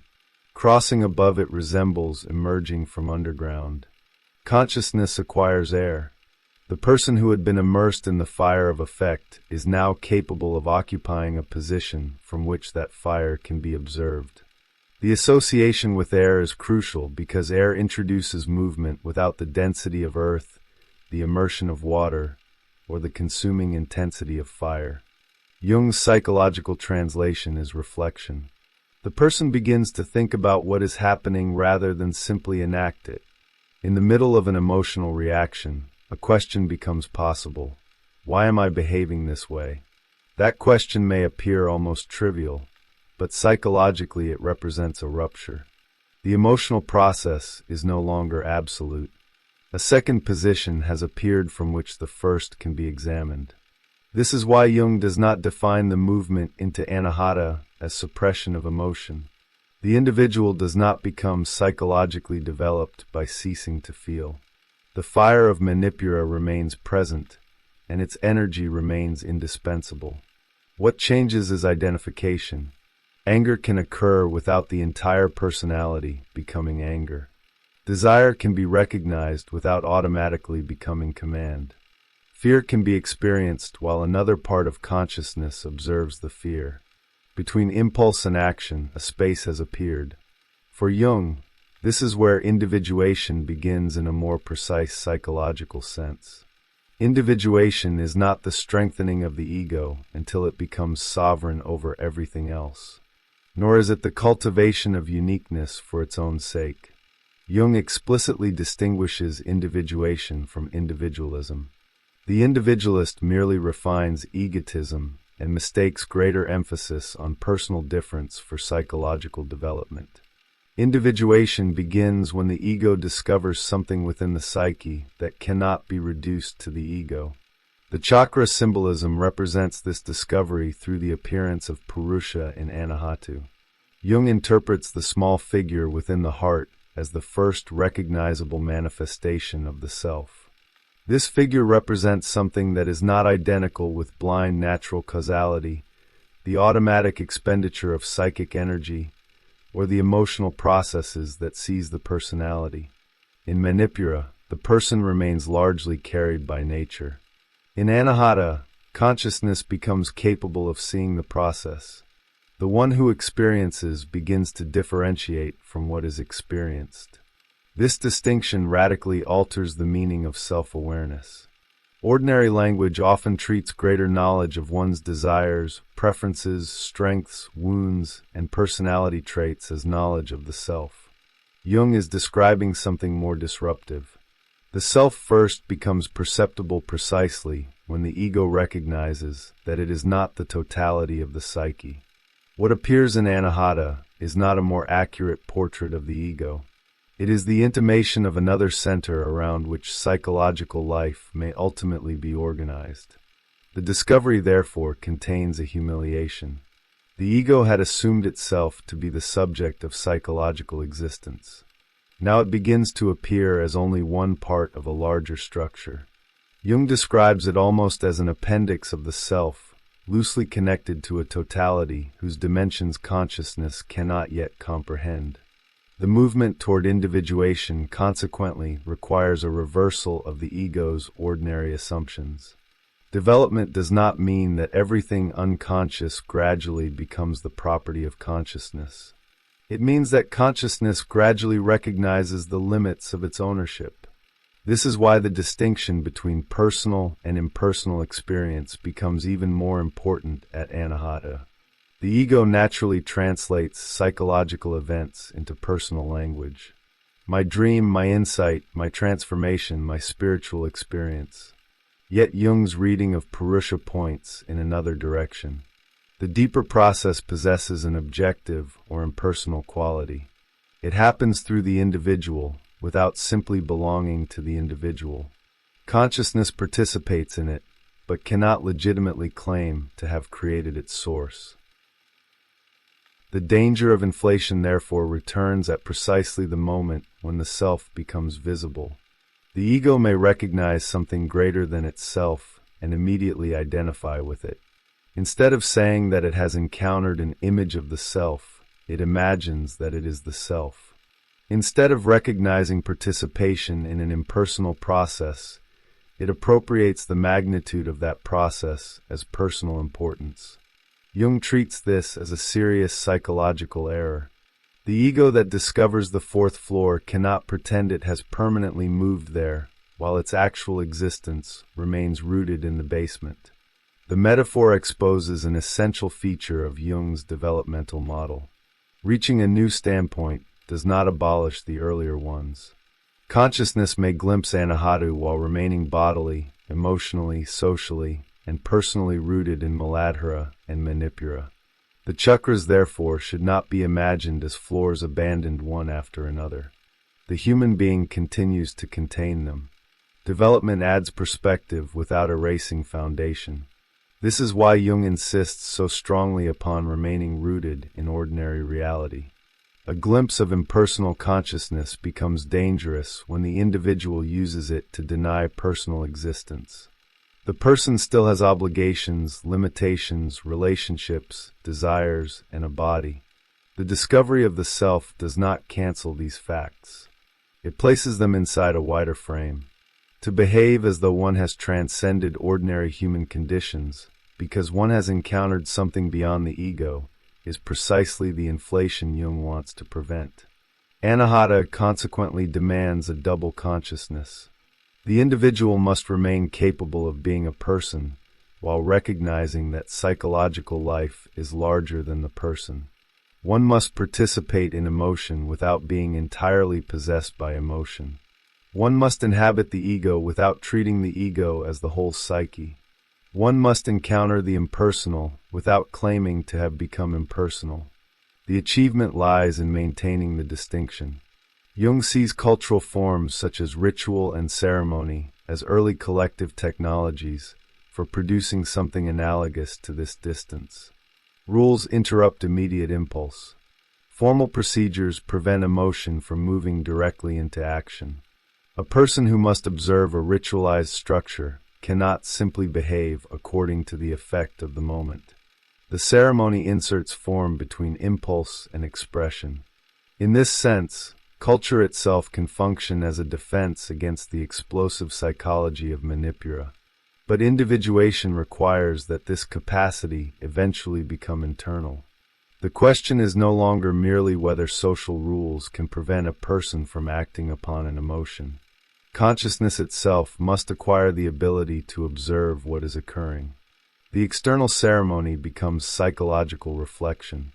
Instead of needing the world to restrain the impulse, another standpoint within the psyche begins to recognize it. This does not mean that thought becomes superior to feeling in a simplistic hierarchy. Jung's point is not that rationality defeats emotion. The new achievement is differentiation. Consciousness can now distinguish between the emotion and the total personality. The fire continues to provide energy, but it no longer has to dictate identity. The person gains the possibility of relationship with psychic forces that previously operated as fate. This is what makes the heart such an appropriate symbolic center. Anahata does not represent cold detachment from life. It represents a form of consciousness capable of holding experience without immediately becoming identical with it. The person can feel deeply and still remember that something exists beyond the feeling. The heart becomes the location where passion and reflection can coexist. The appearance of Purusha gives this new standpoint a symbolic face. Something within the person watches without being consumed by the event. Jung identifies this figure with the germ-like emergence of the self, the first indication that consciousness may ultimately be organized around a center wider than the ego. The individual does not yet possess that center. The individual beholds it. That difference contains the entire psychological meaning of the transition. In Manipura, the individual is the fire. In Anahata, the individual can see the fire. And in the space created by that act of seeing, the ego encounters for the first time the possibility that the one who observes may belong to a greater personality than the one it has spent its life calling itself. The dangerous distance between ego and self. The discovery of the self at Anahata creates a new problem almost immediately. The ability to stand apart from emotion can feel so extraordinary that the ego mistakes psychological distance for psychological elevation. A person who has spent years being carried by desire, anger, fear, or instinct suddenly experiences the possibility of observing these forces rather than simply obeying them. From the perspective of Manipura, this genuinely feels like rising above the earth. Yet Jung insists that the experience must be interpreted with great caution. The emergence of a higher standpoint does not mean that the ordinary personality has ceased to exist at the levels below it. This is why his image of the basement and the fourth floor is so effective. The ego continues to live in Muladhara, even when consciousness becomes capable of glimpsing the Purusha in Anahata. It remains embodied, historical, socially situated, emotionally vulnerable, and dependent upon ordinary existence. The self belongs to a different order. To confuse the two is to imagine that because consciousness has seen something above itself, it has become what it has seen. Jung regards this confusion as inflation, and inflation can transform a genuine psychological experience into a dangerous distortion. The difference between ego and self must therefore become more precise. The ego is the center through which ordinary conscious experience is organized. It remembers a biography, occupies a body, makes decisions, enters relationships, and maintains continuity through time. The self represents a totality that includes consciousness, but is not limited to consciousness. When the Purusha first appears symbolically at Anahata, the ego becomes aware that another center may exist within the psyche. This does not expand the ego into the self. It relativizes the ego by showing that conscious personality belongs to a larger order. Jung uses an apparently paradoxical formulation to make the distinction clear. Individuation does not mean becoming the ego. Becoming increasingly preoccupied with personal uniqueness would merely produce individualism, which Jung treats as refined egotism rather than genuine development. Individuation begins when the personality enters into relationship with precisely what is not identical with the ego. The self is therefore difficult to understand, because consciousness instinctively tries to imagine it as an improved version of itself. Jung instead presents it as the greater structure within which the ego discovers its own partial status. This changes the meaning of individuality. Earlier differentiation had required separation from unconscious participation with others. The person needed boundaries in order to become a recognizable ego. At Anahata, another differentiation becomes necessary. Consciousness must distinguish itself from its own emotional processes. The person who can recognize an outburst of passion as an event occurring within the psyche has achieved something fundamentally different from the person who simply becomes the outburst. Jung explicitly identifies this capacity with the beginning of individuation.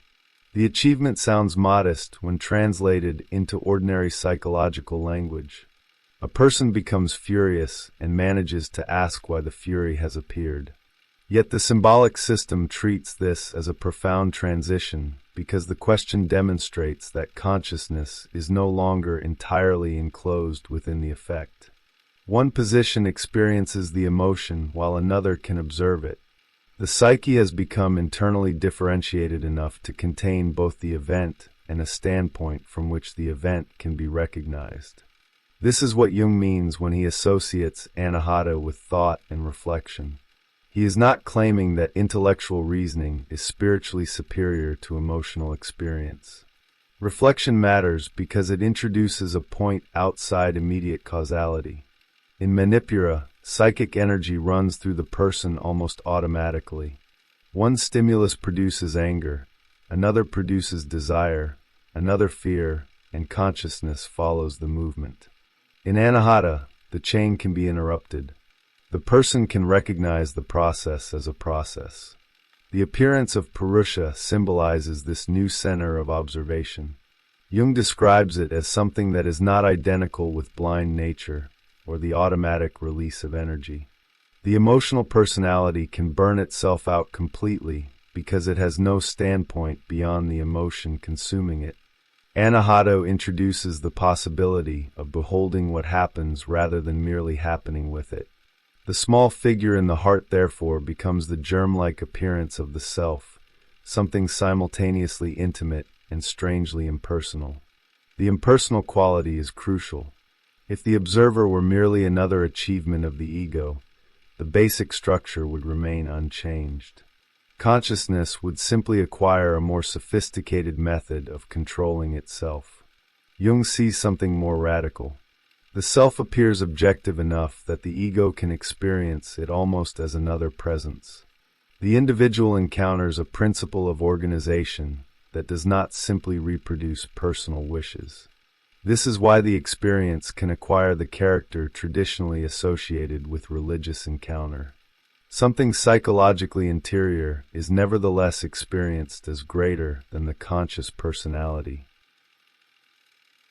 Jung's warning against identification becomes even stronger at this point. The awakening of Kundalini has already introduced impersonal material, and the temptation is to appropriate its power. The ego feels the movement of the deeper psyche and concludes that it personally has risen. Jung compares the distinction to flying under one's own power versus being lifted by a wave or violent wind. In the second case, the individual does not control either the ascent or the return. Mistaking oneself for the force carrying the experience creates the conditions for a painful collapse.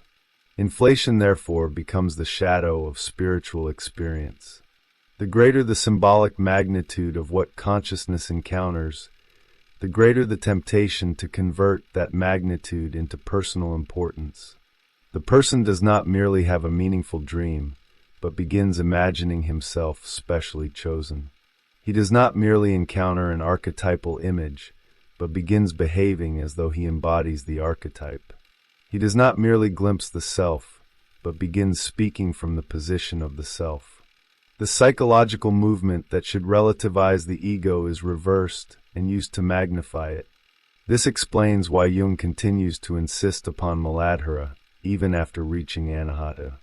Earthly rootedness becomes protection against inflation. Work still has to be done.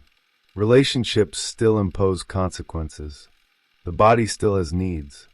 Personal limitations remain.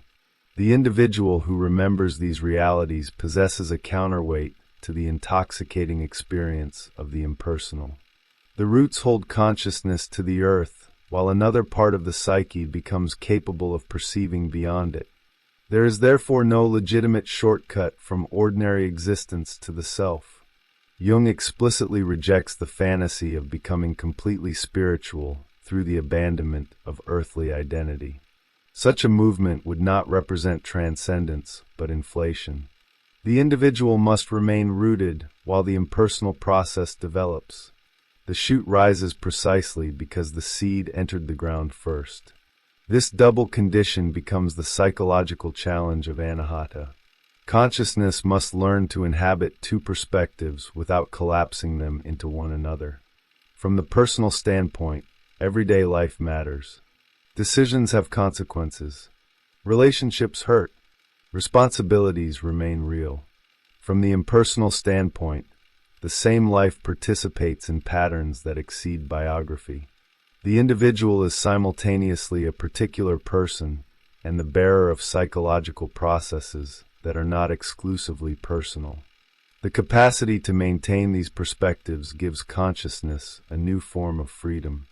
Before Anahata, the individual is largely identical with what happens. At Anahata, the person can experience emotion while recognizing that the emotion does not exhaust the meaning of the self. This distance does not abolish suffering, but it changes the relationship to suffering. The person may still burn, but no longer needs to believe that the fire is the totality of who he is. Jung's description of the self therefore avoids both ego domination and ego annihilation. The ego remains necessary precisely because something must maintain the distinction. Without a sufficiently stable ego, the impersonal material of the unconscious simply overwhelms consciousness. With an inflated ego, the same material is appropriated and distorted. Individuation requires a third possibility, participation without identity. This is the psychological meaning of beholding Purusha. The individual sees the greater center, but does not claim to be it. The self becomes perceptible precisely because enough distance exists for relationship. The ego can now recognize something beyond itself without disappearing into it. The journey through the chakras has therefore reached a decisive threshold. Muladhara created rooted existence. Svadhisthana opened the waters of the unconscious. Manipura released the buried fire of emotional life. Anahata creates the first standpoint from which those forces can be consciously witnessed. What began as an ascent through symbolic centers has become a progressive differentiation between the person, the forces acting within the person, and the greater psychological totality in which both participate. Kundalini has not carried the ego toward divinity. She has done something more psychologically demanding. She has brought consciousness far enough that the ego can begin to see its own limits. The body as a map of consciousness. One of the most consequential features of Jung's second lecture is the way the chakra system allows him to reconnect psychological states with the body. Modern consciousness tends to locate psychological life vaguely inside the head. Thinking, identity, memory, and awareness appear to belong to the brain, while the rest of the body becomes the biological machinery carrying consciousness through the world. The Kundalini system presents a radically different image. Consciousness is distributed symbolically along the body, and movement from one chakra to another corresponds to changes not only in psychological experience, but in the bodily regions through which that experience seems to become real. Jung does not interpret these locations as straightforward anatomical claims. Their importance lies in the fact that human beings spontaneously experience psychological events through different regions of the body. Intense emotion is felt in the abdomen. Love and conviction are associated with the heart. Thought is associated with the head. These correspondences survive even in ordinary speech. Someone may understand something intellectually without having taken it to heart. Another person may know something rationally while still reacting to it viscerally in an entirely different way. For Jung, such expressions preserve an older psychological geography that the chakra system develops with extraordinary symbolic precision. The distance between these centers can be enormous. Jung observes that a person may understand something in the head for 40 years without ever realizing it in the heart. Intellectual knowledge and psychological realization are therefore not equivalent. An idea can remain perfectly articulated while leaving the deeper organization of personality untouched. The movement between bodily centers becomes an image of the difference between possessing information and being transformed by what one knows. This gives the chakra symbolism a psychological relevance that does not depend upon accepting a literal subtle anatomy. The body functions as a map because different forms of consciousness have different experiential textures. Manipura corresponds to the solar plexus because powerful emotion can seize the organism there. Anahata corresponds to the heart and lungs because the transition beyond emotional possession is imagined as rising above the diaphragm into air. The symbolic anatomy describes not organs in isolation, but qualitative differences between states of being. The sequence of elements makes this progression even clearer. Earth belongs to rootedness and solidity. Water dissolves boundaries and carries consciousness into the unconscious.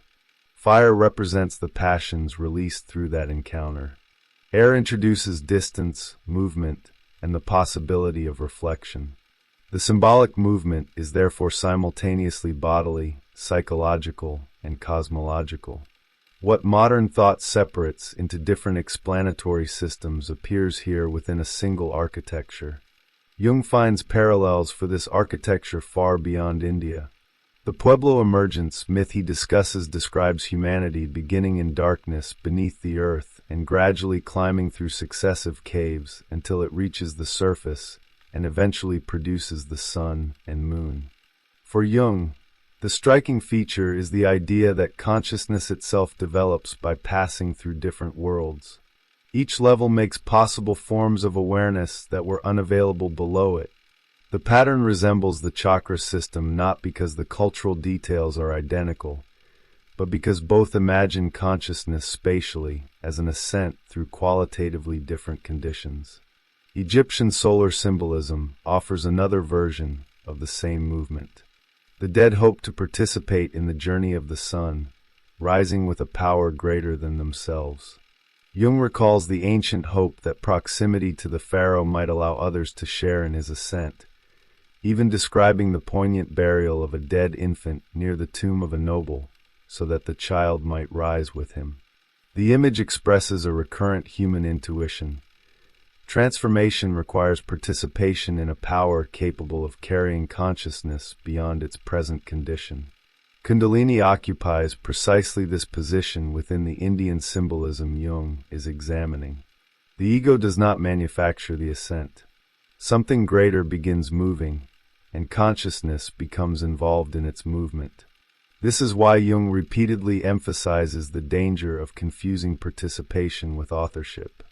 The mythological language speaks of gods and divine energies because the forces involved are experienced as autonomous.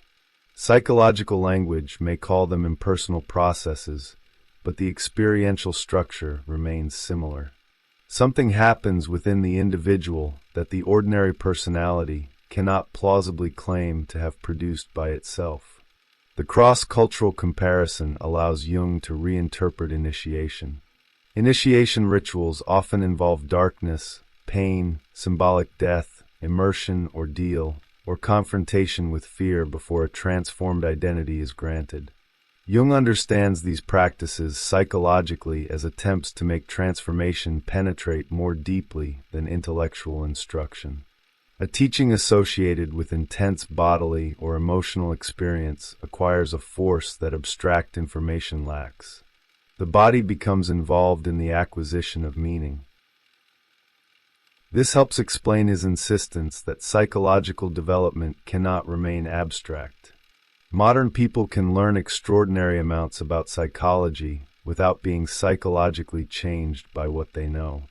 They can explain projection while continuing to project, describe complexes while remaining governed by them, and discuss the unconscious while carefully avoiding any experience capable of disturbing conscious identity.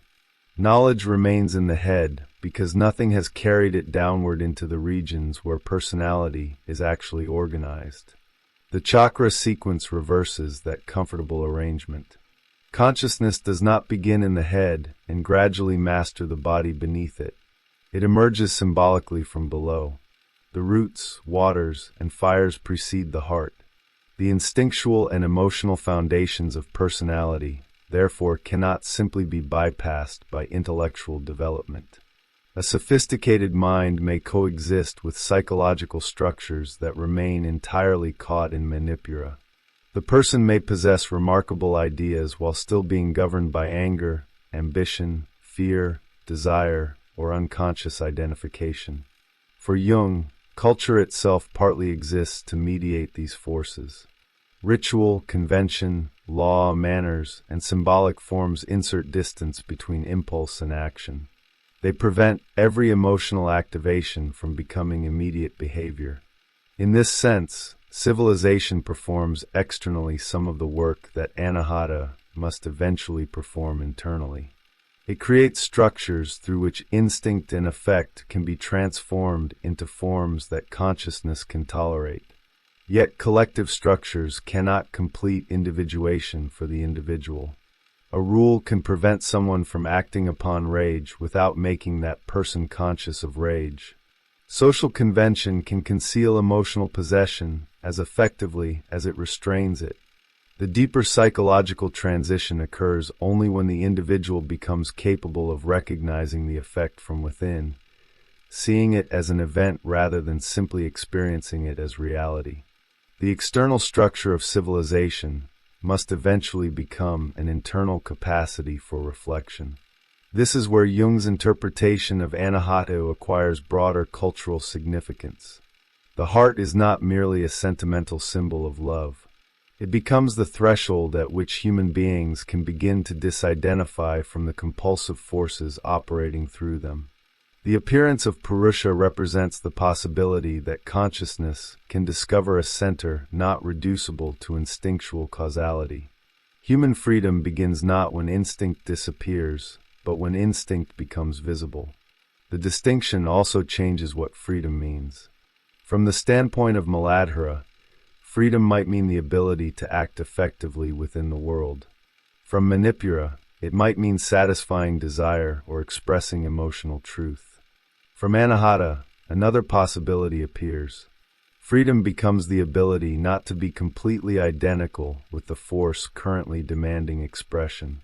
The person acquires enough distance to choose a relationship with the emotion rather than merely enact it. The chakra system therefore gives Jung a symbolic history of consciousness condensed into the human body. Matter becomes life, life becomes desire, desire becomes reflection, and reflection opens toward awareness of the self. The body does not disappear as consciousness develops. Every higher position remains dependent upon the levels beneath it. The individual continues to possess roots, water, fire, and emotion even after acquiring the capacity to observe them.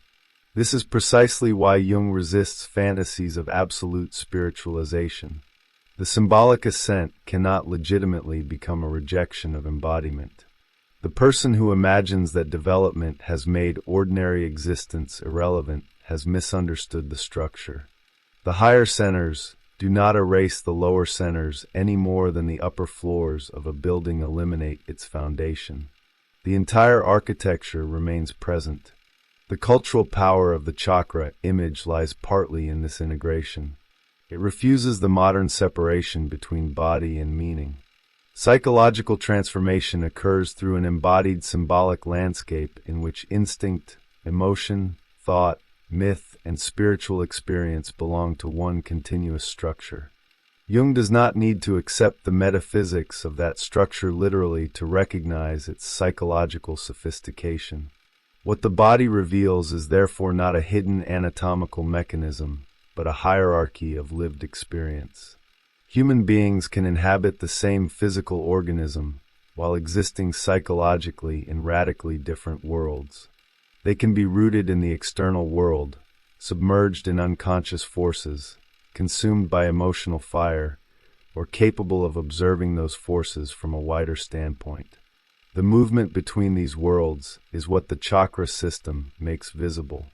And by the time consciousness reaches the heart, the body has become more than the place where psychological life happens. It has become a symbolic record of how consciousness learns, stage by stage, to recognize itself. The first birth of the self. By the end of the second lecture, the chakra system has ceased to look like a sequence of exotic spiritual symbols and has become a developmental map of consciousness. Muladhara, Svadhisthana, Manipura, and Anahata now describe four radically different relationships between the individual and psychological experience. The movement through them is not simply an ascent from lower to higher, matter to spirit, or ignorance to enlightenment. Each transition changes the position from which consciousness experiences itself. The decisive achievement is therefore not the acquisition of mystical knowledge, but the gradual emergence of a standpoint capable of distinguishing the person from the forces moving through the person. Muladhara establishes the indispensable beginning. The individual has to enter the world, become rooted within it, and allow a concrete personal existence to take form. Jung is emphatic about this because the temptation to transcend ordinary life can conceal a failure to have lived it. The person who remains psychologically suspended above existence has not achieved detachment. Genuine detachment becomes possible only after attachment has become real. The seed must enter the ground before anything can grow from it. This gives ordinary life a paradoxical dignity within Jung's interpretation. The world may be provisional when viewed from the perspective of the chakra system, but provisional does not mean irrelevant. Work, relationships, commitments, social participation, and material existence become the soil in which personality acquires enough substance for further development. One must leave a trace. Something that existed only as possibility must become actual. Without this incarnation, the spiritual journey risks becoming a fantasy through which consciousness avoids the very conditions required for transformation. Kundalini awakens only after this foundation has been established. Her movement signals the activation of another order of psychological life, one that cannot be reduced to personal intention. The crucial word is impersonal. Jung repeatedly warns that the process initiated by Kundalini does not simply represent personal development on a larger scale. Something begins happening whose structure belongs to the psyche beyond the ego. Personal life can certainly be transformed by it, but the ego cannot safely identify itself with the force producing that transformation. The distinction becomes the psychological safeguard of the entire journey. The awakening of impersonal forces can feel enormous because consciousness suddenly encounters dimensions of experience that exceed its previous boundaries. The danger is that the ego appropriates this magnitude. Jung calls the result inflation.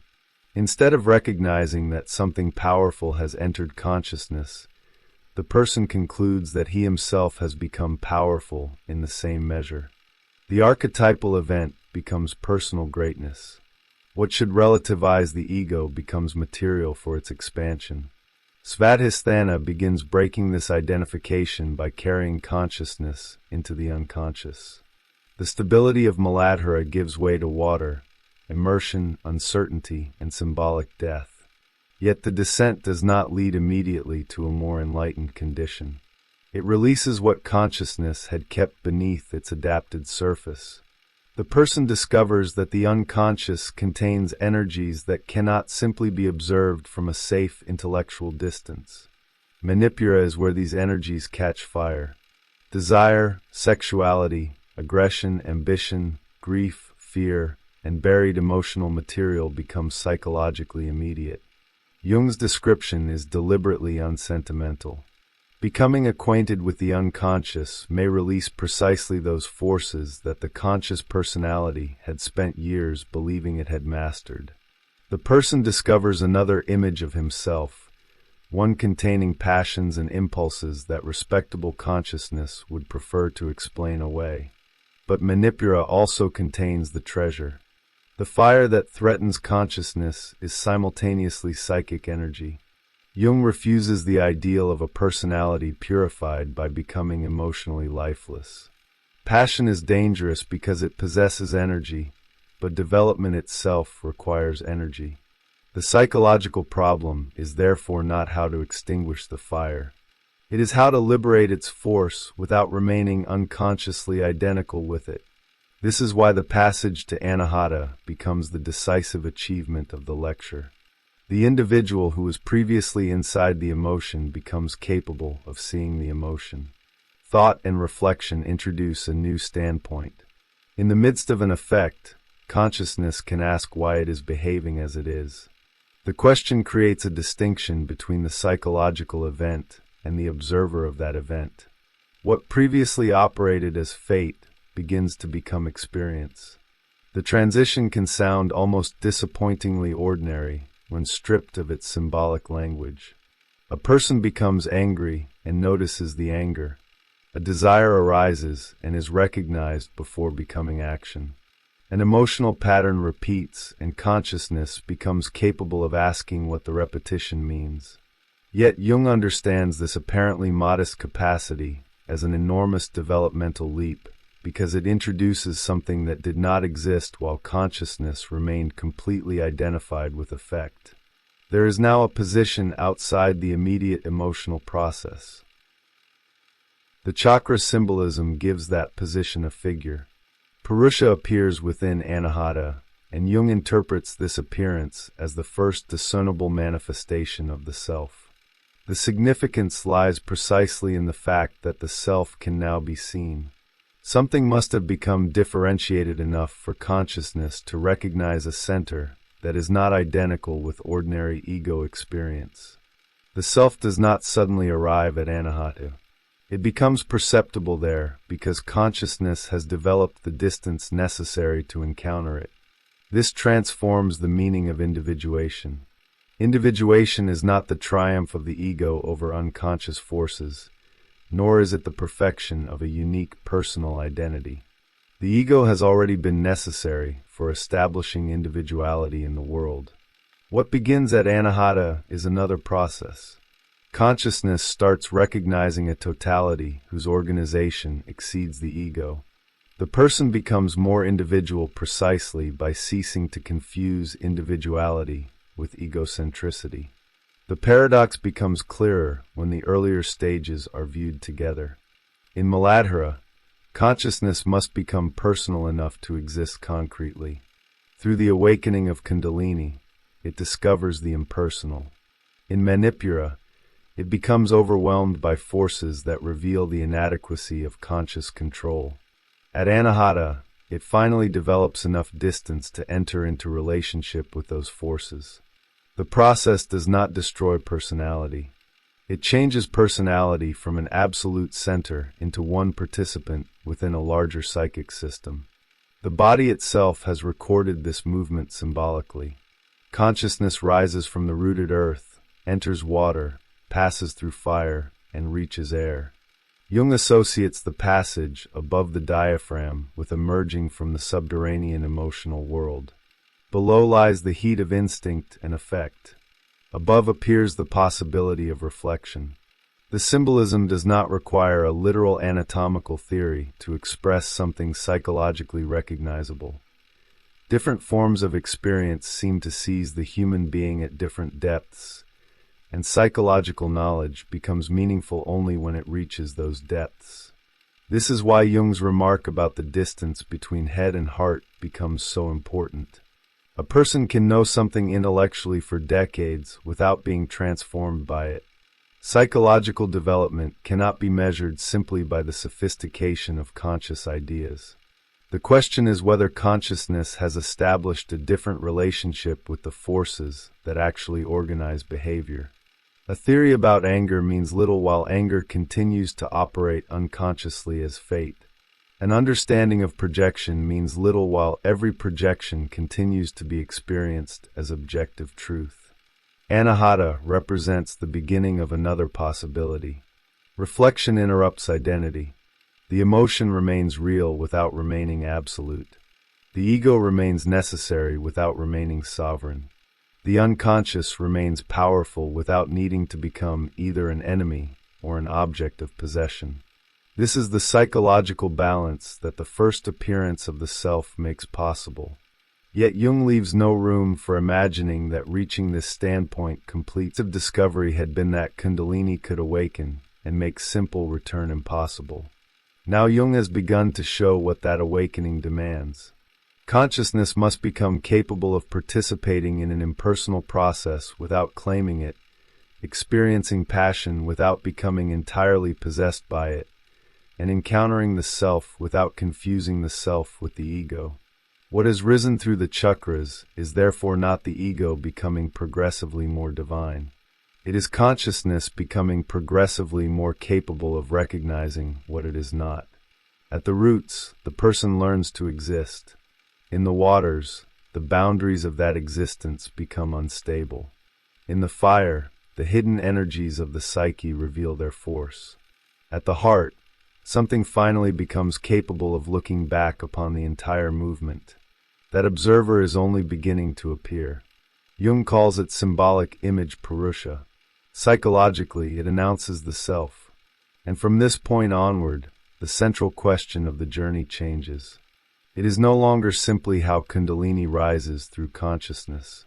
It is what becomes of the human being once consciousness has discovered a center greater than the person it had always assumed itself to be.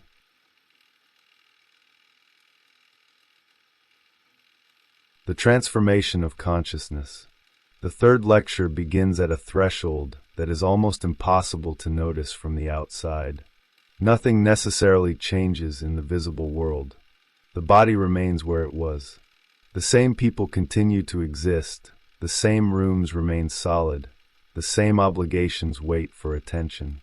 Yet Jung now pushes the chakra sequence toward a transformation far more radical than anything encountered before. Earth became water, water became fire, fire became air. With Vishuddha, even air disappears. The next element is ether, something that can be imagined but cannot be grasped, weighed, or located like ordinary matter. The symbolism is moving away from substance towards something that exists primarily as psychic reality.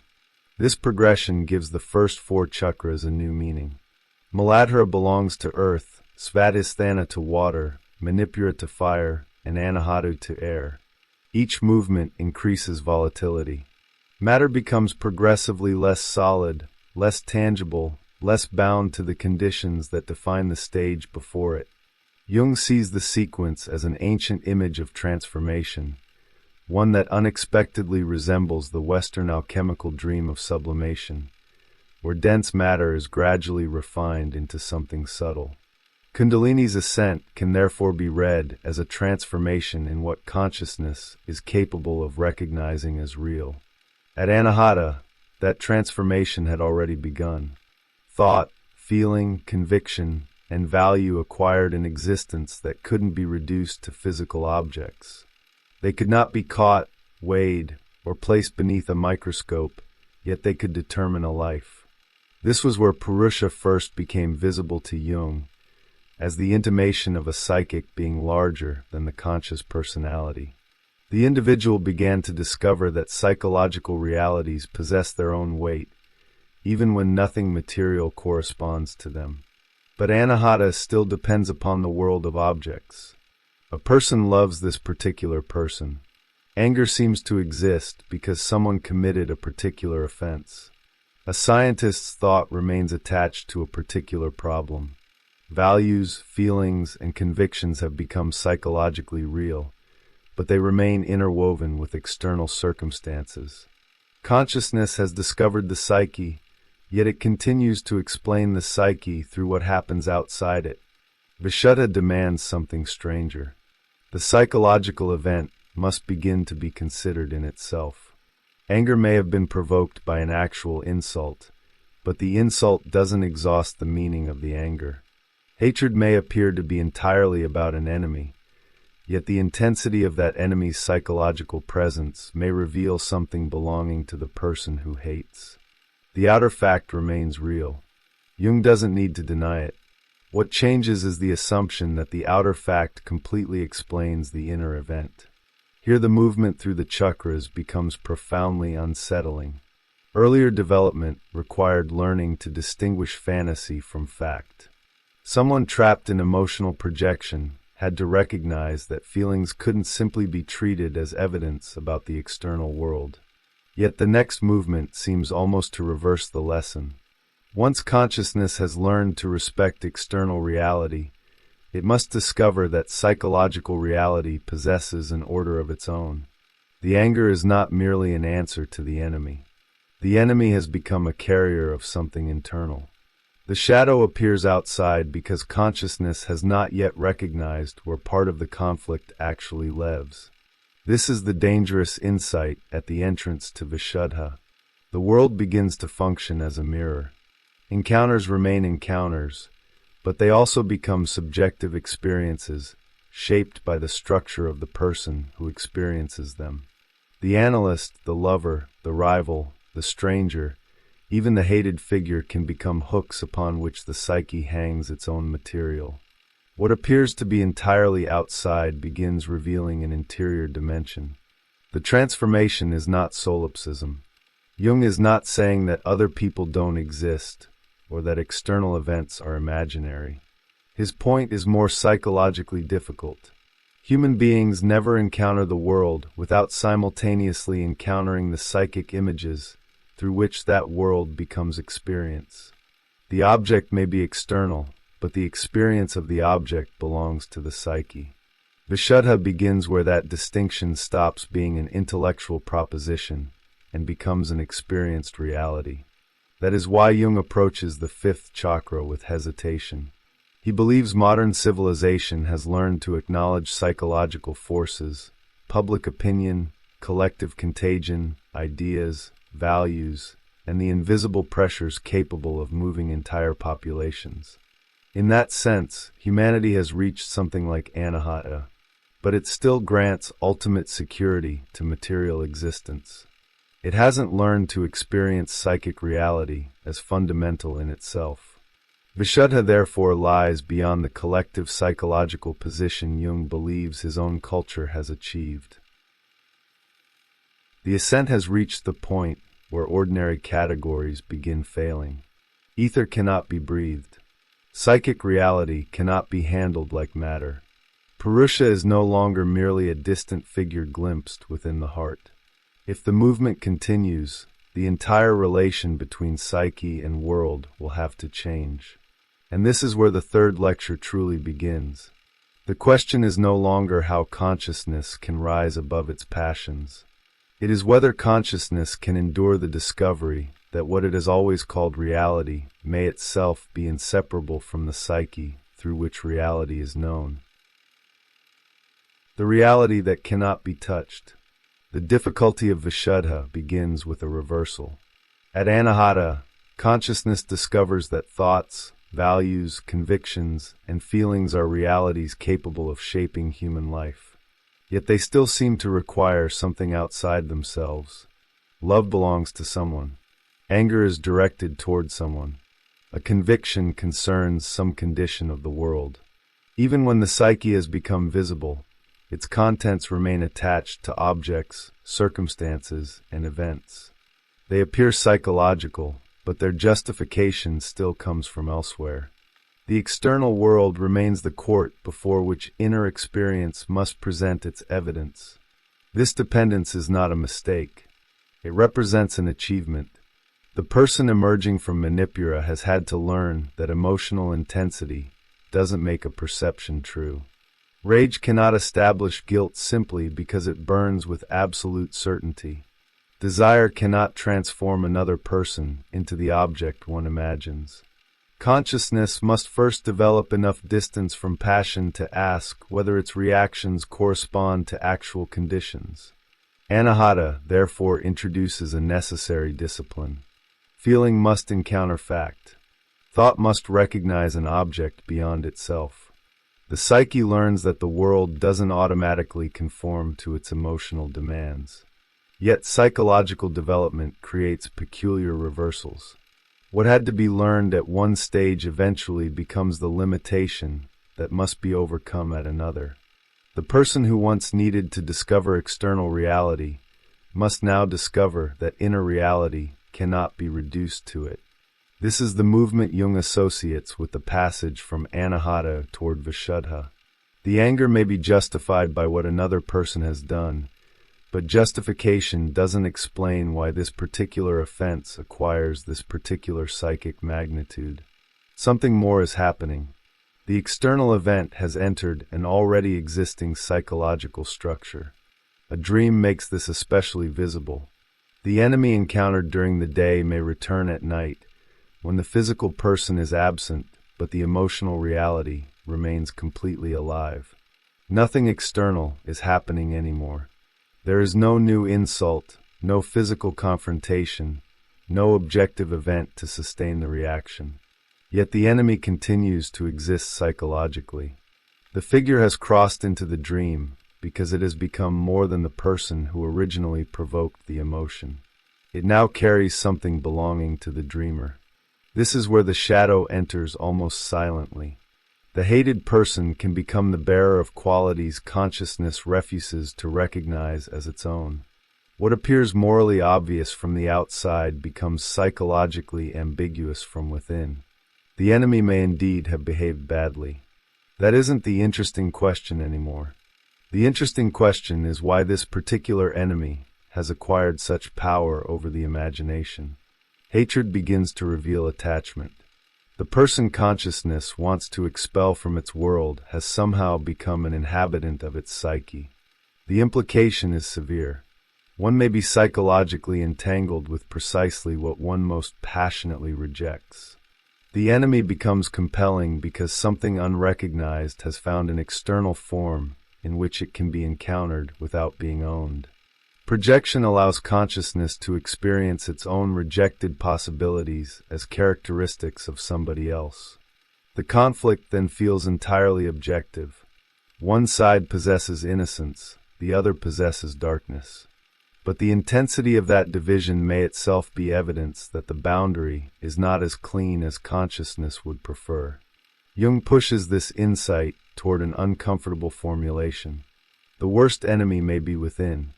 The statement isn't a moral command to excuse hostility or deny actual wrongdoing. Its psychological force lies elsewhere. The external enemy may simultaneously function as an image through which an internal conflict becomes visible. To recognize this doesn't abolish the outer world. It doubles it. Every significant encounter can now possess an objective history and a subjective history at the same time.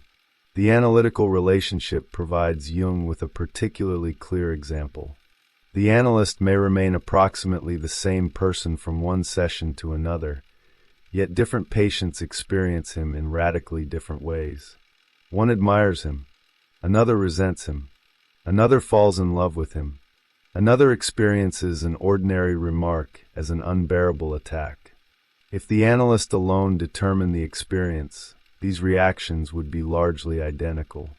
They aren't. Something belonging to each individual enters the relationship and organizes its meaning. The analyst consequently becomes less substantial in a very specific sense. He remains physically real, with his own personality and intentions, but psychologically he also becomes a surface upon which another psyche produces meaning. Jung describes him almost as a hook upon which the patient hangs a garment. The metaphor is revealing because the hook doesn't create the garment.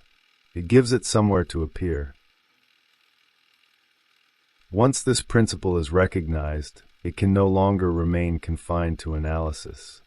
The entire world begins to acquire the same double structure. The lover is never merely the lover. The rival is never merely the rival. Authority is never experienced solely as authority objectively exists. Parents, institutions, nations, enemies, ideals, and gods enter consciousness through psychic structures already capable of investing them with fear, desire, admiration, resentment, or sacredness. The world remains there, but the world as experienced is inseparable from the psyche experiencing it. This is the psychological foundation of Jung's extraordinary description of Vishuddha. At that level, the world becomes a reflection of the psyche. What seems solid is known through sensation. What seems meaningful is organized through psychic images. Even the body is encountered through representations generated within consciousness. The familiar certainty that reality simply stands outside the observer begins to weaken. Experience always arrives already transformed into psychic form. It is tempting to reduce this to philosophy. Jung refuses that escape. An intellectual conclusion is not enough. A person can understand perfectly well that perception is mediated, that projection exists, that the psyche influences experience, and still remain psychologically unchanged. Vishuddha requires something much more disturbing. Psychic facts must acquire the compelling force normally reserved for physical facts. They must become realities that cannot simply be dismissed because they cannot be touched. This distinction between knowing and experiencing runs through the entire lecture. Concepts can remain weightless indefinitely. A person may construct elaborate ideas about God, consciousness, the self, or transcendence while remaining entirely within ordinary psychological life. The concept proves nothing. Jung repeatedly returns to experience because only experience changes the structure of consciousness.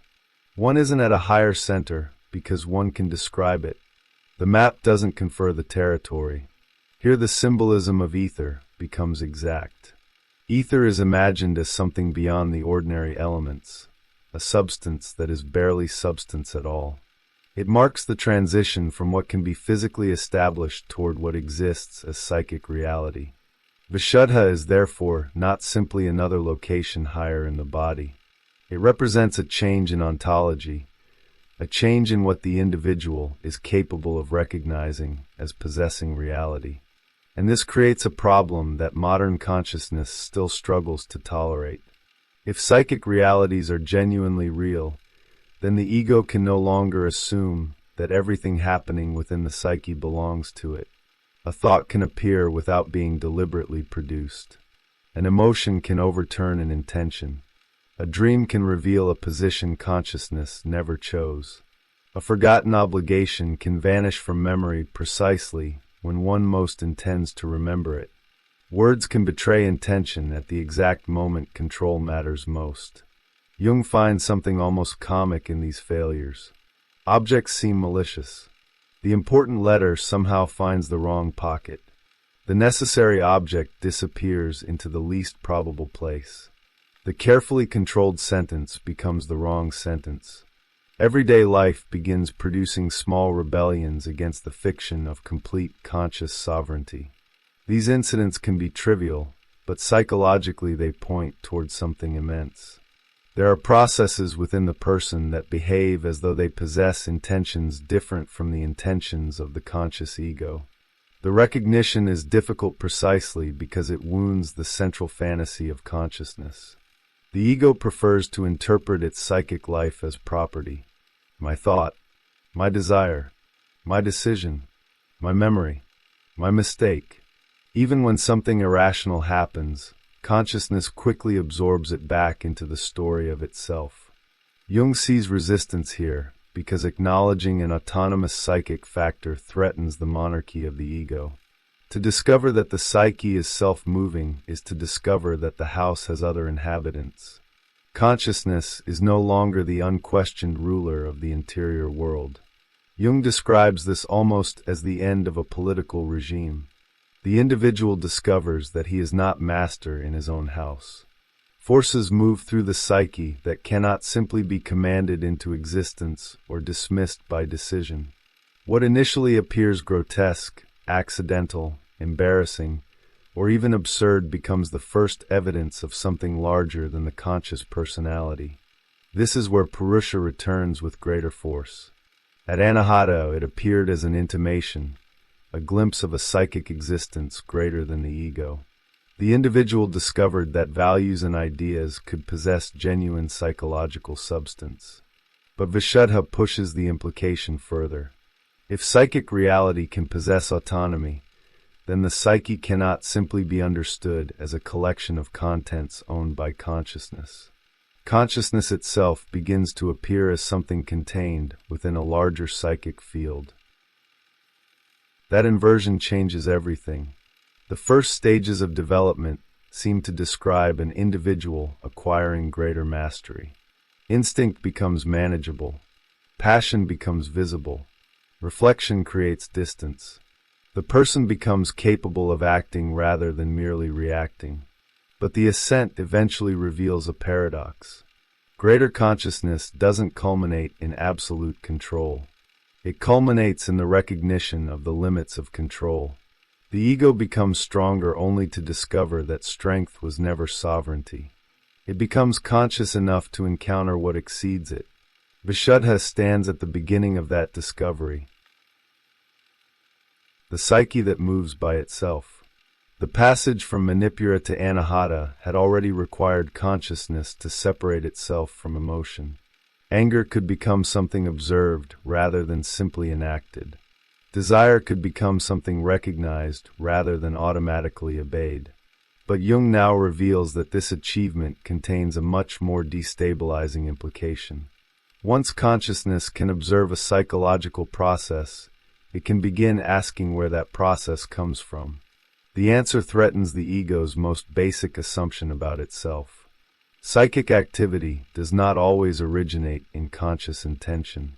Something within the psyche moves on its own. This autonomy is easy to acknowledge theoretically and remarkably difficult to accept psychologically. A person can comfortably speak about the unconscious while continuing to behave as though every meaningful thought, decision, feeling, and action belongs to the conscious personality. When something unexpected happens, the ego rapidly assimilates it. A forgotten appointment becomes carelessness. A slip of the tongue becomes an accident. An inexplicable mood becomes tiredness. A recurring dream becomes meaningless mental noise. Consciousness preserves its sovereignty by translating every disturbance back into categories it can control. Jung's analytical psychology begins precisely where these explanations become insufficient. The psyche behaves as though it contains tendencies that possess their own direction. Thoughts appear that consciousness did not summon. Dreams construct elaborate situations without consulting the dreamer. Memories disappear when they are needed and return when they are not. Emotional reactions exceed the events supposedly causing them. An individual consciously resolves to behave in one way and discovers himself repeatedly behaving in another. What appears from the ego's standpoint as malfunction may reveal another center of psychological activity. Jung emphasizes how elusive this psychogenic factor can be. The moment analysis attempts to isolate it, the patient often reclaims the event as conscious intention. What looked autonomous is immediately absorbed into the familiar statement that this is simply what I wanted to do. The resistance is understandable because the alternative is disturbing. If the event was not completely intended by the ego, then someone or something else seems to be participating in psychological life. Jung notes that people may fear this recognition as though admitting psychic autonomy were equivalent to admitting madness. The fear reveals how deeply Western identity depends upon the image of a unified conscious subject. The individual expects to be the author of his own interior life. To discover otherwise resembles a political revolution. Jung describes it as the end of monarchy. Consciousness discovers that it is not living alone in its own house. Other factors interfere with the realities it has carefully arranged. The metaphor of ghosts is deliberately provocative because autonomous psychic processes initially feel almost foreign. They belong to the individual, yet they do not behave as possessions. This recognition is what Jung connects with the first appearance of Purusha. The strange autonomous factor that initially manifests through embarrassing mistakes, disproportionate reactions, dreams, fantasies, and apparently irrational impulses can be understood as the earliest indication that the psyche possesses an organization beyond conscious personality. The first glimpse of something greater does not necessarily arrive surrounded by spiritual grandeur. It may enter through precisely those experiences the ego finds most ridiculous or inconvenient. The progression through the chakras can now be reread from this perspective. At Muladhara, the elephant symbolizes the enormous instinctive force supporting conscious existence. The individual needs this power in order to become established in the world. It gives consciousness weight, determination, and the ability to build a stable reality. Jung associates the elephant with domesticated libido, comparable to the horse in Western symbolism, a tremendous natural energy placed at the service of conscious life. But when consciousness attempts to leave Muladhara for Svadhisthana, the same force changes its face. The elephant becomes the Makara, the leviathan of the depths. What previously supported consciousness now threatens to devour it. Jung sees a profound psychological law in this reversal. The force that allows a person to inhabit one stage of life can become the force preventing departure from it. The greatest blessing within one psychological world can become the greatest obstacle when development requires another. His example is the mother. The maternal power that nourishes childhood is indispensable while the child depends upon it. Yet if that same relationship remains psychologically dominant when adulthood requires separation, nourishment becomes engulfment. The mother who sustained development can symbolically become the devouring mother. Nothing about the original function was wrong. The problem emerges because a force appropriate to one stage has survived unchanged into another. This principle extends far beyond the literal mother. Every psychological support can eventually become a limitation. A social identity that once gave the individual confidence can become a prison. A relationship that once provided security can prevent differentiation. A worldview that once organized chaos can eventually make new experience impossible. Even a psychological insight can become defensive when consciousness clings to it after its developmental function has been exhausted. The animal sequence records these transformations of psychic energy. In Manipura, the animal is the ram, associated with Agni and the fire of passion. The terrifying Leviathan has become smaller.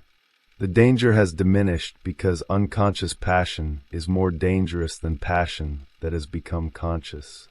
Once the individual knows the fundamental desires operating within him, those desires can become objects of psychological relationship. The sacrifice required at Manipura is therefore the sacrifice of identification with passion, not the destruction of vitality itself. At Anahata, the animal changes again. The gazelle appears as a light, volatile creature, difficult to grasp and constantly moving. Jung uses it to symbolize the elusive psychogenic factor, the subtle recognition that something within psychological life possesses movement independent of the ego. Compared with the enormous elephant and the terrifying leviathan, the gazelle seems almost insignificant. Yet this apparent weakness is deceptive. It introduces an idea capable of overturning the entire organization of consciousness. The gazelle marks the point at which the enemy is no longer simply outside. The obstacle is becoming psychological. Earlier, consciousness struggled with forces that seemed overwhelming because they appeared as instinct, unconsciousness, or passion. Now it begins recognizing that the fundamental conflict concerns the relationship between ego and psyche. The question is no longer merely whether the individual can control desire. It is whether the individual can accept that conscious control was never the only agency operating within him.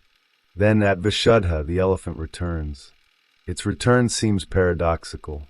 The same animal that supported the dense earth of Muladhara now appears at the center associated with ether, abstraction, and psychic reality. Jung reads the reversal as extraordinarily meaningful. At the beginning, the elephant gave solidity to the material world. At Vishuddha, that same tremendous force gives solidity to what consciousness previously regarded as insubstantial.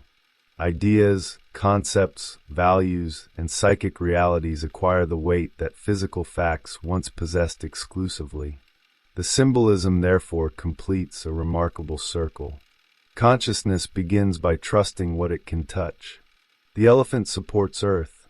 After passing through water, fire, and air, consciousness eventually encounters the same power supporting something that cannot be touched at all. The transformation is not that reality has disappeared. The category of reality has expanded. Psychic facts can now become as compelling as physical ones. Jung understands how radical this would be for modern consciousness. Western civilization had already learned that invisible psychological forces could have enormous material consequences. Public opinion could move nations. Propaganda could reorganize collective behavior. Ideas could send millions of people into war. Newspapers, advertising, political contagion, and collective emotion demonstrated that something physically weightless could exercise extraordinary power over the visible world. Jung therefore considers modern humanity to have reached approximately the psychological level symbolized by Anahata. It recognizes psychic forces, but it does not yet grant them ontological independence. Vishuddha would require a further transformation. Psychic reality would have to become fundamental rather than secondary. Instead of imagining psyche as something produced within a primarily material universe, consciousness would encounter a world in which the distinction between physical and psychological reality had itself become uncertain. Jung admits that his own culture has not reached this position. The bridge between psychology and physics remains missing. To speak about Vishuddha is therefore to speak partly about a possible future form of consciousness rather than an established collective achievement. This humility matters because Jung refuses to turn the higher chakras into claims of personal attainment. One may understand the symbolism intellectually without inhabiting the consciousness it describes. Speculation about higher centers is easy precisely because concepts allow the ego to travel where experience has not gone. Jung repeatedly insists upon the difference. A person is not at Vishuddha because he believes psychic reality is fundamental. He would have to experience it as such. The elephant at Vishuddha consequently symbolizes something that cannot be produced through belief alone. Psychic reality must acquire the same unquestionable weight that physical reality possessed in Muladhara. What once seemed abstract must become substantial. The psyche must cease to appear as a collection of private experiences floating inside an independently existing material world. Only then would the reversal be complete. The individual would no longer experience psychic events merely as contents occurring within himself. He would begin to experience himself as existing within a psychic reality larger than conscious personality. And once that inversion occurs, the question of who is moving whom becomes impossible to avoid. The elephant that now supports the invisible. The return of the elephant at Vishuddha completes one of the most important symbolic transformations in Jung's reading of the chakras. In Muladhara, the elephant supported the earth. It represented the enormous instinctive power required to establish consciousness within material existence. At Vishuddha, the same animal appears again, but the substance it supports has changed completely. The elephant now carries ether. The heaviest animal has become the foundation of the least tangible element. For Jung, the paradox expresses the psychological achievement of giving psychic reality the same weight that ordinary consciousness gives to matter. The transformation becomes clearer when the entire animal sequence is considered as a single movement. The elephant of Muladhara is strength placed at the service of conscious earthly existence. In Svadhisthana, this force becomes the Makara, the terrifying creature of the depths.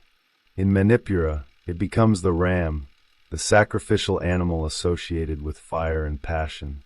In Anahata, it becomes the gazelle, light, elusive, almost impossible to grasp. Then, unexpectedly, the elephant returns. What consciousness encountered first as the power sustaining material reality now reappears as the power capable of sustaining psychological reality. Jung interprets the sequence dynamically rather than treating the animals as isolated attributes assigned to separate chakras. The same underlying psychic energy changes character according to the level at which consciousness encounters it. A force can be supportive at one stage, monstrous at another, sacrificial at the next, and almost immaterial after that. Psychological meaning is therefore relational. No force is simply beneficial or destructive in itself. Its meaning depends upon the developmental position from which it is experienced. This principle had already appeared in the transformation of the elephant into the Makara. Everything that helps consciousness establish itself in the world can eventually oppose the attempt to move beyond that world. The attachment that once provided security becomes the attachment preventing development. The instinct that once protected life becomes the instinct that resists transformation. Jung's example of the nurturing mother becoming the devouring mother illustrates precisely this reversal. The force itself has not become evil. Its developmental function has changed. By Manipura, the danger has diminished because passion has become visible. Jung considers unconscious passion more dangerous than conscious passion. The ram can therefore be sacrificed. The individual can recognize desire, aggression, ambition, and emotional compulsion as psychological forces rather than simply being carried by them. Something that once possessed the person can become an object of awareness. The gazelle of Anahata marks a subtler threshold. What consciousness begins to recognize there is not merely a particular emotion, but the autonomous quality of psychological life itself. The psychogenic factor moves quickly and evasively. Whenever consciousness tries to grasp it, the ego tends to reclaim it as its own action. Jung sees this resistance as evidence of how difficult it is to admit that the psyche contains processes that are genuinely self-moving. The gazelle is elusive because the reality it represents constantly escapes the ego's attempt to convert it back into conscious intention. Vishuddha transforms this tentative recognition into something much more substantial. The psyche no longer appears as a fragile hypothesis inferred from strange dreams, symptoms, mistakes, or emotional disturbances. The elephant returns because psychic reality has acquired weight. What had been volatile becomes undeniable. Concepts, ideas, values, images, and psychological processes can now be experienced as realities in themselves, rather than as secondary reflections of material events. Jung reaches toward philosophy to clarify the transition. Plato's cave had already imagined human beings confronting shadows, while remaining unaware of the conditions producing their perception. Centuries later, theories of cognition would formulate the same problem abstractly. Consciousness does not encounter reality without mediation.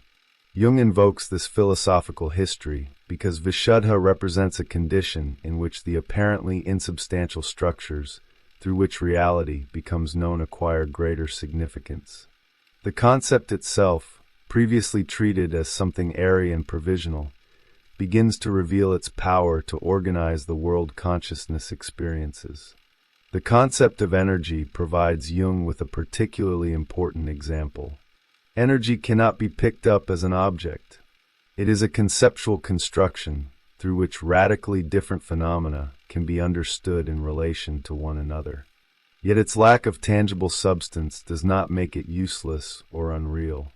A concept can organize perception so effectively that entire domains of reality become intelligible through it. Vishuddha radicalizes this principle psychologically. The invisible structures of psyche may possess consequences as concrete as the material objects consciousness normally regards as primary. This is why Jung believes his own civilization stands somewhere near Anahata rather than Vishuddha. Modern humanity has learned through painful historical experience that psychical factors can move the material world. Public opinion cannot be weighed, yet governments fear it. Collective emotion cannot be touched, yet crowds can be transformed by it. Propaganda, advertising, political contagion, and mass psychology demonstrate that invisible psychological processes can reorganize societies. For Jung, the First World War itself had shown the terrifying power of such forces. The lesson is that ideas do not remain inside individual heads. Psychic realities can become historical forces. A belief shared by millions can reshape borders, destroy institutions, create movements, and send populations into conflict. An image can organize collective behavior. A rumor can produce material consequences. The intangible can therefore act upon the tangible with enormous force. But recognizing the power of psychic factors is still not equivalent to Vishuddha. Modern consciousness may accept that ideas influence matter, while continuing to assume that matter remains fundamentally real and psyche remains secondary. Jung sees the fifth chakra as demanding something more radical. There the hierarchy itself would change. Psychic reality would cease to require validation from physical reality. Matter might begin to appear almost as the outer skin of a vastly larger psychic cosmos. Jung knows that this formulation approaches the limits of what psychology can responsibly claim. He therefore speaks of Vishuddha with hesitation. His civilization, he says, has not yet built the conceptual bridge that would connect the most abstract discoveries of physics with the most abstract insights of psychology.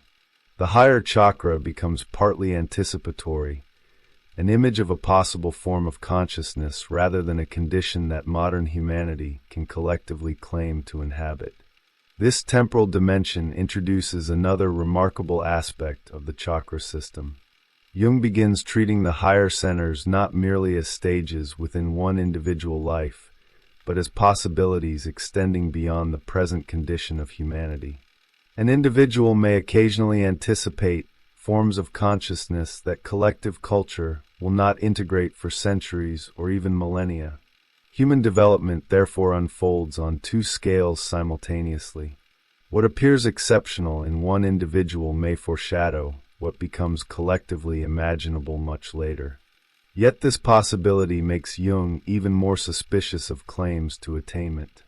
A person may possess an experience that anticipates something beyond the collective standpoint without permanently living at that level. A glimpse is not habitation.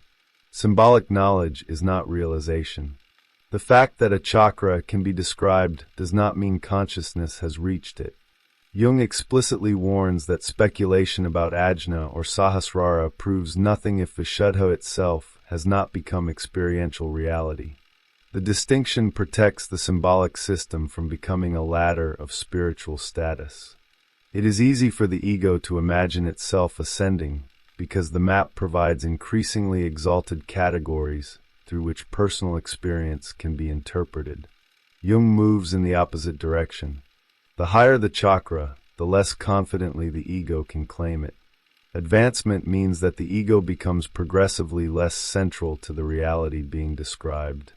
This becomes unmistakable when the lecture approaches Ajna. The animal symbolism disappears. There is no longer an opposing instinctive power whose resistance can be felt. The linga that had appeared dark and dormant at Muladhara returns in a state of blazing whiteness. The God who slept at the beginning is now imagined as fully awake. Jung interprets the symbolism as a condition in which psychic reality has become so complete that the distinction between the individual and the force directing psychological life begins to dissolve. At Vishuddha, psychic reality still needs the elephant. There remains something that must support its reality because consciousness can still oppose it. The psyche is recognized as autonomous, but there is still an ego standing in relation to that autonomy. At Ajna, according to Jung's theoretical reconstruction, even this opposition begins disappearing. The individual no longer experiences the psychic force as something acting upon him, because the distinction between actor and force has collapsed. Jung describes the non-ego at this level with the word God. His formulation is psychological rather than theological. God names the psychic reality that confronts the ego as radically other, the eternal object that cannot be reduced to personal consciousness. In Ajna, the ego would no longer stand before this reality in the same way. The individual becomes a content within psyche rather than experiencing psyche merely as a collection of contents within the individual. The reversal that began with the elephant has therefore reached its logical extreme. At Muladhara, consciousness inhabits a world of objects and experiences itself as a subject moving among them. At Anahata, it discovers psychic realities within itself. At Vishuddha, those psychic realities acquire the solidity previously granted only to objects. At Ajna, the relationship turns inside out completely. The psyche is no longer inside the person. The person is inside psyche. This is why the elephant must disappear after Vishuddha. As long as psychic reality requires support, there remains a distinction between the reality and the consciousness attempting to believe in it. The elephant gives weight to what still seems weightless. Once the distinction itself disappears, no support is required. The enormous animal that began by carrying the earth has completed its work. Consciousness has traveled from a reality that could only trust what was solid to the threshold of a reality in which the invisible no longer needs to prove that it exists. When the ego becomes a content of the psyche, Ajna introduces a difficulty that Jung openly acknowledges. He can speak psychologically about Muladhara, Svadhisthana, Manipura, and Anahata because these states have recognizable parallels in ordinary human experience. Even Vishuddha can be approached theoretically through the growing recognition of psychic reality. But the sixth chakra belongs to a condition so remote from the normal organization of consciousness that Jung no longer presents it as something modern individuals can casually claim to inhabit. Humanity has barely approached Vishuddha collectively. To speak confidently about Ajna would therefore mean describing a psychological future that consciousness has not yet earned through experience. Yet the symbolism permits a theoretical reconstruction. Ajna contains no animal. Throughout the lower chakras, the animals represented forces that consciousness encountered as something other than itself. The elephant carried the tremendous power supporting ordinary existence. The Makara embodied the terrifying force encountered when consciousness entered the unconscious. The ram represented the passions that could become objects of sacrifice. The gazelle expressed the elusive autonomy of the psychogenic factor. Even at Vishuddha, the elephant returned to give solidity to psychic reality. At Ajna, that entire structure of opposition disappears. For Jung, the absence of the animal indicates that there is no longer a psychic force standing against consciousness whose power can be experienced as resistance. The distinction between the individual and the force carrying development has begun to dissolve. Earlier, the person could say that something was happening to him. A passion seized him. An unconscious factor opposed him. A dream contradicted him. The self confronted him. Ajna represents a condition in which this grammatical structure itself becomes inadequate because the subject who experiences and the force being experienced are no longer clearly separated. The linga makes this transformation visible. At Muladhara, it appeared in the dark germinating condition, associated with the dormant god and the sleeping Kundalini. The possibility of another consciousness existed, but it had not yet awakened. At Ajna, the same symbol returns in blazing whiteness. What had been latent has become fully conscious. The God who slept at the beginning of the journey is now awake. Jung interprets this as the symbolic culmination of a process that began before the ego understood what was moving within it. This allows him to formulate one of the most radical statements in the lecture. God, psychologically understood here, is the non-ego. Jung is not attempting to settle a theological question about whether God exists independently of the psyche. Within the psychological frame of the seminar, the word names the reality that confronts conscious personality as something irreducible to it. God becomes the eternal psychic object, that which the ego encounters but cannot assimilate into its ordinary identity. The progression from anahata to ajna can therefore be understood as a transformation in the relationship between ego and non-ego. At anahata, purusha becomes visible. Consciousness recognizes another center and begins differentiating itself from emotional causality. At Vishuddha, psychic reality becomes increasingly substantial and independent of physical validation. At Ajna, the relation reverses completely. The psyche is no longer experienced primarily as something contained within the individual. The individual becomes a content within psyche. This reversal attacks one of the deepest assumptions of ordinary consciousness. We naturally imagine psychological events as things happening inside us. A dream occurs inside my mind. An emotion occurs inside my psyche. An archetypal image appears within my unconscious. The possessive grammar places the ego around the experience as though conscious personality were the container and everything psychological existed somewhere inside it. Jung's theoretical interpretation of ajna turns that image inside out. The ego is contained. Psyche is the larger reality. From this standpoint, the phrase my unconscious becomes almost paradoxical. The unconscious is not merely a private basement belonging to the conscious personality. Consciousness itself emerges from psychological processes vastly exceeding what the ego can represent. The ego possesses access to a portion of psychic life, but this does not establish ownership of the whole. Ajna pushes this recognition toward its most extreme symbolic form. What consciousness once called its psyche becomes the field within which consciousness itself appears. The transformation also changes the meaning of will. At the lower levels, development is repeatedly experienced through conflict. One force wants something while another resists. The ego attempts to control instinct. Consciousness struggles with unconsciousness. Passion demands expression, while reflection creates restraint. Even the experience of autonomous psychic factors depends upon the recognition that something within the person behaves differently from what the ego intends. At Ajna, Jung imagines a condition in which this opposition no longer operates. The individual does not experience himself as obeying a force because there is no meaningful separation between himself and what the force requires.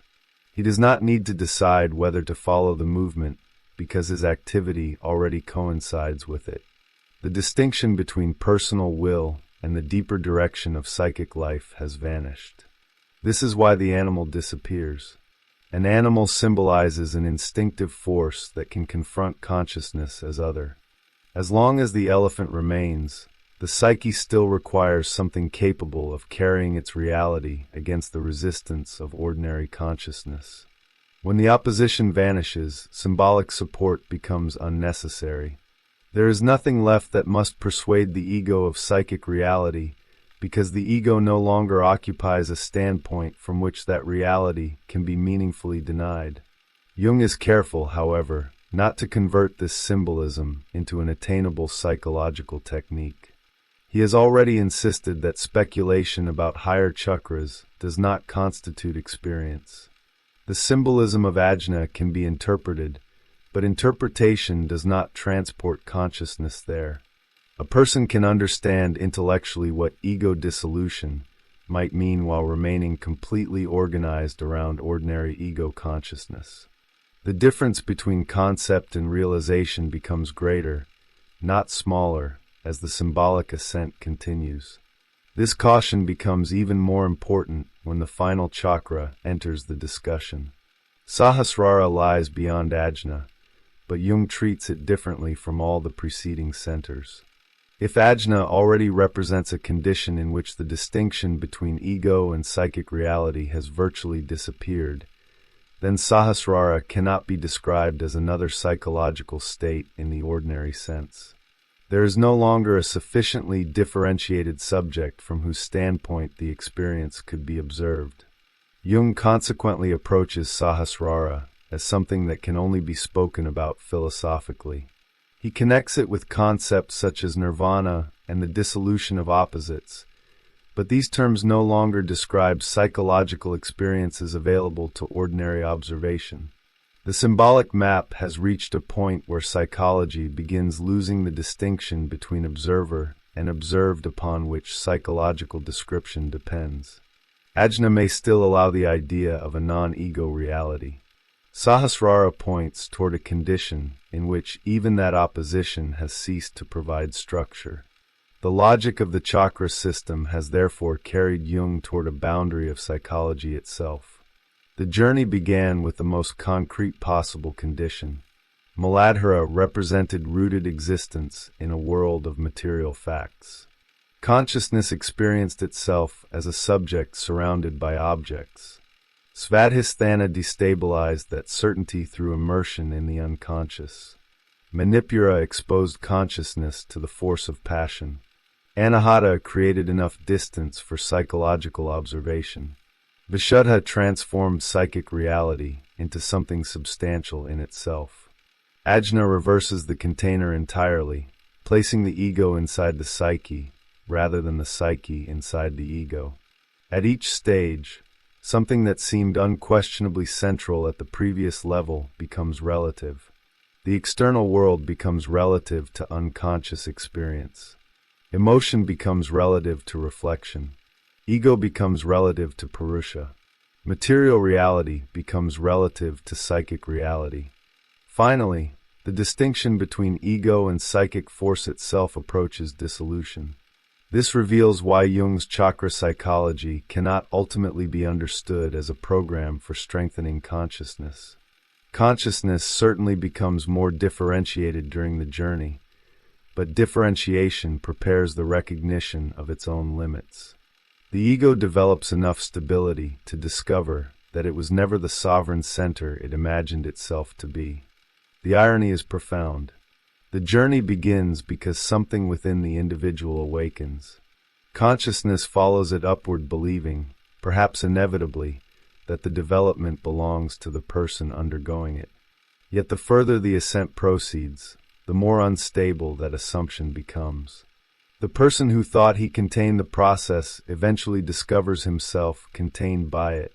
Ajna represents the theoretical point at which this reversal becomes complete.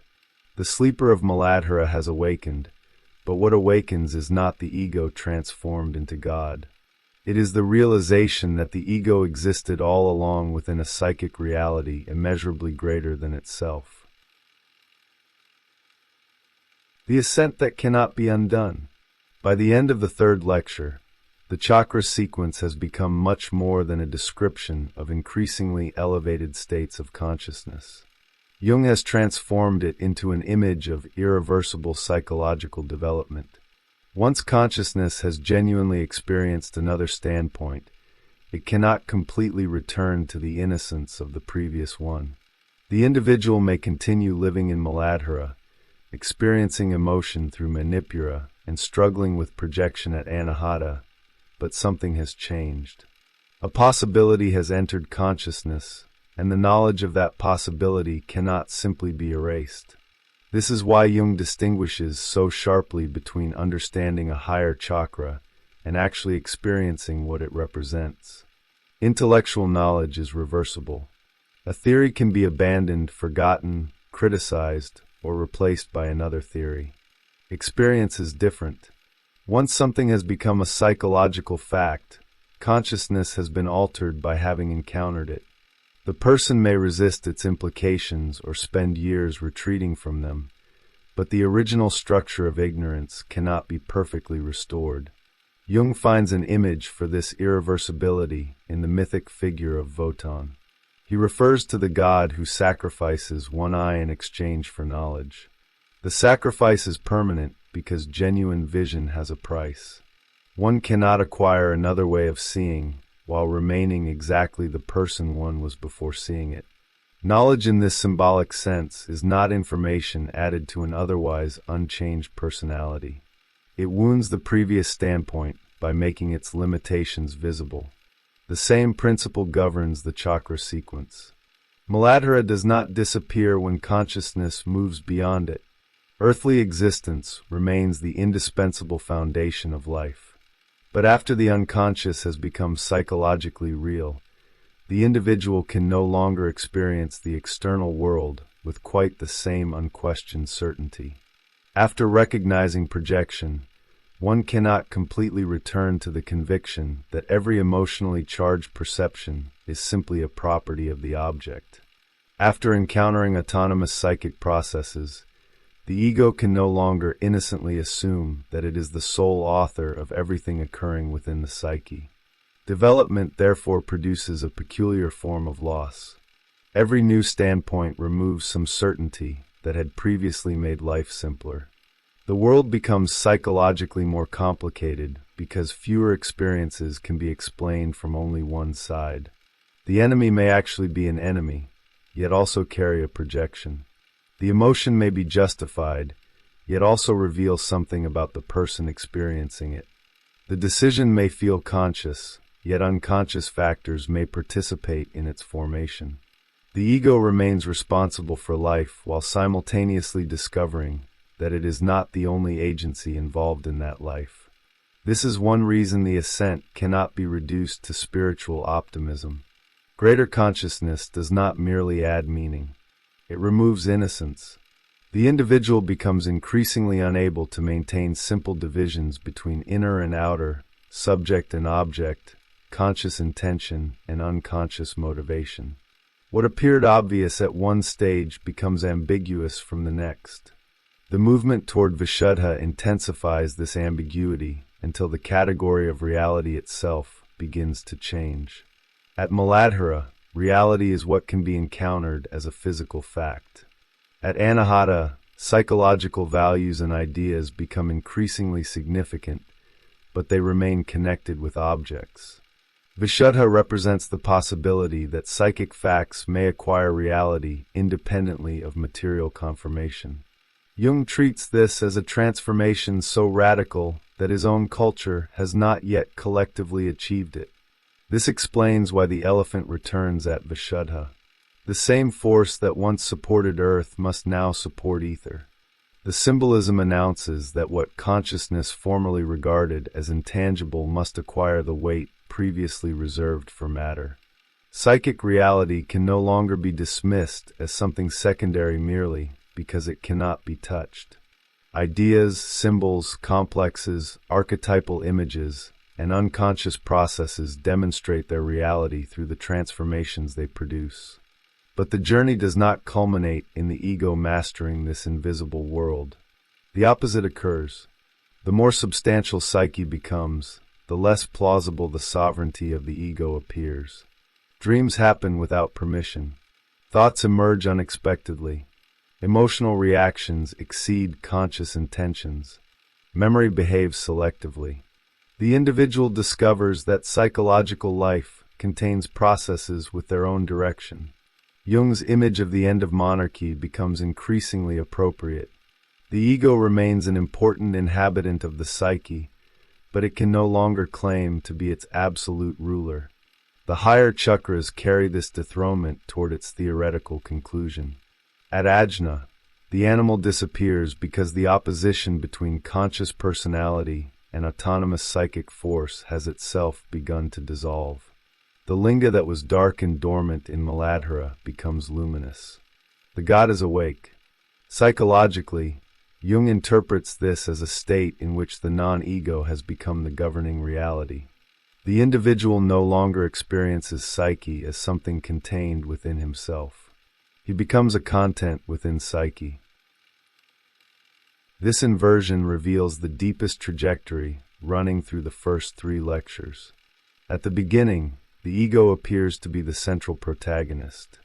Kundalini sleeps somewhere within the individual, and development seems to mean awakening a potential that belongs to that person. But each stage weakens the assumption of ownership. Kundalini acts autonomously. The unconscious exceeds conscious intention. Passion possesses the ego. Purusha appears as another center. Psychic reality acquires independence. Eventually, the individual who imagined himself carrying the process discovers that the process has been carrying him. Jung refuses to claim experiential authority beyond this point. Sahasrara lies outside the psychological distinctions required for his method. If Ajna already represents the dissolution of opposition between ego and non-ego, then the 1,000-petaled lotus can no longer be described as simply another experience belonging to an individual subject.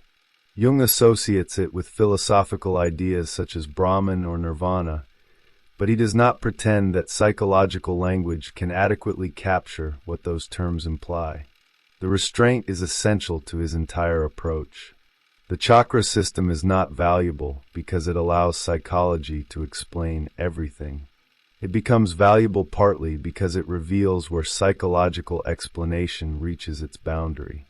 The map extends beyond the territory Jung believes modern consciousness can responsibly claim to know. This also changes the meaning of the higher centers. They become horizons rather than achievements. Vishuddha represents a possible transformation in humanity's relation to psychic reality. Ajna represents an even more distant condition in which the ego ceases to function as the primary center from which psyche is understood. Sahasrara marks a boundary where even the opposition necessary for psychological description disappears. The sequence therefore opens toward possibilities rather than providing spiritual credentials. The individual remains where human beings actually live. Jung repeatedly returns to this fact because symbolic ascent can easily become an escape from psychological reality. A person may speak about Ajna while remaining possessed by Manipura. He may describe the self while remaining unable to recognize a projection. He may discuss transcendence while never having become rooted in Muladhara. Knowledge of the map does not abolish the developmental work represented by the territory, and yet glimpses matter. An individual may temporarily encounter a standpoint beyond the one normally inhabited. Such an experience does not mean permanent attainment, but neither is it meaningless. It can anticipate a possibility toward which consciousness may continue developing. Jung imagines that individuals may occasionally experience forms of awareness that collective humanity will require centuries or millennia to integrate. The chakra system therefore stretches psychological development across enormous scales of time. One human life participates in a process that did not begin with that individual and will not end there. The person inherits structures formed through biological, cultural, and psychological history, briefly becomes conscious of some portion of them, and perhaps contributes something to what consciousness will later become. This is where Kundalini acquires her widest psychological meaning. She no longer represents simply the transformation of one personality. She symbolizes the developmental force through which consciousness continually exceeds the forms that previously contained it. Every chakra becomes both an achievement and a limitation. Each world is necessary until another world becomes visible. The movement cannot be forced, and it cannot safely be claimed. But once a new standpoint has genuinely entered experience, something irreversible has occurred. The individual may return to ordinary life, and indeed must return to it, but ordinary life is no longer quite what it was. The world has acquired an interior dimension. The psyche has acquired autonomy.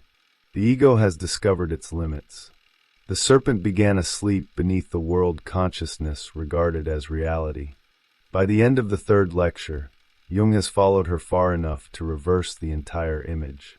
It is no longer obvious that the psyche exists inside the human being.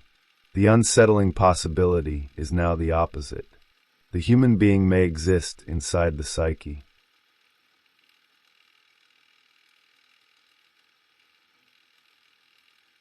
The union of opposites. By the fourth lecture, Jung has arrived at a contradiction that threatens to overturn the map he has spent the previous seminars constructing.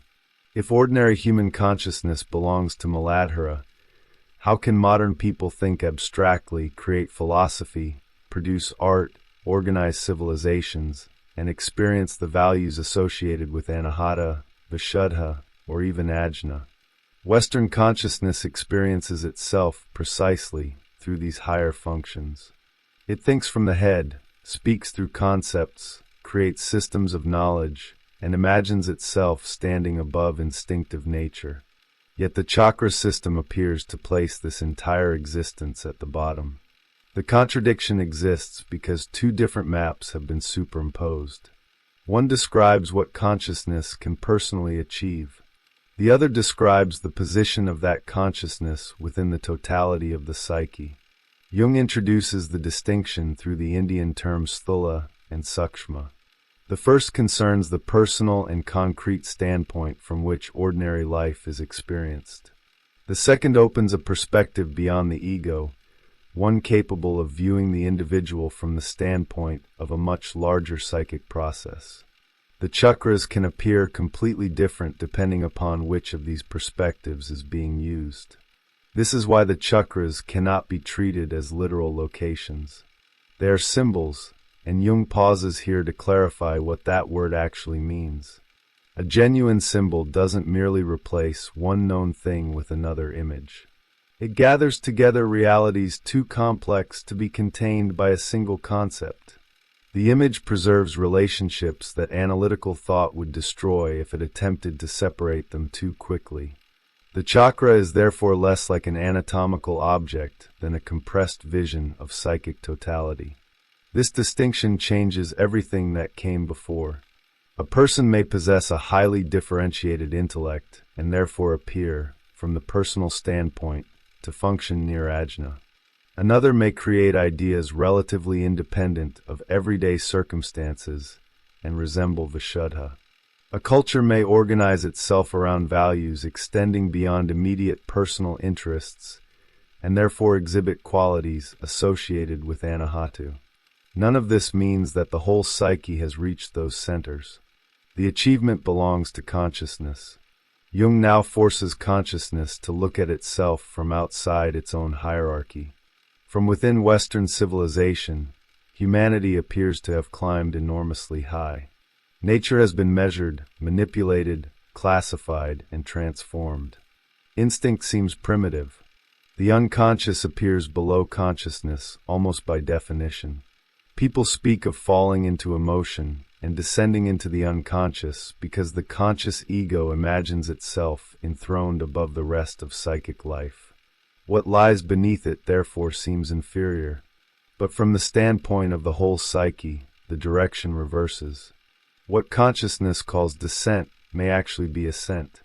Entering the unconscious can widen the personality beyond the narrow limits of ego consciousness.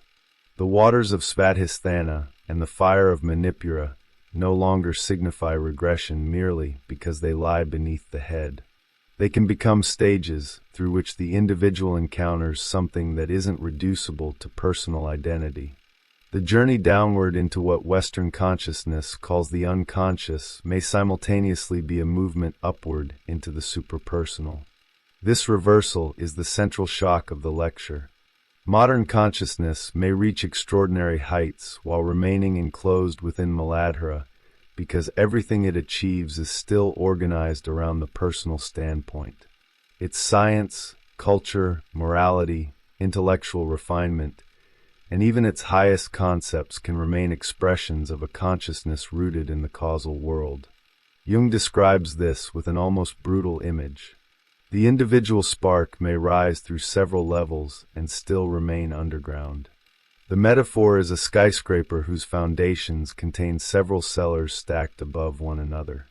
Someone can climb from the first cellar to the sixth and experience a genuine ascent. Relative to the basement, the movement is real. Yet from the perspective of the entire building, that person remains beneath the earth. Personal ajna can therefore still exist inside cosmic Muladhara. The distinction protects the chakra system from becoming a flattering hierarchy in which intellectual sophistication is confused with psychic transformation. Without that distinction, the ego commits precisely the error Jung fears most. It mistakes its own light for the light of the whole.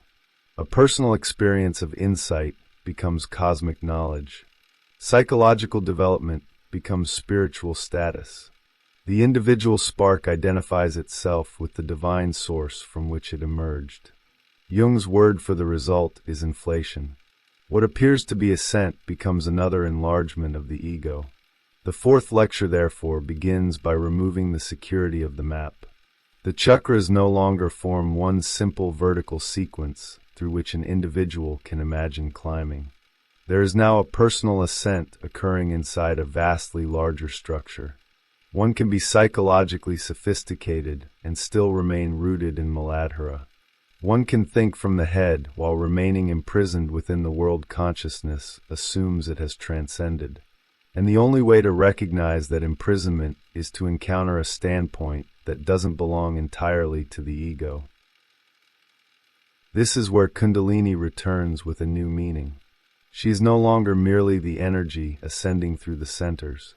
She becomes the arrival of the superpersonal within personal consciousness, the force through which the individual begins to experience the psyche from beyond the boundaries of the individual self.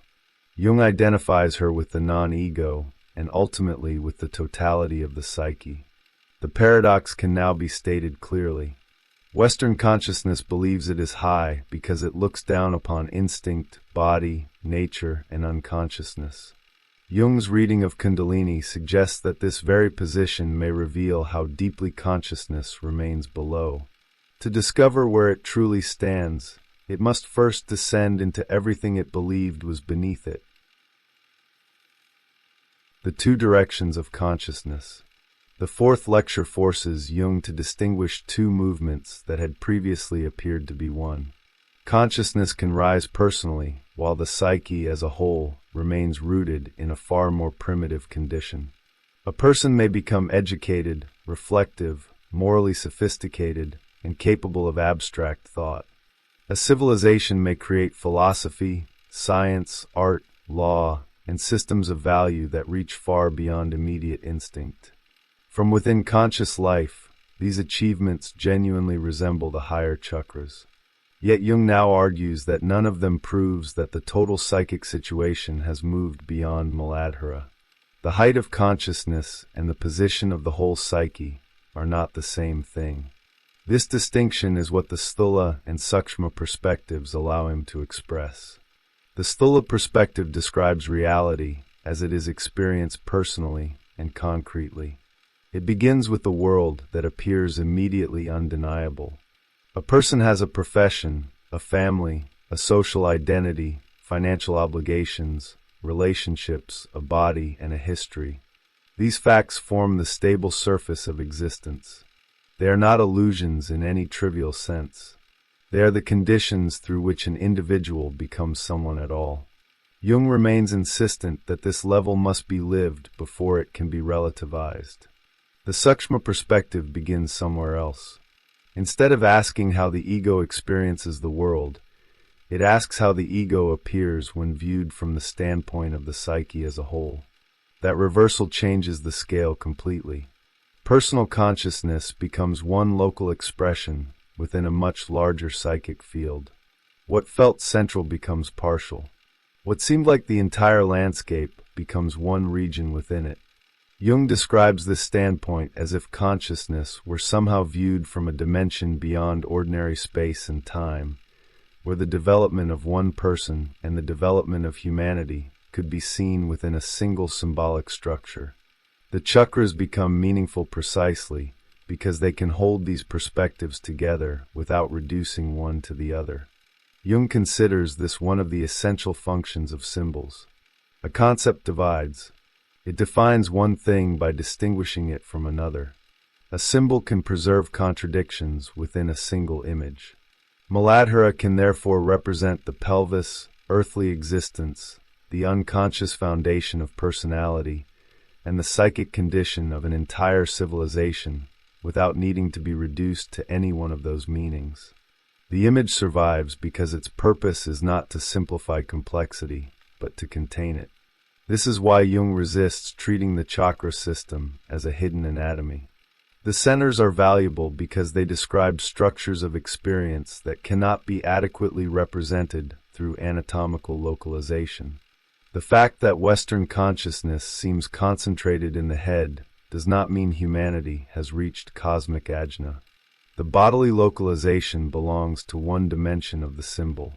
The psychological and cosmic meanings belong to others. Treating one meaning as literal destroys the very complexity the symbol was designed to preserve. The distinction also explains the difference Jung sees between Eastern and Western approaches to consciousness. Western thought begins with the individual.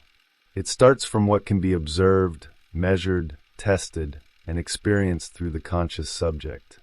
From there it attempts to move outward toward general principles. Indian thought, as Jung presents it, tends to begin from the opposite direction.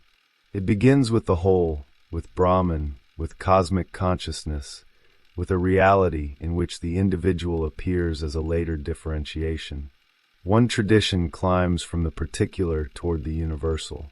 The other begins with the universal and descends toward the particular. Neither direction is psychologically neutral.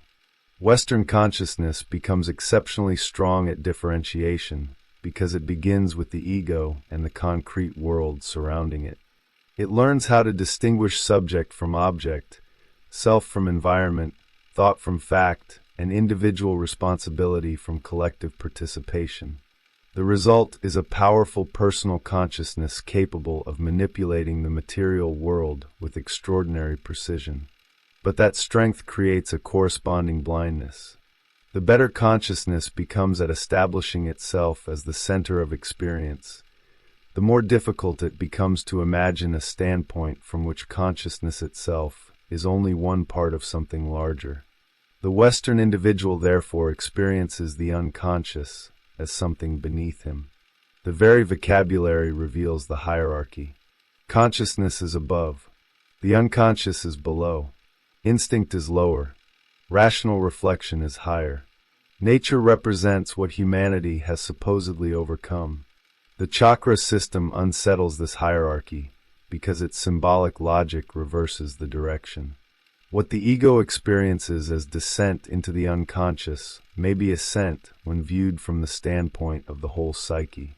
Entering Svadhisthana feels like going downward because consciousness loses the firm ground of ordinary identity. Manipura feels even more dangerous because emotional forces challenge rational control. Yet these movements expand the range of psychic reality available to consciousness.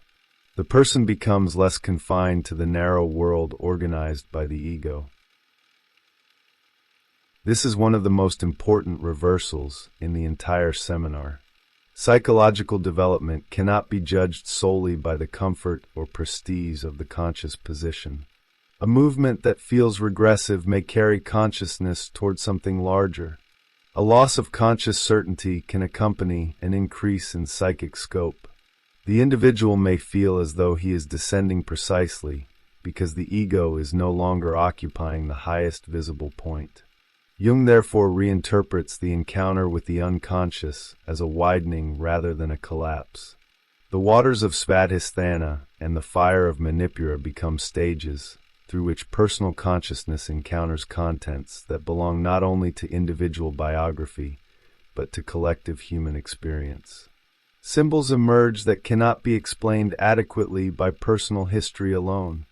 The person begins encountering patterns repeated across myths, religions, dreams, and cultures. The personal psyche opens into the superpersonal. Yet Jung places a strict condition upon this movement. The superpersonal process cannot safely begin by bypassing personal life. The individual who has not sufficiently assimilated personal conflicts into consciousness remains vulnerable to confusing unresolved personal material with universal meaning. A private wound becomes cosmic destiny. A personal desire becomes divine command. A psychological defense disguises itself as revelation. This is why Jung repeatedly returns to the necessity of fulfilling the here and now before attempting to move beyond it. The apparent contradiction is therefore intentional. One must become personal enough to encounter the superpersonal without being swallowed by it. The ego must differentiate itself before it can safely recognize a reality beyond ego consciousness. Muladhara must be lived before it can be seen as Muladhara. This principle explains why the cosmic standpoint cannot simply be adopted as an idea. A Western person can read that the individual is only a manifestation of Brahman and understand the proposition intellectually within minutes. But this changes nothing psychologically. The idea is merely absorbed into the existing personal consciousness.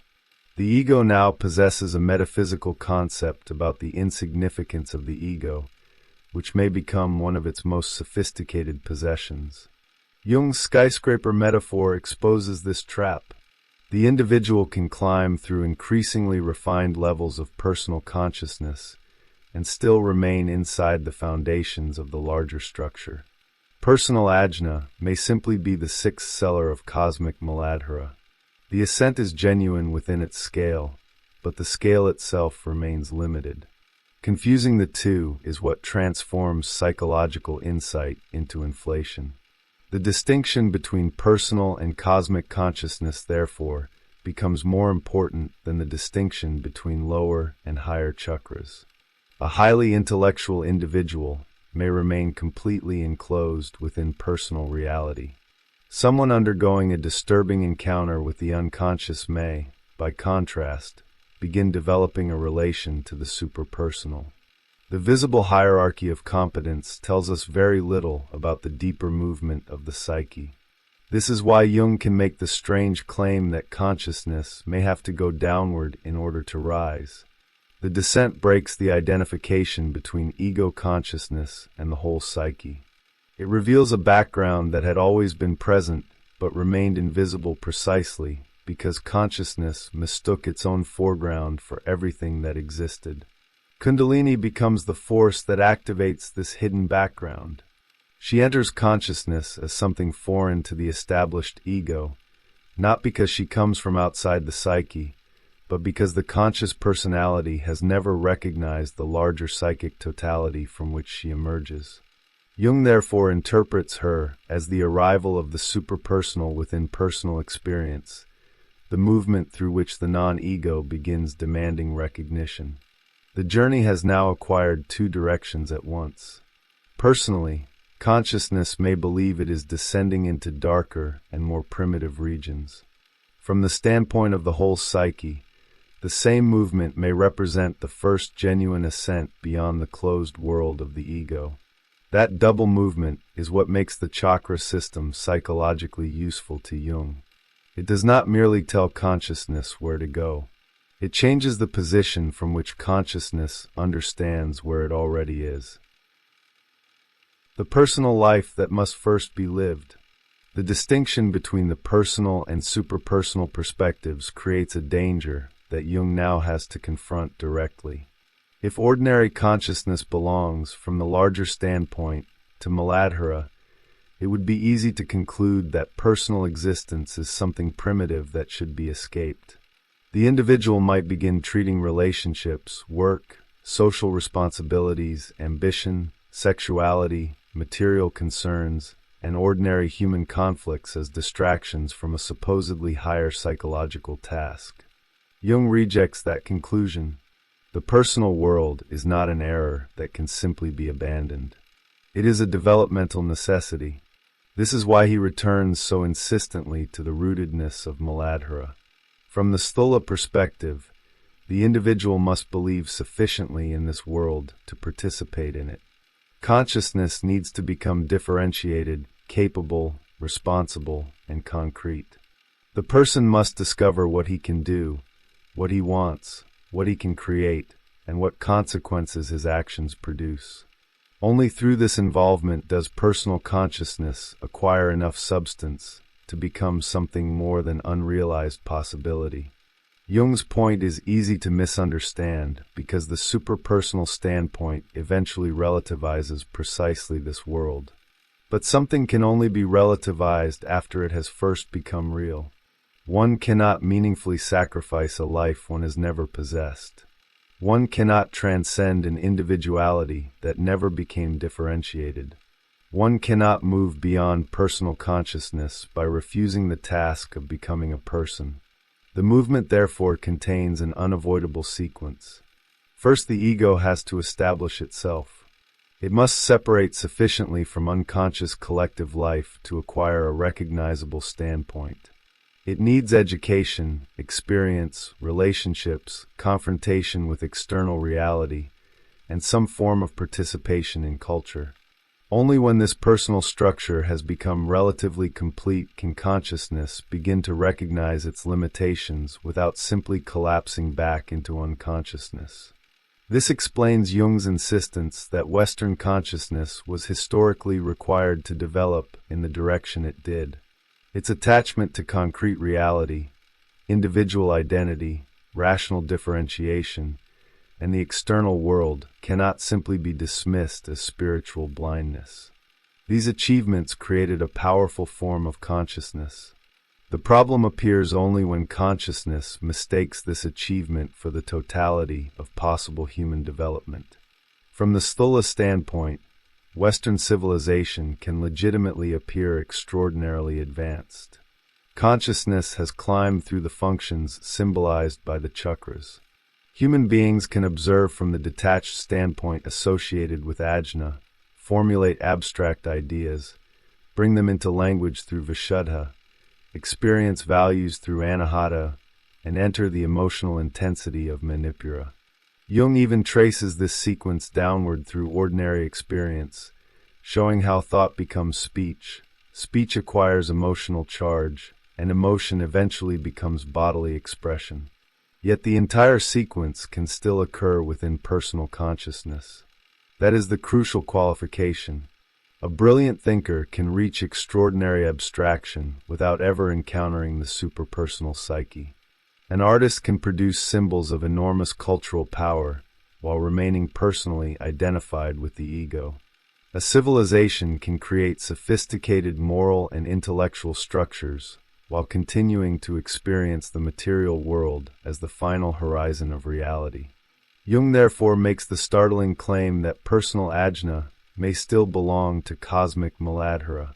Consciousness can climb very high inside the structure available to the ego, without leaving the larger psychic condition in which the ego remains embedded. From the Sukshma standpoint, what appeared to be a summit becomes merely one spark of consciousness imprisoned within a much greater world. The contrast Jung draws with Indian thought is intended to make this reversal visible. Western thinking begins from the ego and attempts to reach the universal. The individual is treated as the starting point, and general principles are constructed outward from personal consciousness.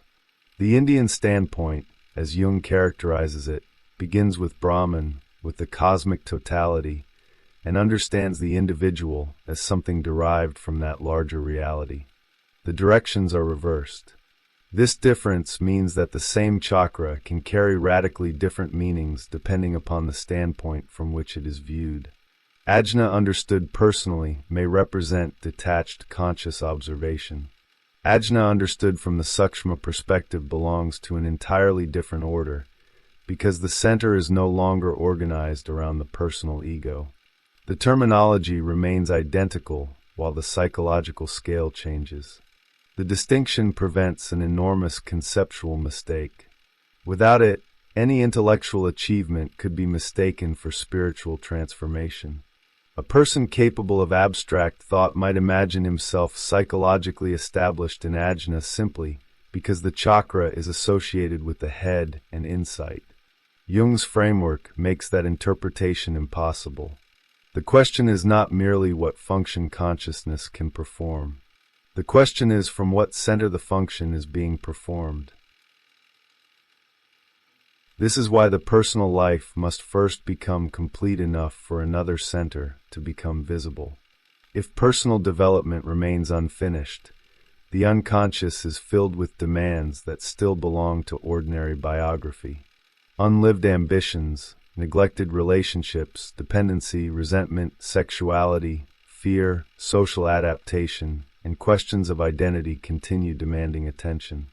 If the individual prematurely interprets these conflicts as superpersonal, their personal meaning can disappear beneath archetypal language. A private dependency may then be experienced as mystical surrender. Fear of ordinary responsibility may be renamed detachment from the material world. An inability to form relationships may be interpreted as spiritual solitude. Personal grandiosity may appear as identification with a divine principle. The language rises while the psychological problem remains exactly where it was. Jung's insistence upon Muladhara therefore functions as protection against spiritual inflation. The person must remain capable of asking whether an experience belongs to the personal level before assigning it cosmic meaning. The superpersonal does not erase biography. It becomes recognizable only when personal material has been sufficiently differentiated from it. Christian symbolism provides Jung with a Western parallel for this movement beyond the personal. The world is treated as preparation for another condition, and the rites of the early church symbolically enact liberation from merely personal existence. Baptism becomes immersion into svadhisthana, where the old human being dies and another is born. The transfiguration and ascension of Christ anticipate elevation from the personal into the superpersonal. Christ functions as the figure who has already completed a transformation that the initiate can symbolically participate in. But Jung immediately places this religious symbolism beside the Western secular condition. For the modern person who no longer inhabits Christian symbolism as a living psychological reality, the here and now has become the only unquestioned world. This makes the task different. Such an individual cannot simply inherit the superpersonal standpoint through religious tradition. The personal world must first be lived with full seriousness. Only from within that fulfillment can its limitations become psychologically visible. The movement toward the superpersonal, therefore, cannot be manufactured through rejection of the personal. It emerges when personal consciousness has developed far enough to encounter something that cannot be explained from within its own boundaries. This may happen through dreams, symbols, overwhelming psychological events, religious experiences, or the emergence of archetypal patterns whose meaning exceeds individual biography. At that moment, Kundalini acquires a new significance. Jung identifies her with the non-ego and with the totality of the psyche. Her awakening signifies that a force belonging to the larger psychic structure has become active within personal consciousness. The individual does not create this movement. The movement arrives from the psychological background that personal consciousness had previously been unable to perceive. Personal life has acquired enough reality that the superpersonal can relativize it rather than simply replace it. Jung's developmental sequence, therefore, contains a profound paradox. The ego must become strong enough to discover that it is not the center. The personal life must become real enough to reveal that it is not the whole. Consciousness must climb as high as it can within its own world before it can recognize that the entire ascent has taken place inside something larger. Only then does Kundalini cease to be merely a possibility sleeping beneath personal existence. She becomes the force through which personal existence begins to open into the superpersonal. Kundalini as the superpersonal force. Once Jung distinguishes the personal from the superpersonal scale, Kundalini herself has to be reinterpreted. She can no longer be understood simply as an energy possessed by an individual and waiting to be activated. From the standpoint Jung is developing, Kundalini belongs precisely to what the ego does not possess. She represents the non-ego, the totality of the psyche that exists beyond the narrow field of conscious personality. Her awakening therefore signals not the expansion of personal power, but the entrance of a larger psychological process into personal life. This distinction changes the entire meaning of awakening. If Kundalini belonged to the ego, then her ascent could be imagined as an accomplishment. The individual would activate a dormant capacity, direct it upward, and gradually acquire higher forms of consciousness. Jung's interpretation moves in the opposite direction. The decisive process begins when something the ego did not create starts acting upon it. Kundalini awakens as an autonomous factor, and the individual becomes the place where that movement occurs. The difference is subtle but fundamental. Personal development remains necessary. The ego must become differentiated enough to survive an encounter with the unconscious without simply being absorbed by it. Yet the development symbolized by Kundalini begins precisely where personal development ceases to be sufficient. Something enters the psychological situation whose meaning cannot be explained entirely through biography, adaptation, or conscious intention. Jung associates this emergence with the appearance of symbols whose scope exceeds personal experience. A dream may suddenly contain mythological patterns the dreamer never consciously studied. An emotional crisis may organize itself around images of death, rebirth, sacrifice, descent, or transformation. The individual continues to experience these images personally, but their structure points toward a level of psychological life shared across human beings. The unconscious begins revealing a collective dimension. Kundalini therefore functions as a bridge between the individual and this larger psychic background. Her serpent form is especially appropriate because the serpent is not an image the modern ego naturally chooses as an ideal representation of itself. It belongs to a more archaic symbolic world. Jung emphasizes how Western consciousness tends to interpret animal imagery as something inferior. Animal means primitive, instinctual, bestial. What appears beneath human consciousness is therefore assumed to represent regression. But this judgment depends entirely upon identification with the ego. If consciousness assumes that rational human personality is the highest possible standpoint, then everything more archaic must appear lower. The serpent becomes an image of what civilization has supposedly overcome. The unconscious becomes subconscious, literally something below. To enter it is described as descent. From the Sukshma standpoint, however, the hierarchy changes. The archaic image may belong to something older and larger than the conscious personality. The animal does not necessarily represent a degraded version of the human being. It may represent a form through which the superpersonal psyche appears because conscious identity has not yet developed a language capable of containing it.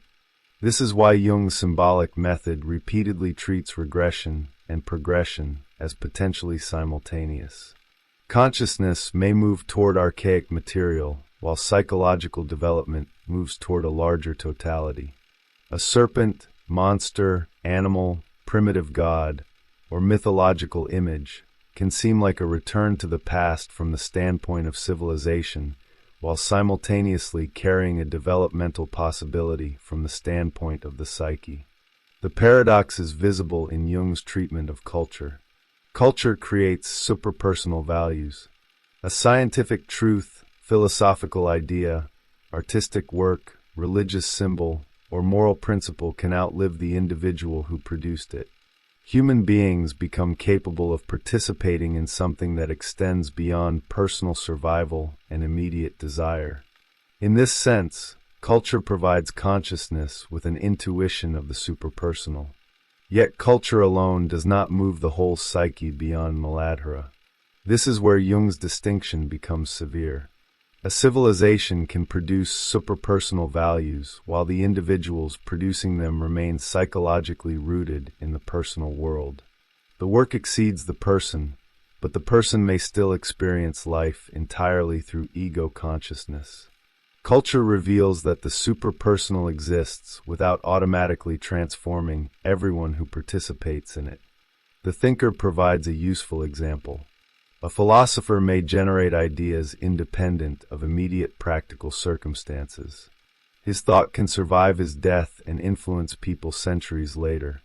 From the personal chakra map, such activity can resemble Vishuddha or even Ajna. Yet the thinker himself may remain emotionally primitive, unconsciously driven, personally inflated, or completely identified with ordinary ego existence. A higher function of consciousness does not guarantee a corresponding transformation of the whole personality. This is why Jung's chakra model becomes increasingly hostile to spiritual prestige. It becomes impossible to determine someone's psychological position merely by the sophistication of their ideas. One can speak brilliantly about transcendence while remaining trapped in personal ambition. One can interpret symbols while remaining unconscious of projection. One can teach spiritual detachment while being governed by unresolved dependency. The level of the concept and the level of the psyche can diverge dramatically. Kundalini represents something different because her awakening does not merely produce a new idea. It alters the relationship between the personal and superpersonal psyche. The ego begins experiencing itself as acted upon by a process whose scale exceeds its intentions. This may appear initially through disruption rather than illumination. The unconscious interrupts the plans of consciousness. Symbols become emotionally charged. Old adaptations stop functioning. The individual may feel compelled toward questions that previously seemed irrelevant. Jung's identification of Kundalini with the totality of the psyche makes this disruption intelligible. The conscious personality has organized life according to one limited field of information. The larger psyche contains tendencies, possibilities, inherited structures, and compensatory forces excluded from that arrangement. When these begin becoming active, the ego experiences their emergence as something foreign because they contradict the identity through which it has understood itself. The serpent therefore rises from what consciousness calls below because the superpersonal initially appears from the unconscious. The direction is determined by the ego's perspective. Everything outside conscious identity seems beneath consciousness. Yet from the standpoint of psychic totality, the unconscious is not merely a basement filled with primitive remnants. It also contains the unrealized possibilities through which consciousness may develop beyond its present form. This is why the image of Kundalini contains both archaic and prospective meanings. The serpent seems ancient because the psychological foundation from which it emerges precedes the individual ego. But the movement it initiates points toward a consciousness that has not yet been achieved. What comes from the deepest past can therefore become the carrier of psychological future. Jung's discussion of the pure eternist develops another side of this problem. The eternal youth symbolizes a condition that has not entered the limitations of concrete life. It remains connected to unlimited possibility precisely because it has not committed itself sufficiently to actuality. From one perspective, such a figure can appear elevated, free from the compromises and restrictions of ordinary existence. Psychologically, however, this freedom may reveal that Muladhara has not yet been fully lived. The possibility remains suspended because it has not become incarnated. The contrast with Kundalini is decisive. Genuine superpersonal development does not arise from refusing incarnation. It arises after incarnation has become sufficiently real. The person must first accept limitation, time, responsibility, relationship, and consequence. Only then can movement beyond the personal represent development rather than escape. This gives Jung's model a double rhythm. The first movement is toward embodiment. Consciousness must enter the world, differentiate itself, create a personal life, and become capable of functioning within reality. The second movement is toward relativization. The personality that has been built must discover that it exists within a psychic totality that exceeds it.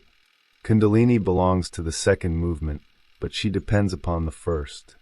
Without a differentiated ego, the superpersonal cannot be experienced as superpersonal because there is no stable personal standpoint from which the distinction can be made. Instead of relationship with the unconscious, there is simply unconscious participation. This is why Jung's psychological journey repeatedly returns to the necessity of separation. Consciousness has to distinguish itself from instinct, emotion, projection, collective identity, and eventually even from the archetypal forces it encounters. Differentiation is what makes relationship possible. If ego and archetype become identical, the result is not individuation but inflation. The savior symbolism that appears around this problem expresses the same structure mythologically. A transformative figure arrives from beyond the ordinary condition and opens a passage toward another order. Christianity presents Christ in this role. The old Adam dies in baptism, and the spiritual human being is born. The transfiguration and ascension then symbolize movement beyond merely personal existence into the superpersonal. Psychologically, Kundalini occupies an analogous structural position. She is the transformative factor that does not originate in the established ego. The individual cannot simply manufacture salvation through conscious intention because the force capable of reorganizing consciousness must come from the part of the psyche consciousness has not yet assimilated. The Savior therefore appears paradoxically from below. Western religious imagination tends to locate salvation above, descending from heaven. Kundalini lies coiled at the root. Yet psychologically the two images can express the same problem from opposite directions. Transformation requires intervention from beyond the existing conscious standpoint. This is also why Jung can identify Kundalini simultaneously with the serpent and with the totality of the psyche. The serpent represents what consciousness experiences as archaic, instinctual, foreign, and beneath itself. The totality represents something greater than the ego. The contradiction exists only as long as consciousness assumes that what is greater must necessarily appear above. Once that assumption collapses, the entire journey changes orientation. The unconscious depths cease to be merely the place where consciousness deposits what it has rejected. They become the region from which the larger psyche first becomes visible. Kundalini rises because what lies outside the ego has begun entering consciousness. And the serpent that appeared to come from humanity's psychological past becomes the force carrying consciousness toward a future the ego could never have produced by itself. The life that must die before the larger life can begin. The movement from the personal to the superpersonal inevitably introduces the symbolism of death. If the ego has spent the first part of development constructing a stable world, then any experience that relativizes that world will be felt as a threat to the structure consciousness has fought to establish. From the standpoint of Muladhara, the personal world is reality itself. To move beyond it, therefore, cannot initially feel like expansion. It feels like the destruction of reality. This is why Jung repeatedly returns to initiation and rebirth. The movement into svadhisthana is symbolized by immersion in water, because water dissolves the solidity established by earth. The individual who enters the unconscious loses, at least temporarily, the certainty provided by ordinary conscious identity. What had been stable becomes fluid. What had been clearly divided becomes ambiguous. The transition requires the death of a previous psychological position before another can emerge. Christian baptism offers Jung a particularly revealing Western parallel. The initiate enters the water so that the old Adam may die and the spiritual human being may be born. The ritual does not simply cleanse an already completed personality. Symbolically, it interrupts one form of existence and inaugurates another. Jung connects this directly with svadhisthana because both systems imagine transformation through immersion, dissolution, and rebirth. The important distinction is between physical death and psychological death. Nothing necessarily happens to the organism. The person returns from the ritual, dream, analysis, crisis, or initiation physically unchanged. Yet the standpoint from which life is experienced may no longer be the same. A structure of identity has lost its absolute authority. The individual can continue being the same person socially, while no longer believing completely in the psychological world that once defined that person. This is why rebirth symbolism appears so persistently wherever human beings attempt to represent transformation. Birth provides an image for something genuinely new entering existence. Death provides an image for the impossibility of carrying the old structure intact into the new condition. Together they express the discontinuity that psychological development eventually requires. Consciousness does not simply accumulate additional knowledge. At certain thresholds, the one who knows must also change. For Jung, however, the symbolic death of personal consciousness must never be confused with the premature destruction of personality. The ego has to become sufficiently established before its standpoint can be relativized. Otherwise, there is no transformation, only dissolution. The old Adam has to exist before he can die. Muladhara must have been inhabited before the waters of svadhisthana can function as baptism rather than engulfment. This explains the importance Jung places on the Western commitment to earthly life. The secular modern person may lack the traditional religious framework through which the superpersonal was once symbolically experienced. Yet that loss has also forced Western consciousness to invest itself deeply in the here and now. The individual develops personal responsibility, empirical consciousness, social identity, and practical engagement with the world. Jung regards this rootedness as necessary. Only after the personal standpoint has been fully lived can its limits become visible without simply being denied. The paradox is that what must eventually be overcome must first be achieved. The ego cannot begin by knowing that its world is relative. It needs a period of psychological innocence in which personal reality is taken seriously enough to become differentiated. Jung compares this to not knowing that one lives in Muladhara, just as a people may inhabit a continent without possessing the larger geographical concept through which that location would be understood.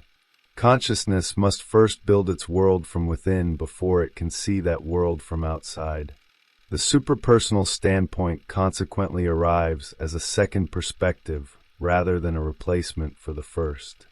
The individual continues to inhabit ordinary existence, but another scale of meaning becomes possible. Personal events can now be seen as expressions of larger patterns. A conflict may still concern a particular relationship while simultaneously activating an archetypal structure. A dream may refer to the dreamer's biography, while also drawing upon symbolic forms that belong to collective human experience. The personal remains true without remaining complete. Jung's interpretation of Christianity follows the same structure. The historical and earthly existence of the individual is not the final condition.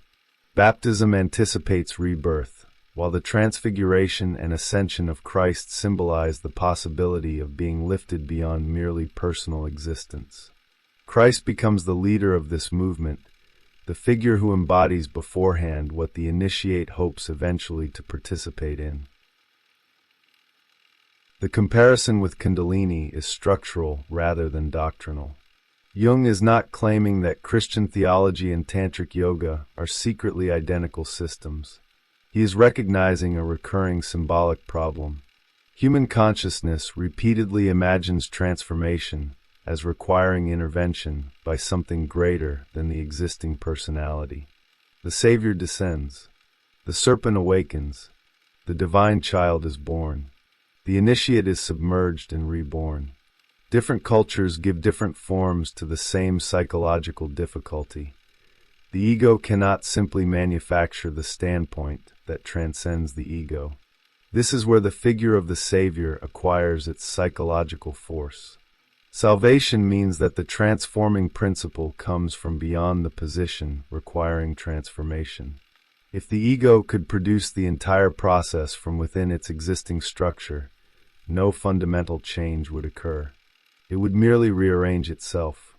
A genuinely new standpoint has to arrive from what consciousness previously excluded, ignored, or could not comprehend. Kundalini becomes such a factor because Jung identifies her with the superpersonal psyche. Her awakening introduces into consciousness a movement that cannot be reduced to conscious intention. She functions as the force through which the totality begins acting upon the partial personality. The serpent imagery is especially appropriate because it prevents the ego from idealizing the process too easily. A savior imagined only as radiant, elevated, and morally perfect can be appropriated by conscious ideals. The serpent rises from below. It belongs to the animal world, to instinct, to the earth, to everything rational consciousness has learned to regard as primitive. The image insists that transformation may arrive through precisely the region consciousness least associates with spiritual development. Jung recognizes how alien this is to the Western hierarchy. Western consciousness places God above and the animal below. Humanity occupies the middle and imagines development as movement away from animality towards spirit. But the Kundalini symbolism begins with the divine power in serpent form at the root. The highest possibility is concealed within what appears lowest. The contradiction forces another reversal. What appears regressive from the standpoint of consciousness may become progressive from the standpoint of psychic totality. To encounter archaic images is not necessarily to become archaic. The unconscious uses archaic forms because its symbolic structures precede the differentiated language of the modern ego. The serpent may therefore represent something ancient in form, while carrying something perspective in function. This relationship between past and future becomes central to Jung's understanding of the unconscious. The unconscious is not merely a repository of what consciousness has left behind. It also contains possibilities that consciousness has not yet realized. It is simultaneously retrospective and perspective. The individual encounters forgotten material there, but also patterns through which a new organization of personality may become possible. Kundalini embodies this double direction perfectly. She is primordial and developmental at once. Her serpent form reaches backward toward archaic layers of psychic life, while her ascent points toward states of consciousness not yet realized. The force appears to come from the psychological past while carrying the possibility of psychological future. The same paradox appears in the pure Eternus, though with a crucial difference. The eternal youth also seems to possess unlimited possibility. He remains unbound by ordinary limitations and therefore appears free. But his freedom can exist precisely because possibility has never become actuality. The person has avoided incarnation. Instead of moving beyond a personal life that has been fulfilled, he remains suspended before personal life has fully begun. For Jung, this distinction separates genuine transcendence from avoidance. The superpersonal is not reached by remaining above the world. It is reached by becoming rooted deeply enough that another dimension can emerge from within lived existence. The individual has to accept time, limitation, responsibility, embodiment, and consequence. Only then can the death of the personal standpoint become transformation rather than refusal. This is why the journey through Kundalini repeatedly alternates between attachment and release.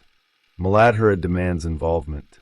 Svadhisthana dissolves the security produced by that involvement. Manipura exposes the passions released through the dissolution. Anahata creates a standpoint capable of observing them. Vishuddha begins establishing psychic reality independently of the external world. Each movement requires consciousness to surrender an identification that was indispensable at the previous stage. Development therefore resembles a sequence of deaths, but nothing essential is simply discarded. Earth remains after water appears. Passion remains after reflection becomes possible. The ego remains after the self becomes visible. Personal life remains after the superpersonal enters consciousness. What dies is the claim of each stage to represent the whole. The symbolism of Christ's ascension expresses the culmination of this movement within the Christian image. The earthly figure is lifted beyond the personal condition and participates in another order. But for Jung, the psychological importance lies not in imitating the external image of ascent. It lies in undergoing the transformation through which the personal center ceases to be absolute. Kundalini represents that same demand from another symbolic direction. She rises rather than descends.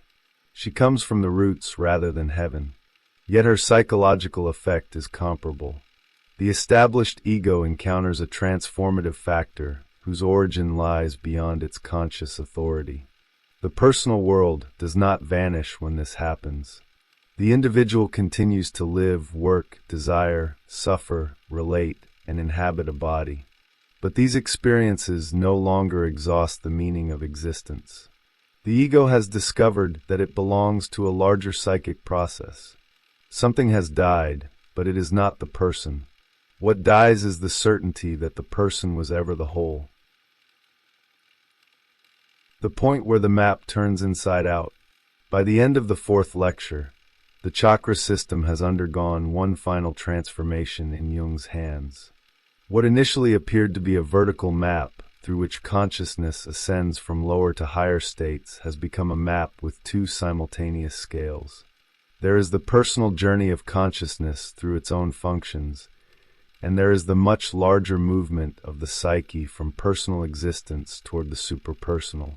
Without distinguishing these two scales, the entire symbolism becomes dangerously easy to misunderstand. The distinction explains the paradox that has haunted the seminar from the beginning. A modern person can think abstractly, speak conceptually, reflect upon emotion, and operate through functions associated with the higher chakras while still remaining, from the larger perspective, within Muladhara. The personal spark may have climbed very high, yet the total psychological condition in which that spark exists remains rooted in the earthly world of causality, individuality, and concrete existence. Personal ajna can still exist inside cosmic Muladhara. This is not a dismissal of ordinary consciousness. On the contrary, Jung's argument depends upon the necessity of developing it. The individual must become a person before the limits of personality can become meaningful. The world of Muladhara must be inhabited, not merely understood as something supposedly inferior. Life has to become concrete through relationships, work, decisions, responsibilities, failures, desires, and commitments. The ego requires sufficient differentiation before anything genuinely superpersonal can be encountered without simply overwhelming it. This gives the journey a structure that is almost paradoxical. The first task is to become what will eventually have to be relativized. Consciousness must develop a strong personal standpoint only to discover that this standpoint is not the center of the whole psyche. The The ego must learn to say I before it can understand the limitations of that I. Muladhara is therefore not a mistake at the bottom of the ladder. It is the indispensable world within which individuality becomes possible. The problem begins when the achievement becomes an absolute identity. Western consciousness has developed an extraordinary capacity to distinguish itself from nature, instinct, collective participation, and unconsciousness. It has constructed a world in which the individual subject occupies the center of experience. But precisely because this differentiation has been so successful, the ego becomes tempted to interpret everything outside its conscious field as something inferior. The unconscious consequently appears beneath consciousness. Animality appears beneath humanity. Emotion appears beneath reason. The archaic appears beneath the modern. Development is imagined as a continuous movement away from these lower conditions toward increasingly rational and differentiated forms of existence. Jung's encounter with Kundalini disrupts this entire vertical hierarchy. From the Sukshma standpoint, what appears below the ego may belong to a reality larger than the ego. The unconscious is not merely the residue of what consciousness has surpassed. It contains the collective and superpersonal background from which conscious personality emerged. Entering it may therefore feel like descent, while simultaneously constituting an ascent into a wider order of psychic existence. The serpent becomes the perfect symbol for this reversal. Kundalini appears in a form Western consciousness instinctively associates with animality, earth, danger, and primitive instinct. Yet this supposedly lower creature carries the possibility of the highest transformation represented by the system. The symbolic structure refuses to separate what consciousness calls primitive from what it calls divine. The force that can carry the individual beyond ego consciousness waits precisely within the region the ego believes it has left behind. Jung can therefore identify Kundalini with the non-ego and ultimately with the totality of the psyche. She does not represent a possession hidden inside the individual. Her awakening represents the activation of something whose scale exceeds the conscious personality. The individual experiences the process inwardly, but its origin cannot be reduced to conscious intention. This changes the meaning of the entire ascent. Kundalini Yoga, psychologically interpreted, does not describe the ego climbing toward divinity. It describes the gradual transformation that occurs when the personal consciousness becomes exposed to the superpersonal psyche. The apparent protagonist of the journey changes. At first it seems that the individual is awakening Kundalini. Eventually it becomes more accurate to say that Kundalini is awakening the individual. The distinction protects Jung's interpretation from one of the central dangers he has repeatedly identified throughout the seminar: inflation. If the ego believes that the powers encountered in the unconscious belong personally to it, the encounter with the superpersonal enlarges the ego instead of relativizing it. Archetypal magnitude becomes personal magnitude. The individual spark begins imagining itself to be the source of the light. Jung's image of the skyscraper makes the mistake almost painfully clear. One can rise through several floors and still remain underground. A consciousness may become intellectually brilliant, spiritually sophisticated, symbolically literate, and psychologically reflective while remaining enclosed within the personal scale. The height of conscious development cannot by itself establish the position of the whole psyche. This is why Jung refuses to treat knowledge of the chakra system as evidence of attainment. The map can itself become an instrument of inflation. Once the ego learns the language of Muladhara, Anahata, Vishuddha, and Ajna, it can classify its experiences according to increasingly exalted categories. But naming a state is not inhabiting it. The symbol points toward a psychological reality that must become experiential before its meaning can truly be understood. The same caution applies to Eastern concepts more generally. A Western person can intellectually adopt the proposition that the individual ego is merely a manifestation of a cosmic totality. But the concept enters an ego consciousness whose fundamental organization may remain unchanged. The ego can therefore become the proud owner of an idea about the unreality of the ego. This is one reason Jung does not recommend simply becoming Eastern. The Western task begins from a different historical and psychological position. Western consciousness has invested centuries in differentiation, individuality, empirical reality, and the development of the conscious personality. That achievement cannot simply be discarded without psychological consequences.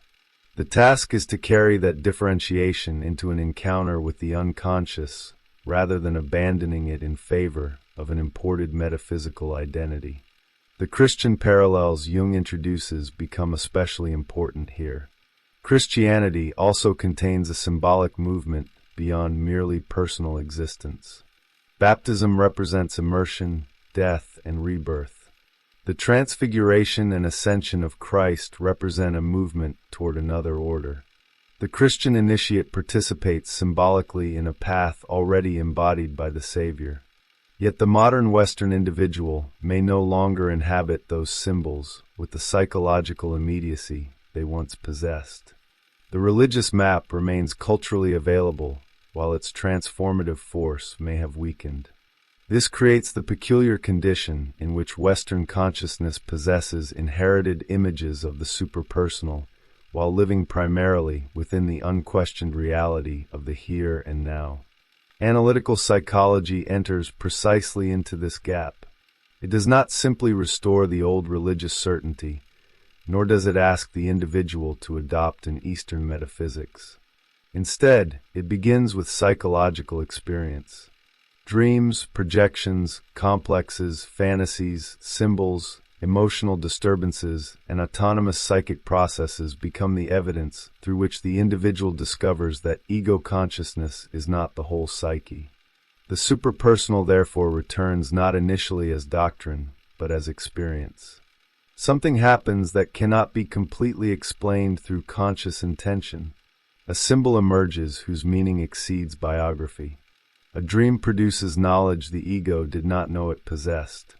An archetypal pattern organizes an experience with a force disproportionate to the personal situation. The individual begins encountering the larger psyche indirectly through its effects.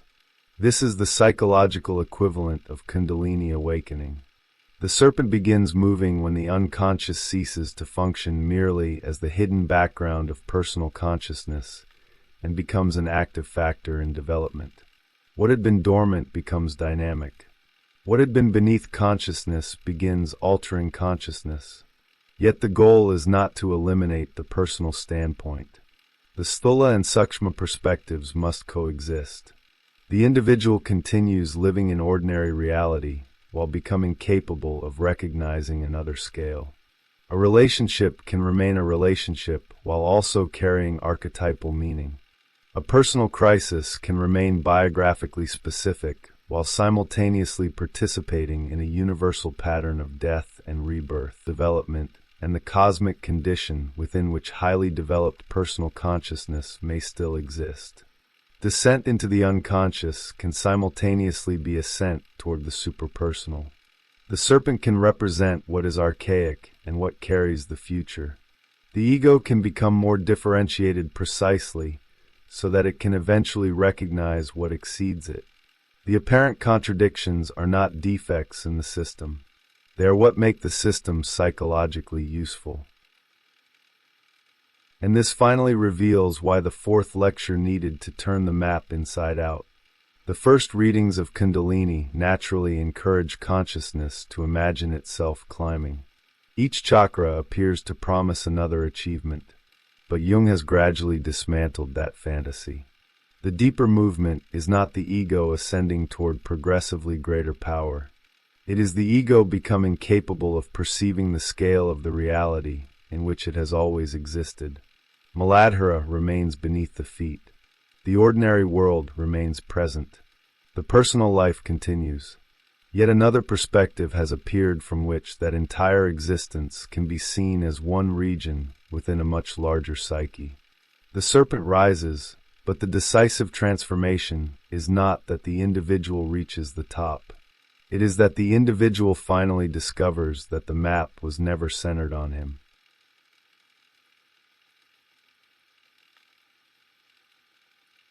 The Psychology of Enlightenment. By the time Jung turns from the formal architecture of Kundalini Yoga toward the material emerging from his own patience, the central question has changed. It is no longer enough to ask what the chakras mean. The more unsettling question is whether anything resembling them can arise spontaneously in a Western psyche that has never encountered their imagery. If the answer is yes, then Kundalini Yoga ceases to be only a foreign religious system. It becomes evidence of something the psyche may already know before consciousness has learned the language in which that knowledge has historically been expressed. Jung approaches this possibility cautiously. India possesses an elaborate symbolic structure developed over centuries, while the corresponding material in Western analysis tends to appear unfinished, private, and almost embarrassingly crude. A patient produces a mandala without knowing what a mandala is. Another encounters a serpent without having studied Kundalini. Images emerge without the refinement of doctrine and without the authority of tradition. They seem, as Jung describes them, to come directly out of the earth, small beginnings that are difficult to take seriously precisely because nobody has yet told the individual what they are supposed to mean. This difference matters. Jung does not want the Western individual to begin with the finished Indian image and force personal experience into it. That would reverse the psychological order. The symbol would arrive before the experience capable of giving it life. His interest lies in beginning with what actually appears, however strange or unimpressive it may seem, and allowing its meaning to emerge through sustained attention. Only afterward can the ancient symbolic system become useful as a language of comparison. One of Jung's patients makes the problem unusually vivid. She is a practicing Catholic whose inherited religious structure has become psychologically lifeless. Jung describes her condition in severe terms. Everything has already been formulated outside her, within the established symbolic order of the Church, while inwardly she experiences darkness and paralysis. She remains attached to the institution, even though she can no longer believe in God or the Pope. Something in her is still alive, but the symbols intended to contain that life no longer connect with its source. Jung eventually asks her to attend to the images appearing within her. What begins is remarkably modest. She closes her eyes and sees a dark wall. Instead of interpreting it away, she remains with it. The image changes. The wall becomes trees, the trees become a jungle, figures begin moving beneath them, and an entire landscape gradually establishes itself with an autonomy that neither analyst nor patient consciously designed. A tribe of Native Americans appears, then a lake, a desert, and finally a chief standing motionless beneath a sun that seems frozen in the sky. For Jung, the decisive fact is not the exotic content of the vision. It is that the images behave as though they possess intentions of their own. The patient doesn't construct them as an author constructs a story. She encounters them. They change, resist, disappear, and return according to a logic consciousness cannot immediately control. What begins to reveal itself is the autonomy of psychic life. For a long time, almost nothing happens. The chief remains motionless. The patient repeatedly returns to the image, but it refuses to develop according to conscious expectation. Then, after an extraordinary period of waiting, the atmosphere changes. Humidity enters the dry desert. Later the Indian disappears entirely, and another figure emerges in his place, a magnificent white feathered serpent.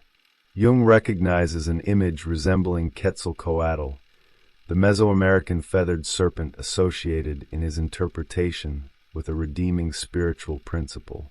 The patient herself possesses no conscious knowledge capable of explaining why such an image should appear. This is the point at which the previous discussions of Kundalini become psychologically concrete. The serpent no longer belongs only to a diagram printed in a tantric text. It appears within the psychic life of a Western individual who hasn't deliberately summoned it from that tradition. The ancient image and the modern experience aren't identical, and Jung refuses to pretend that they are. But they seem to occupy the same symbolic territory. The consequences are more important than the resemblance. The vision gives the patient enough courage to confront something she had been unable to confess for years. The symbolic event alters her relation to her own life. The image has functioned. It has produced movement where conscious argument had repeatedly failed. Yet Jung doesn't allow the process to end with fascination. An image powerful enough to transform consciousness can also imprison it. The patient has to understand what has happened to her. The symbolic figure must eventually be assimilated into consciousness rather than worshipped as an inexplicable revelation. Jung compares this dissolution through understanding with Leia. The image has to surrender its contents so that psychic development can continue. Here the problem of Kundalini reaches a new threshold. Until now, the serpent has represented a force awakening beneath the ego and moving through increasingly differentiated levels of consciousness. But the clinical material introduces another possibility. Perhaps awakening can be understood as the moment when consciousness recognizes that the psyche contains events it did not consciously create. Jung will eventually give this experience a remarkably precise name: psychic objectivity. The phrase strips Kundalini of none of its mystery, but it relocates that mystery. The crucial event is not the acquisition of supernatural power. It is the recognition that dreams, fantasies, symbols, and psychic figures may possess an autonomy that makes them psychologically objective. They happen within the psyche without belonging entirely to the ego. This is far more destabilizing than it initially sounds.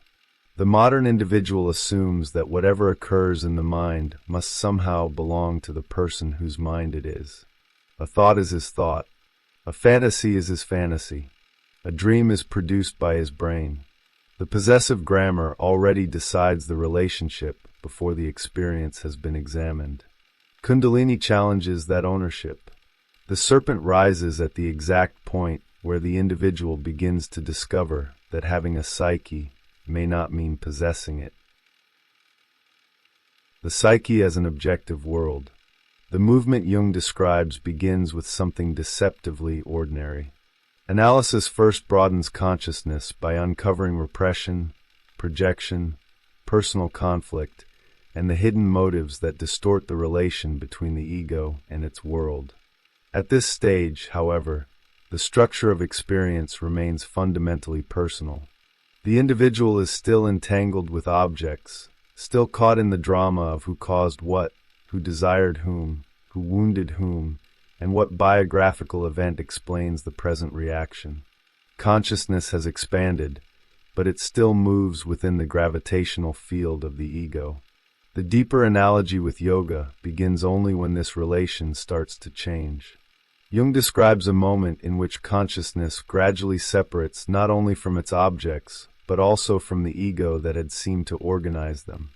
The individual no longer experiences every psychic event as something that simply belongs to personal identity.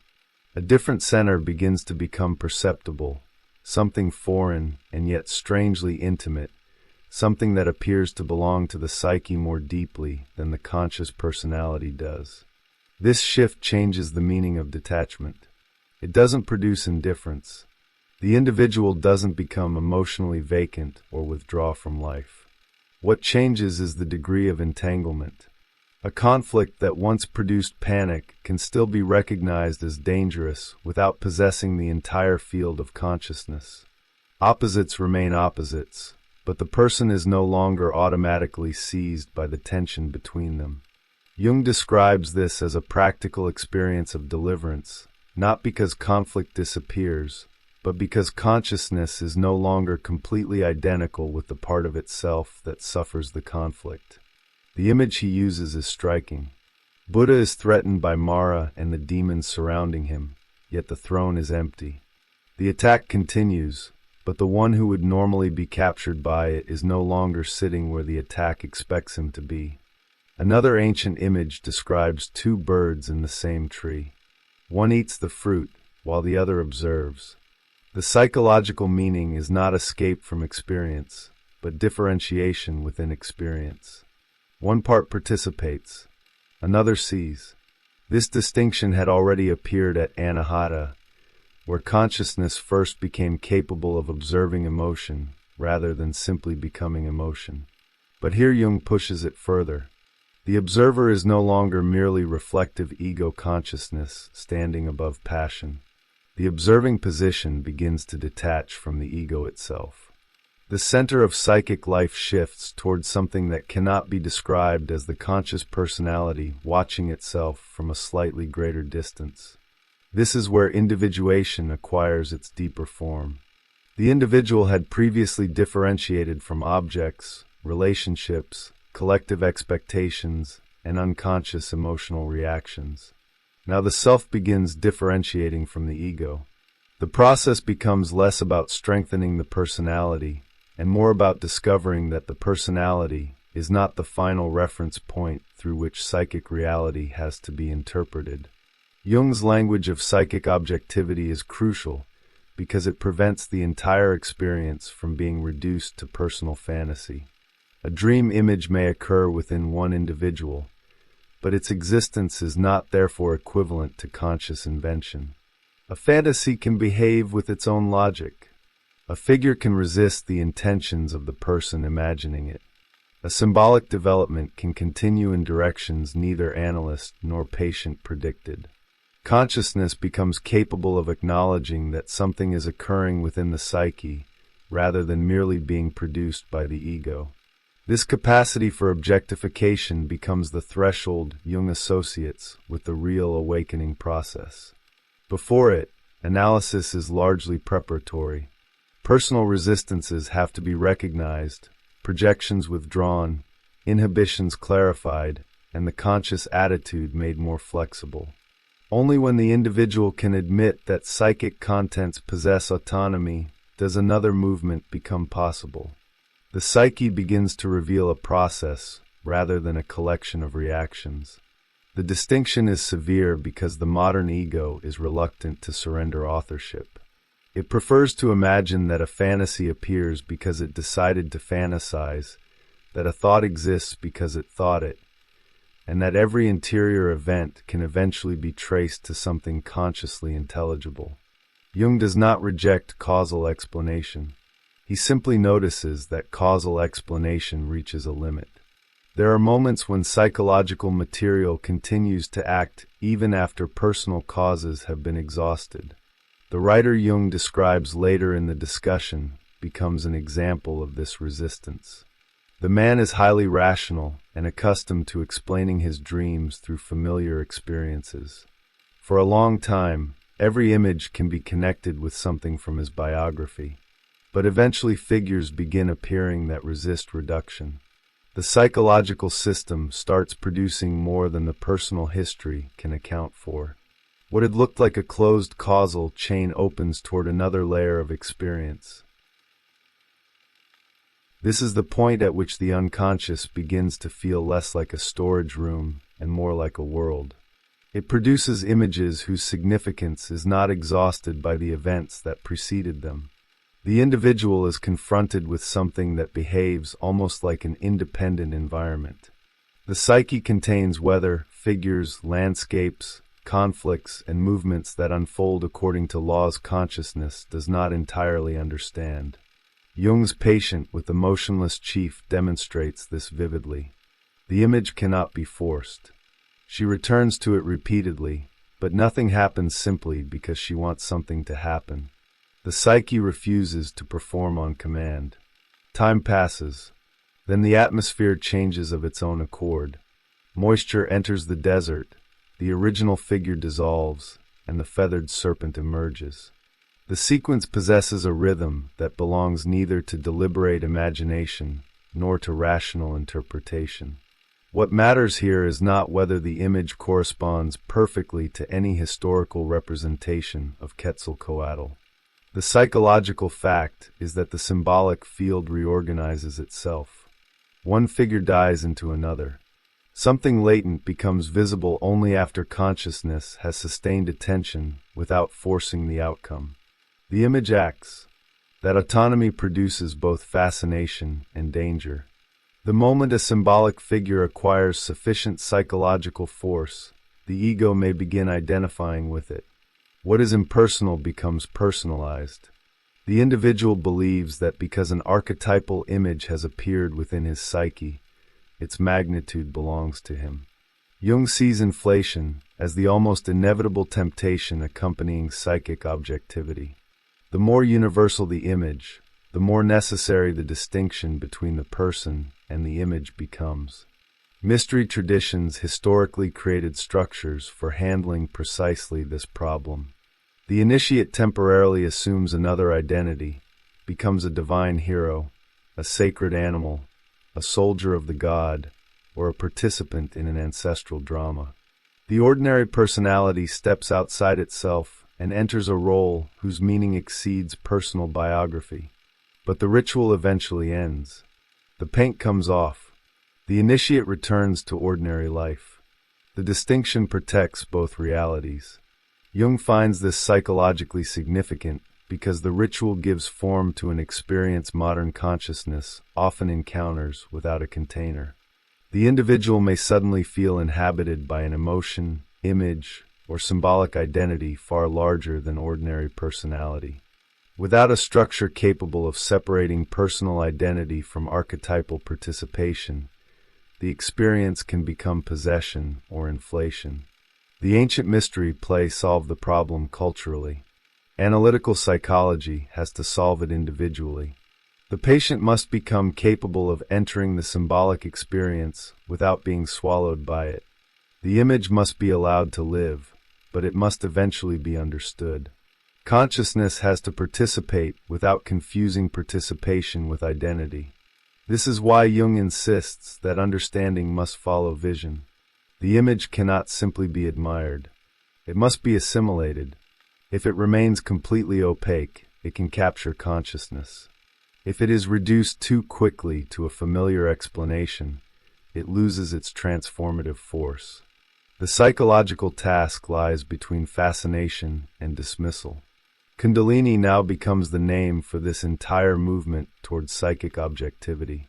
She represents the transition from a psyche understood as personal property to a psyche experienced as an autonomous field.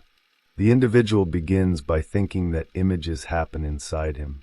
Gradually he discovers that he is participating in processes whose scale and origin exceed conscious intention. The shift is subtle at first. A dream resists explanation. A fantasy develops unexpectedly. A symbol refuses to disappear. An image returns with greater force than the person who encountered it. But once that autonomy is recognized, the structure of psychological reality changes.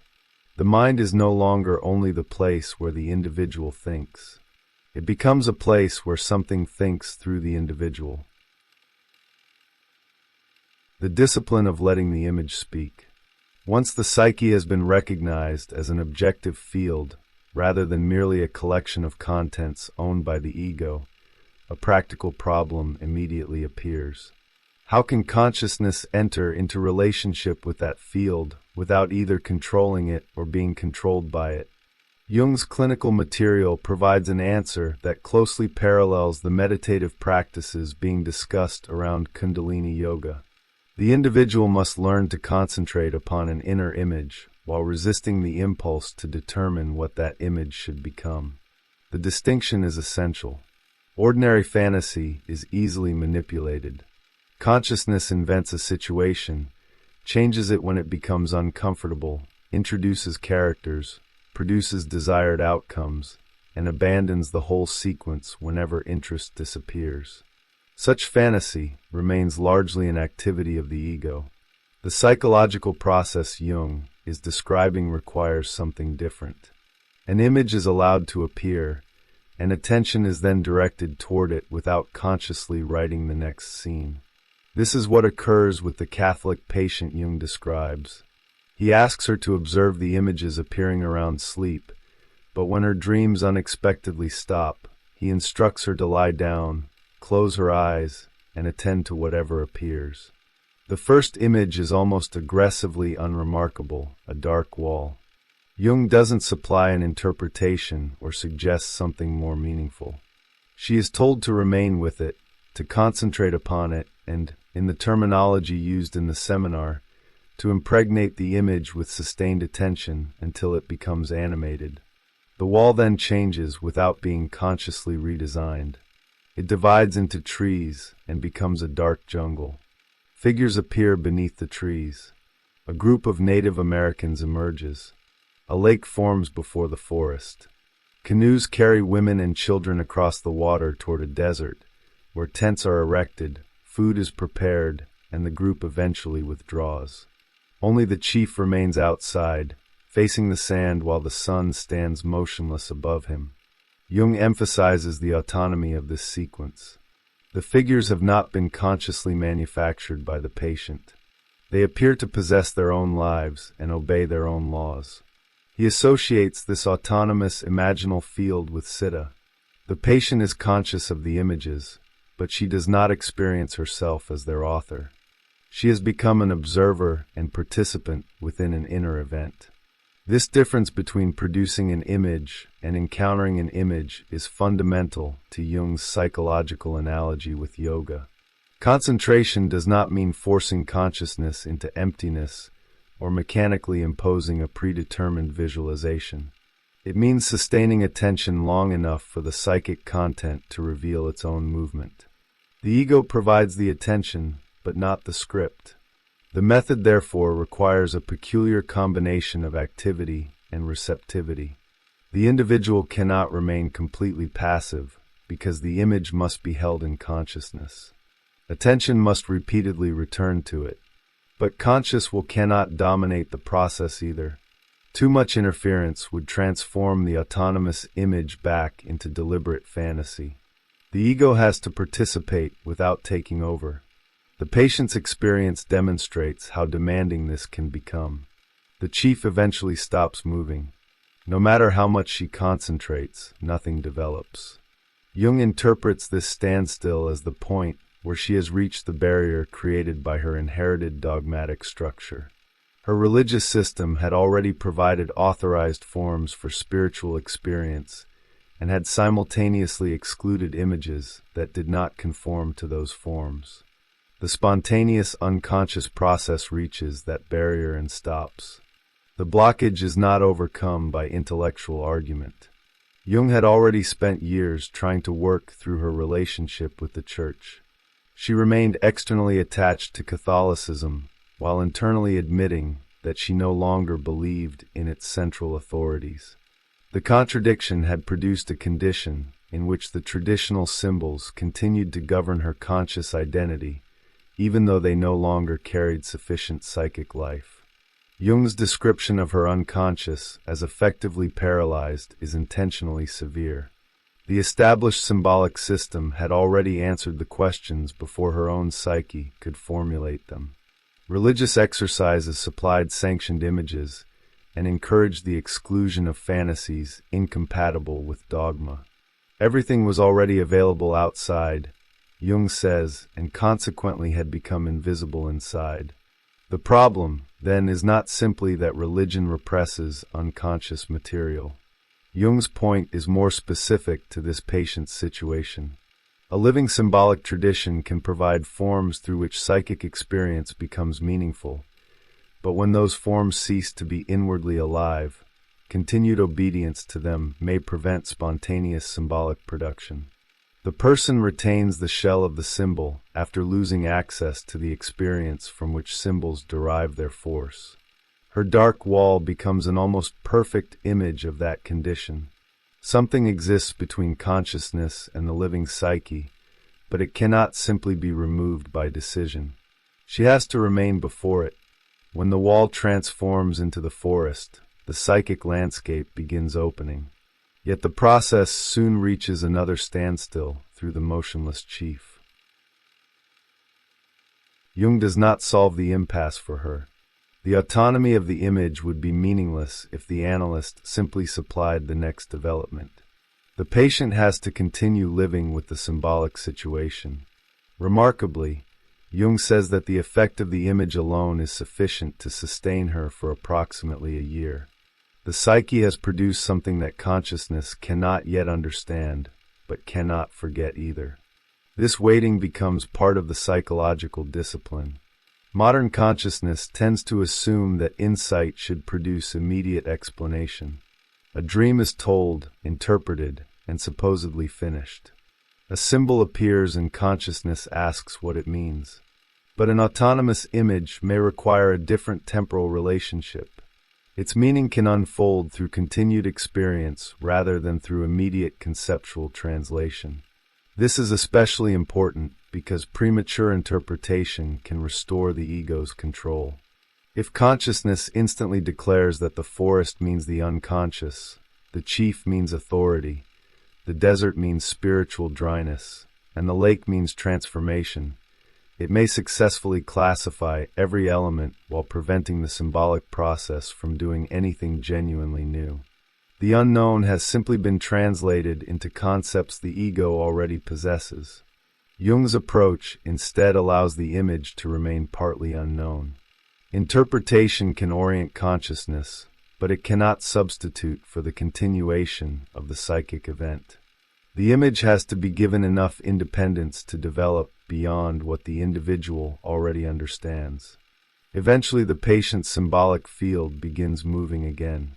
The climatic atmosphere changes, the desert receives moisture, and the figure occupying the center of the vision is transformed. The chief disappears and another image emerges, a white feathered serpent. Jung compares it with Quetzalcoatl and understands it as carrying a redeeming significance within the developing fantasy. The appearance of the serpent is striking in the context of the Kundalini discussion because it illustrates precisely the kind of symbolic convergence Jung finds psychologically important. The patient has not deliberately selected a serpent because she knows that serpents symbolize transformation. The image emerges from the autonomous sequence itself. Its significance comes first from its place within the patient's psychic process, and only secondarily from comparison with historical mythology. That order is crucial. Jung does not want mythology to tell the patient what she must experience. Mythology becomes valuable after the spontaneous image appears because it demonstrates that an apparently private fantasy may participate in symbolic patterns extending far beyond the individual. The comparative material gives context to the experience without being its cause. The serpent therefore marks a movement from personal psychic material towards something more impersonal. The patient's conflict began within a highly specific biography, particularly her relationship with Catholic belief. Yet the image through which the psyche begins transforming that conflict belongs to a symbolic family extending across cultures. Personal experience has opened into archetypal form. This is where Jung's comparison with Kundalini becomes psychologically productive. Kundalini is also a serpent whose movement represents the activation of a process larger than ordinary ego consciousness. The patient's feathered serpent is not therefore simply Kundalini under another name. The PDF does not establish such a literal identity. What Jung can compare is the structure. In both cases, serpent symbolism accompanies a transformation in the relationship between conscious personality and an autonomous psychic process. The patient's experience also demonstrates why such imagery cannot simply remain an object of fascination. The emergence of a powerful symbol may produce relief, orientation, and renewed psychological movement, but the purpose is not to replace one external dogma with an internal one. The individual cannot simply abandon the authority of the church and submit to the authority of a serpent image. The symbol must eventually yield its psychological content. Jung speaks of dissolving or assimilating the image through understanding. The image has performed its function by carrying something that consciousness could not initially formulate conceptually. Once that content becomes accessible, Consciousness must integrate what the symbol has revealed, rather than remaining permanently dependent upon the image itself. This creates a rhythm that will become central to Jung's method. First, the ego reaches the limit of what it can solve consciously. Then an autonomous image emerges. Consciousness attends to it without forcing it. The image develops according to its own logic. Eventually, its psychological meaning becomes sufficiently visible to be assimilated. The symbolic form can then recede because something of its content has entered consciousness. The process resembles breathing.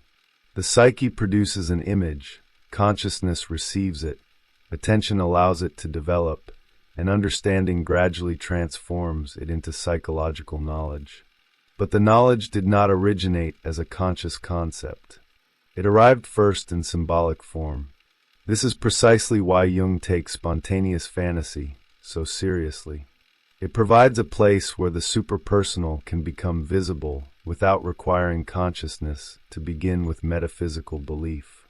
The individual does not have to believe in Kundalini, gods, spirits, or archetypes before the process begins. Something appears. The first task is simply to recognize that the appearance has occurred. Only then comes the more difficult discipline. Consciousness must learn to look at the image long enough for the image to answer back. The stranger at the center of the psyche. The spontaneous image becomes psychologically decisive when consciousness recognizes that it is not merely looking at something it has invented. Jung's examples repeatedly return to this moment because it marks a transition from subjective fantasy to what he calls psychic objectivity. The figures appearing in dreams and fantasies may belong to the individual's psyche, but they do not therefore belong to the ego. They can confront consciousness with the peculiar independence of something encountered rather than manufactured. This distinction changes the meaning of the unconscious. If every fantasy were simply an extension of conscious personality, analysis would ultimately remain enclosed within the ego. One could uncover forgotten memories, recognize hidden motives, and reinterpret personal conflicts, but everything would continue referring back to the same center. The individual would become more knowledgeable about himself without fundamentally changing what the word self means. Jung sees another possibility emerging when psychological material can no longer be completely reduced to biography. The individual begins encountering images that possess a structure and emotional magnitude disproportionate to personal circumstances. They may resemble figures from mythology, religion, or traditions the dreamer has never consciously studied. The psyche appears capable of producing symbolic configurations whose meaning extends beyond the personal history of the person experiencing them. The rational writer discussed by Jung illustrates the threshold particularly well. For a long time, the man can explain his dreams through ordinary causal connections. Every image can be related to something known. The dream material may be strange, but it remains psychologically domesticated because consciousness can always say where it came from. The unknown is repeatedly returned to the known. Eventually, that explanatory system begins to fail. Something appears that cannot be satisfactorily derived from the man's personal experience. The familiar causal chain no longer closes. The dream has produced more than consciousness can explain through recollection. Jung's interest begins precisely at this rupture, because the psyche now confronts the dreamer with something that possesses the quality of an independent fact. This does not mean that Jung immediately treats the unexplained image as supernatural. Psychic objectivity is a psychological claim before it is anything else. The experience is objective in the sense that the ego encounters it as given. A mountain seen in a dream is not physically standing inside the skull, but neither has the conscious personality necessarily decided to place a mountain there. The image occurs. Its occurrence is the psychological fact. The same principle had governed the vision of the Catholic patient. She could concentrate upon the chief, but she could not command him to move. The image resisted her intention. When the symbolic situation finally changed, it did so according to a rhythm that had not been consciously determined. The feathered serpent appeared rather than being selected. This independence is precisely what allows the image to carry something consciousness does not already know. If consciousness authored every stage of the process, nothing fundamentally new could emerge.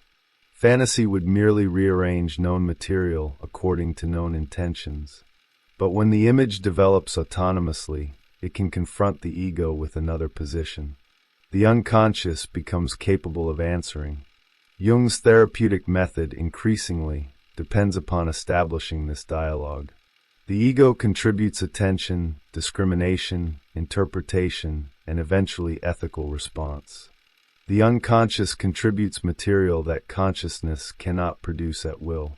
Psychological transformation arises from the tension between them rather than from the victory of either side. This is why Jung refuses both extremes. One extreme dismisses the image as meaningless fantasy. The other submits to it as unquestionable revelation. The first destroys the autonomy of the unconscious by reducing everything to conscious categories. The second destroys the autonomy of consciousness by surrendering judgment to whatever appears from within. The psychological task is relationship. This relationship becomes particularly difficult when the autonomous content assumes a numinous form. A mundane dream image is relatively easy to observe. A god, serpent, divine child, hero, demon, savior, or cosmic figure carries another degree of psychic intensity. The individual may feel that something immeasurably important has entered experience. The encounter can reorganize the emotional field around itself. At precisely this point, the distinction between ego and archetypal image becomes essential. Jung recognizes that ancient initiatory systems had already developed cultural mechanisms for managing this problem.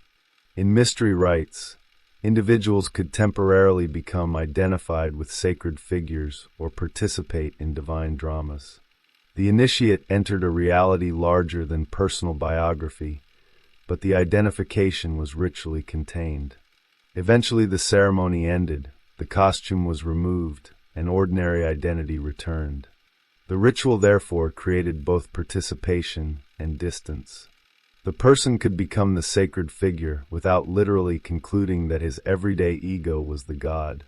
The symbolic structure protected the distinction between personal identity and impersonal psychic magnitude.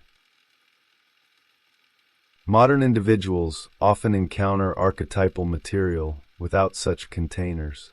The dream arrives privately. The vision occurs in isolation.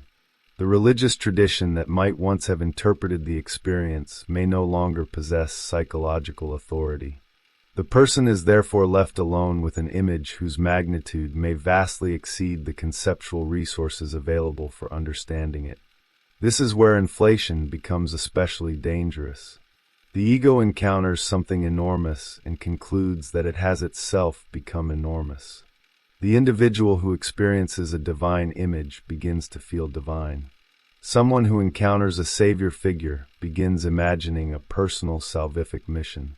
A symbolic death and rebirth becomes evidence of exceptional spiritual status. Jung's warning is implicit in the structure of the entire discussion. The more impersonal the image, the less personally it can be claimed.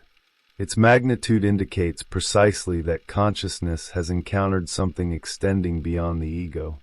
To appropriate that magnitude would destroy the differentiation that made the encounter psychologically valuable in the first place. The mystery traditions solve this through ritual. Analytical psychology attempts to solve it through conscious differentiation. The patient must be able to say that this image occurs within my psychic experience without therefore saying that I am this image. The archetypal figure belongs to the psyche, but is not identical with the conscious personality. This distinction also changes how Jung understands the self. The self cannot simply be another name for an improved ego. If individuation culminated in the ego becoming more complete, psychic objectivity would ultimately collapse back into personal consciousness. Instead, the self emerges as a center and totality that includes the ego without being reducible to it. The experience of autonomous psychic figures prepares this recognition. Every time the ego encounters something within the psyche that it did not consciously create, the assumption that ego and psyche are identical becomes less defensible. The unconscious begins to reveal a larger field, and the ego gradually learns to understand itself as one participant within that field. Kundalini becomes particularly important here because she can symbolize the movement of this larger totality. The serpent is not merely one content among others. Her awakening represents the activation of a process through which previously unconscious levels become progressively related to consciousness. The movement has direction, but the direction does not originate solely from conscious intention. This is what gives the process its daemonic quality. Something seems to want development. Jung's language repeatedly approaches personification because the psyche behaves as though it contains tendencies that pursue aims independent of the ego's plans. The person may consciously want stability, while dreams repeatedly introduce disruption. Consciousness may want to preserve an identity, while symbolic material points toward its dissolution. The ego wants one future while the psyche seems to insist upon another. The word daimon captures this experience without requiring a literal supernatural being. It names the uncanny sense that one's life is being influenced by a pattern that cannot be reduced to conscious choice. The psychological process seems simultaneously intimate and other. It arises from within and yet confronts the individual as though from beyond. This is one reason the serpent has such enduring symbolic force. It moves without limbs, disappears beneath the earth, sheds its skin, and returns transformed. It belongs to a world beneath ordinary human visibility. As a psychological image, it can therefore represent a process that develops below conscious awareness and periodically enters consciousness in a new form. In Kundalini symbolism, this hidden movement becomes vertical. The serpent rises through the centers, transforming the relation between consciousness and psychic reality at each stage.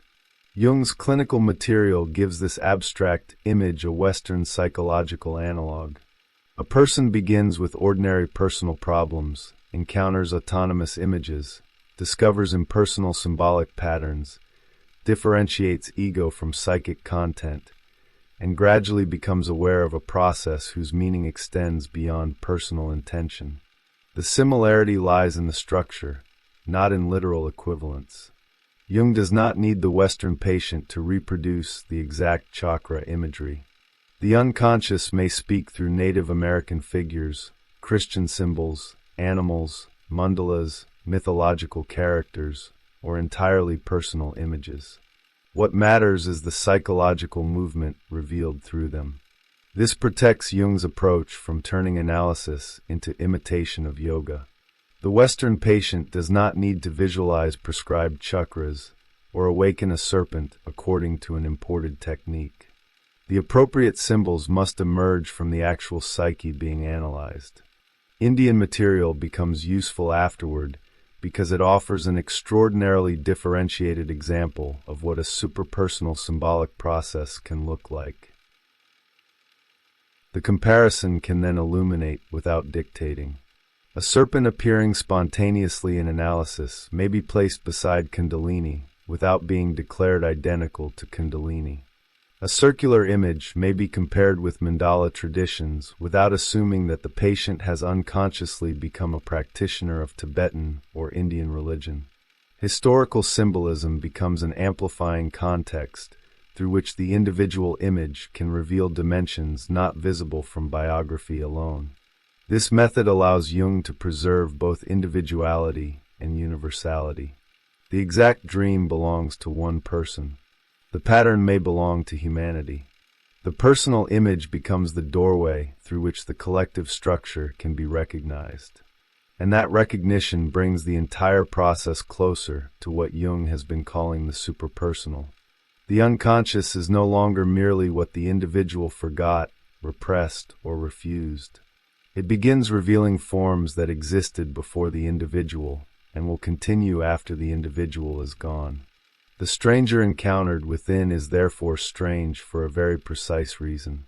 It belongs to the person, but it was never created by the person. The symbol that must be outgrown. The emergence of an autonomous image creates a peculiar psychological problem. At first, the symbol is necessary precisely because consciousness does not yet possess a concept capable of expressing what the psyche is attempting to communicate. The image carries more meaning than the ego can formulate. It gathers emotion, instinct, memory, expectation, and archetypal structure into a single form. Yet the very power that makes the symbol transformative can eventually make it dangerous. Consciousness may become attached to the image instead of allowing the psychological movement contained within it to continue.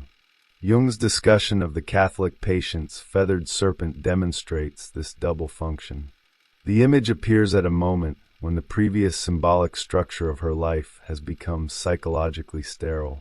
Her inherited religious forms no longer mediate a living experience, yet she remains unable to abandon them consciously. The spontaneous fantasy introduces something new. The feathered serpent carries a vitality that the old symbolic order can no longer provide. The serpent therefore performs a transitional function. It gives visible form to something that consciousness could not otherwise encounter. But Jung does not want the patient simply to replace one religious authority with another. The goal is not to establish a private cult around the new image. Once the serpent has done its psychological work, its contents must become conscious.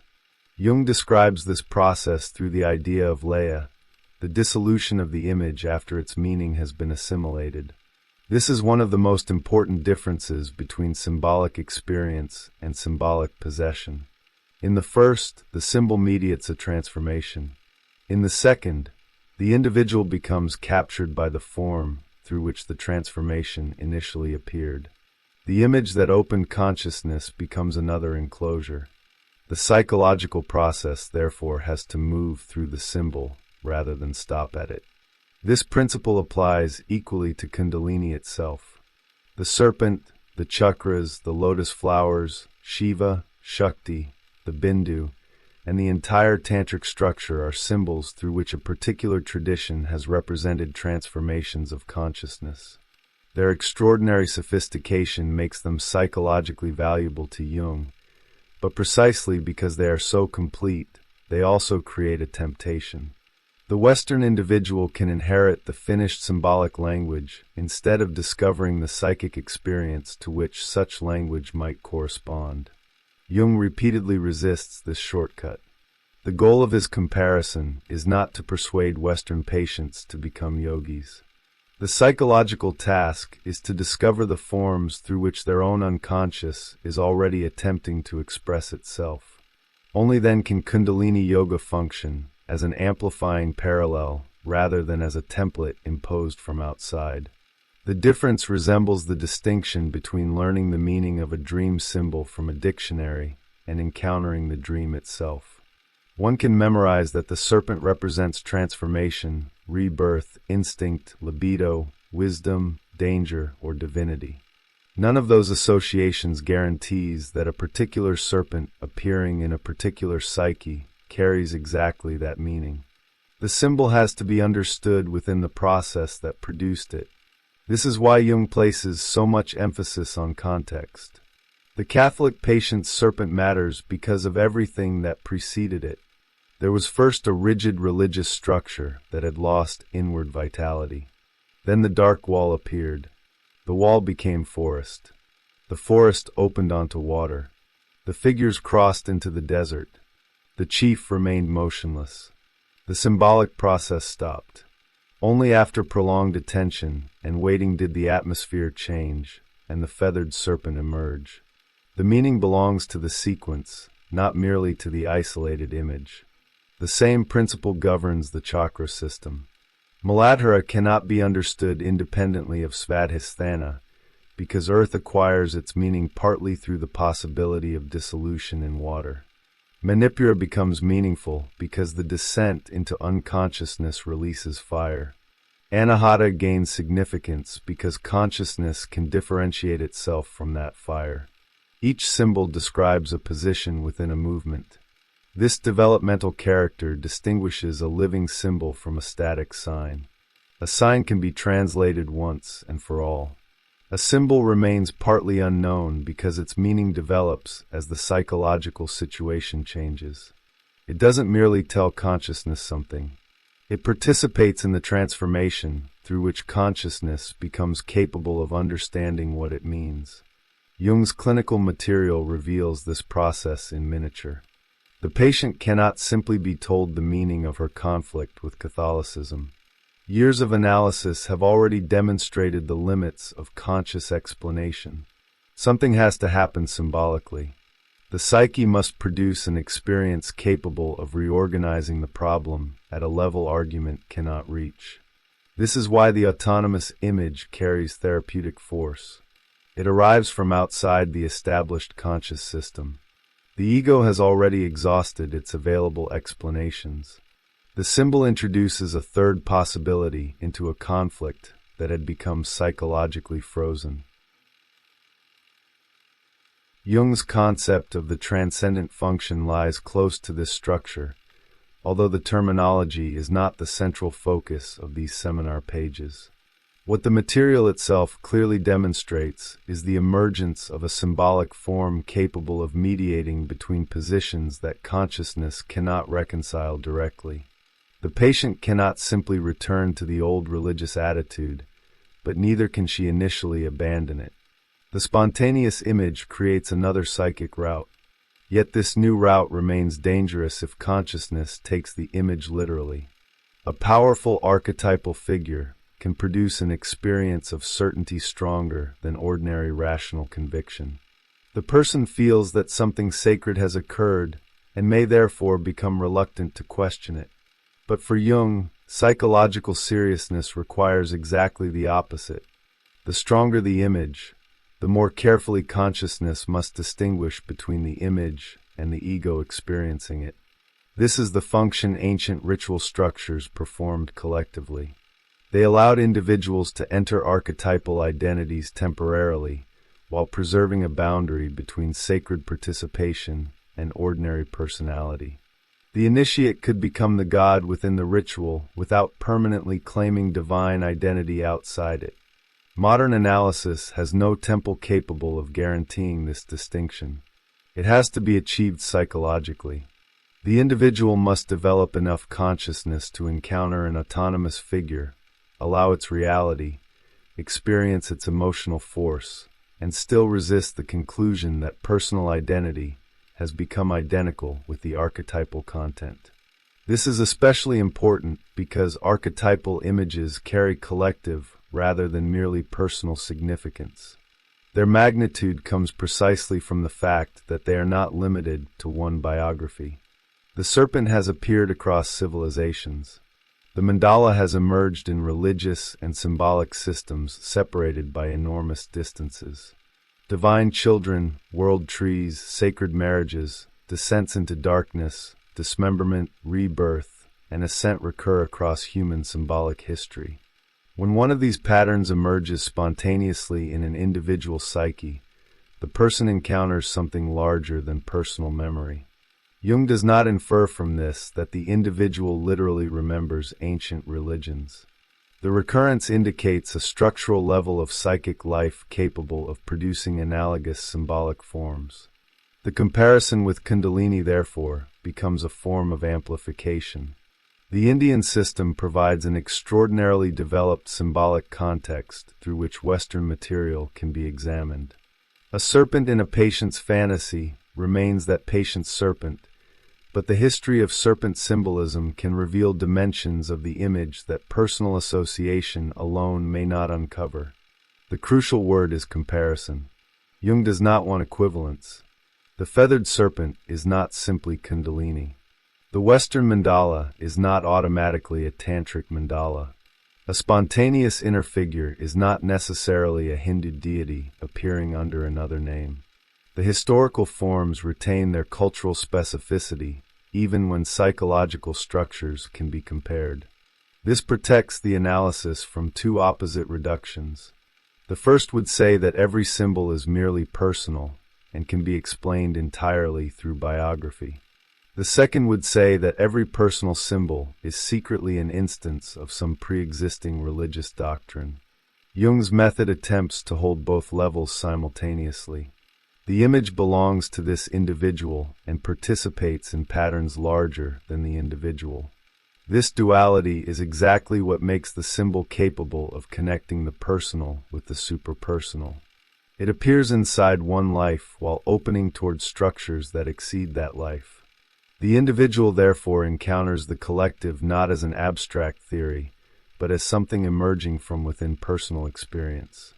Kundalini Yoga offers Jung a particularly powerful map of such a movement because the system explicitly organizes psychological transformation through symbolic levels. But the map becomes useful only when Western experience provides something to compare with it.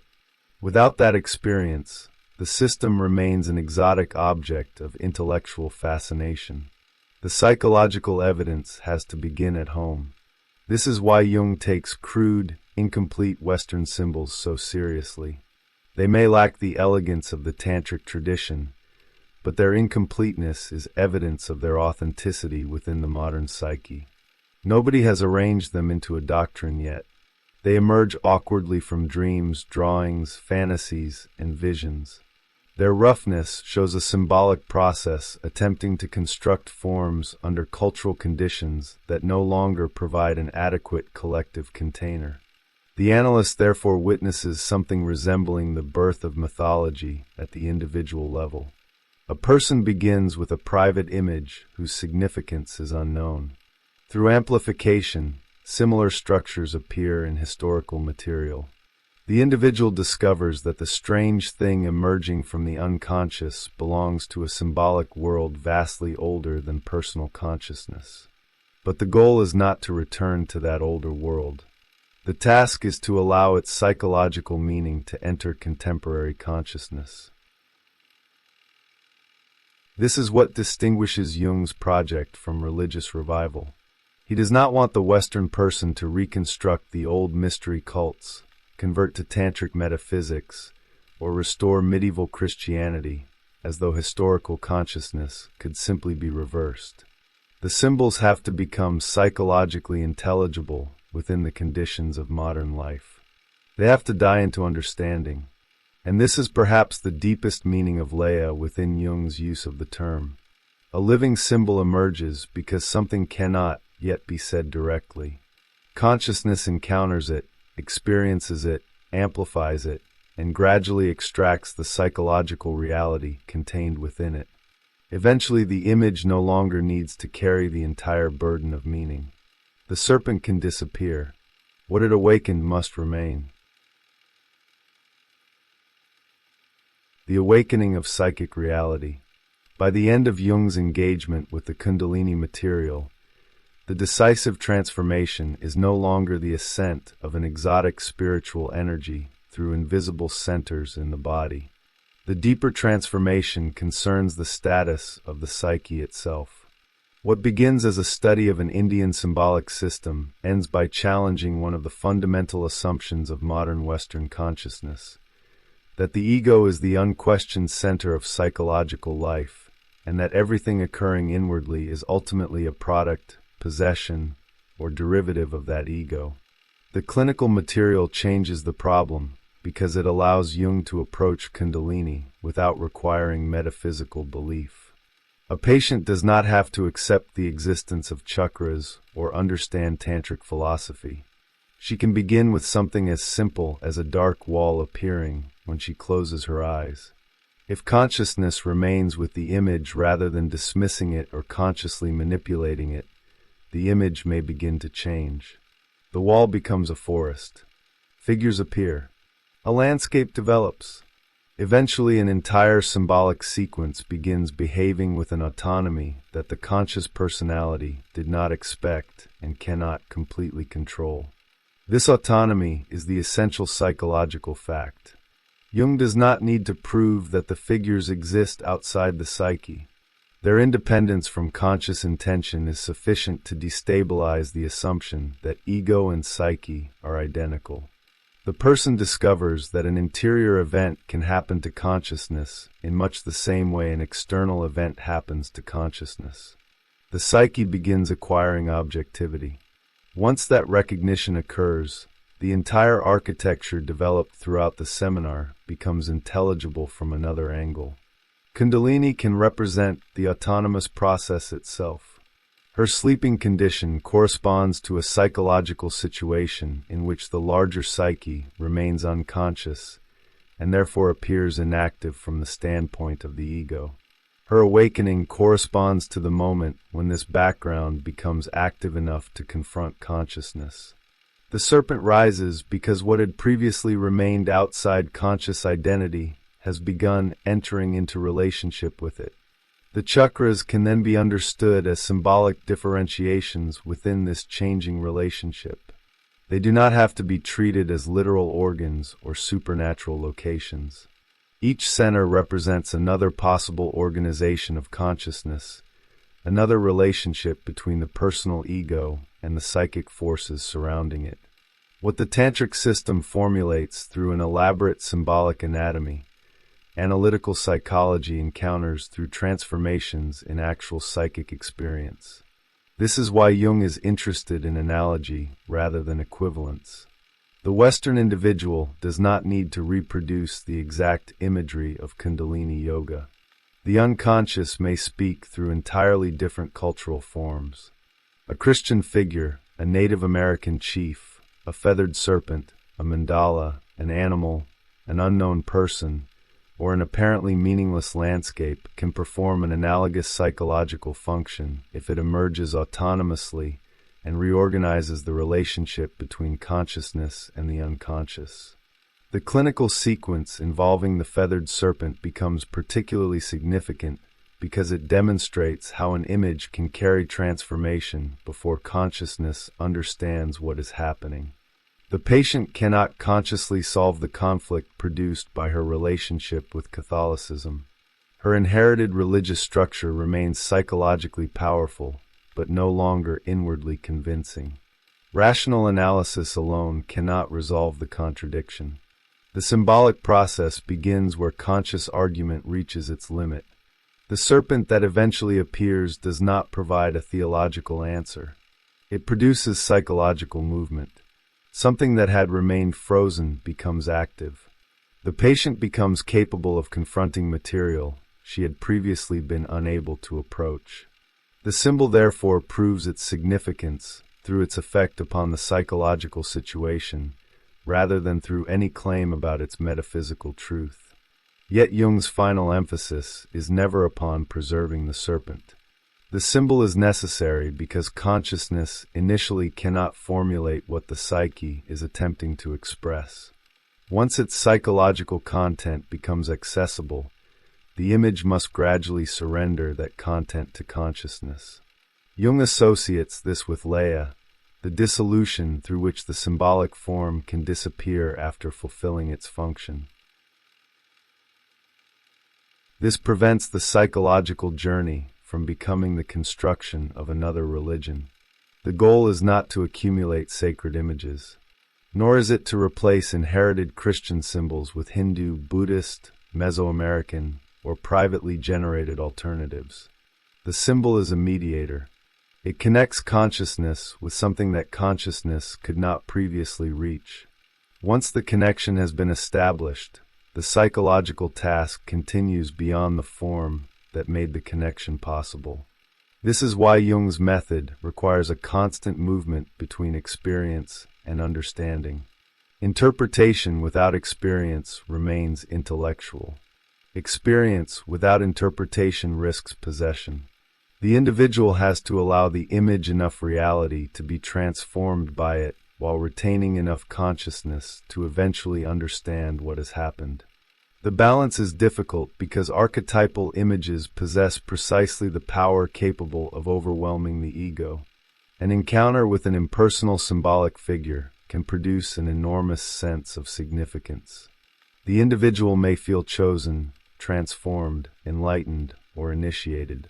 Jung's repeated concern with inflation follows directly from this danger.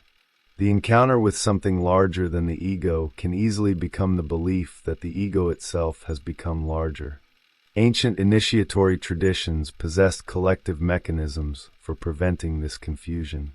Rituals established when the sacred identity began, what it meant, and when it ended. The initiate could temporarily participate in a divine or archetypal reality, while the community preserved the distinction between ritual identity and ordinary personality. Modern psychological experience often lacks this containment. The encounter happens privately. The dreamer wakes alone. The vision appears without priest, doctrine, ritual, or community capable of explaining what has occurred. Analytical psychology therefore inherits part of the task previously performed by symbolic traditions. It must help consciousness encounter the impersonal without confusing it with the personal. This makes differentiation, rather than ecstasy, the central psychological achievement. The individual learns to distinguish between ego and image, personal meaning and collective meaning, conscious intention and autonomous psychic process. The greater the symbolic experience becomes, the more important these distinctions become. The same principle transforms Jung's understanding of individuation. Individuation cannot simply mean becoming a stronger, more unique, or more fully developed ego.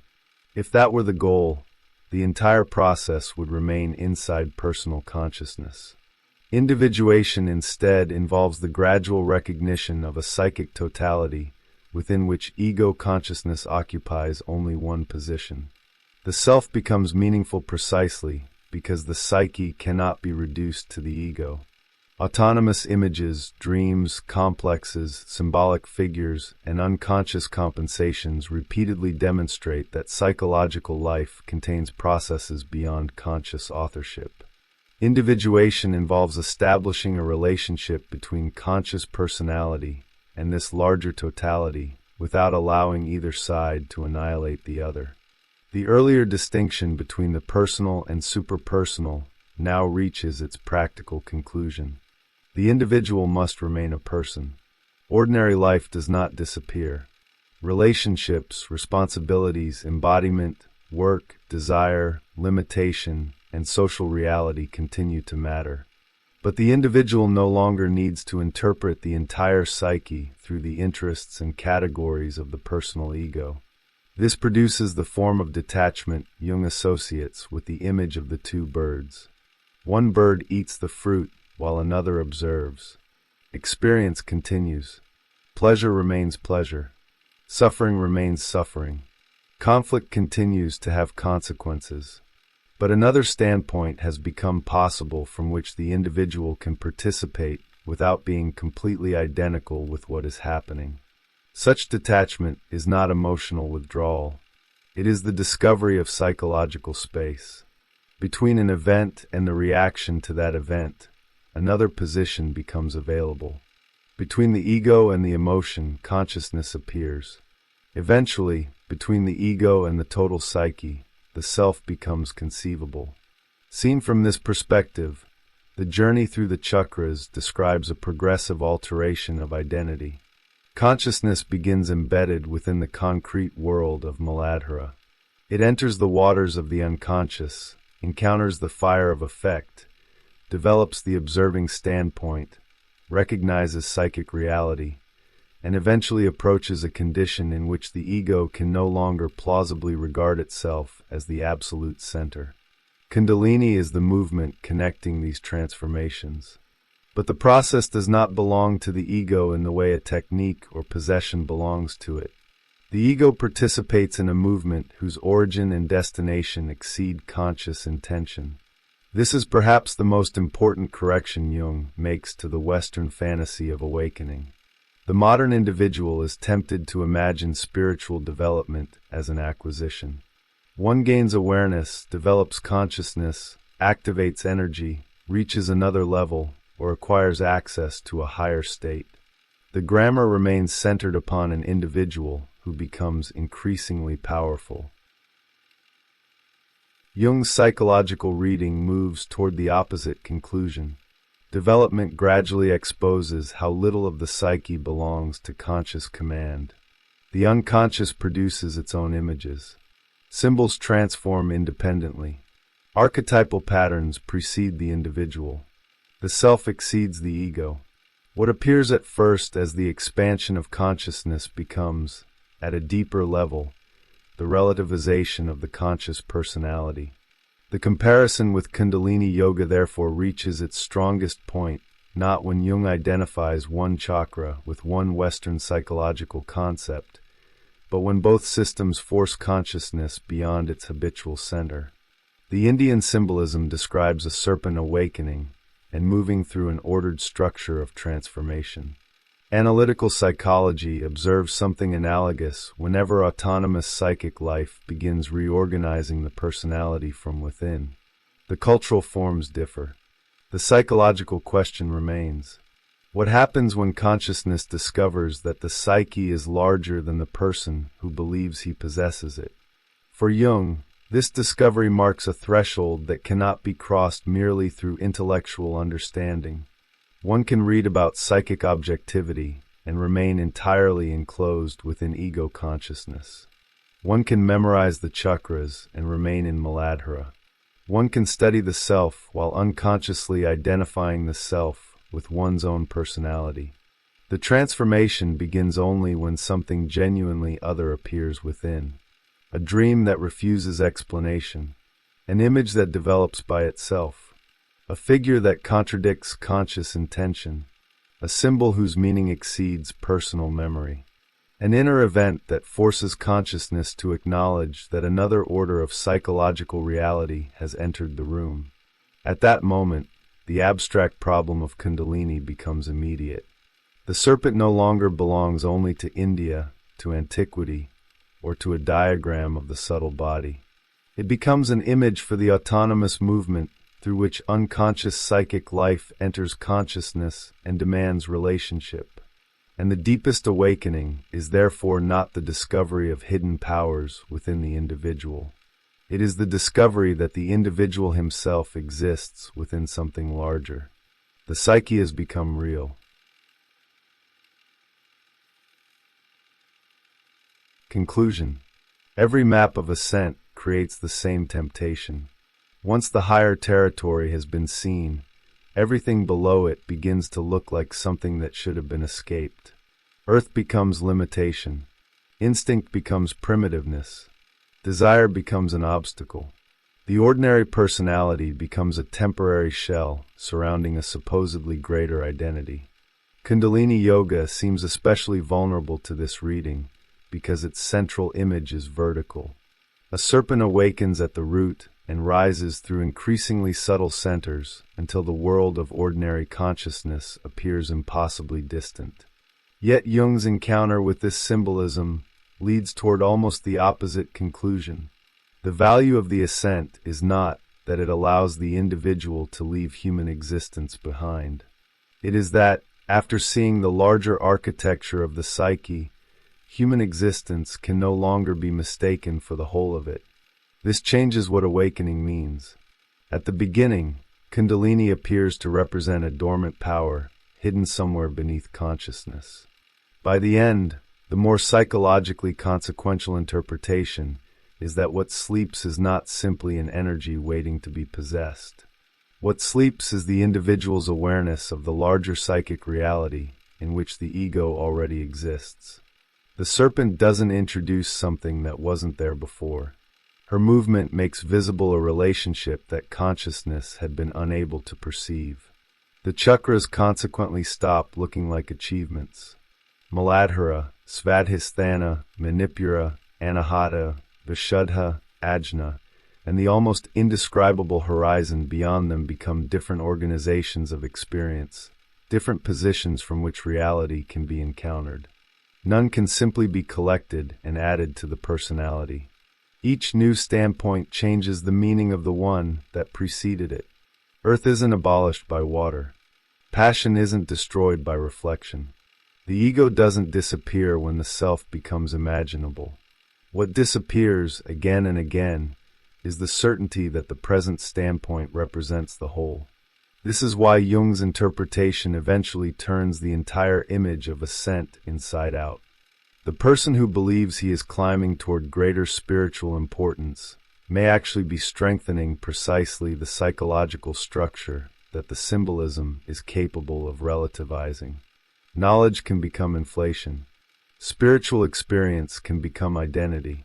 Even the language of transcendence can become another way for the ego to announce itself. The serpent then rises only inside the fantasy of the person who believes he has mastered her. The deeper movement is quieter and far more destabilizing. A dream appears that consciousness didn't request. An emotion reveals motives the personality would rather deny. A symbolic image develops according to a logic nobody consciously designed. Something inside behaves as other. The psyche ceases to resemble a private chamber belonging to the individual and begins to resemble a world in which the individual occupies only a limited territory. That recognition contains none of the glamour usually associated with awakening, yet it may be the decisive psychological threshold around which the entire seminar turns. From there, individuation acquires a different meaning. It can no longer be understood as the perfection of the personality, as though enough introspection might eventually produce a completed and sovereign individual. The personality becomes more differentiated, so that it can sustain a relationship with what isn't personal. Consciousness becomes stronger, so that it can survive the discovery that consciousness isn't sovereign. The ego develops not to conquer the unconscious, but to become capable of standing before it without either dismissing its reality or surrendering to its power. The paradox is difficult to avoid because both failures remain possible.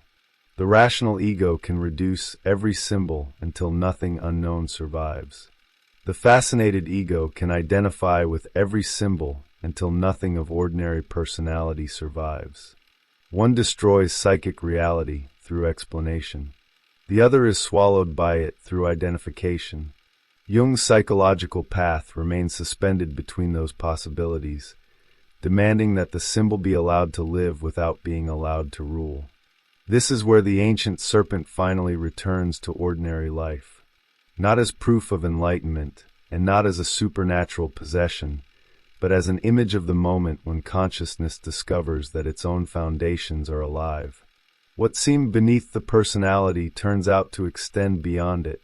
What looked primitive contains possibilities the rational ego hasn't reached.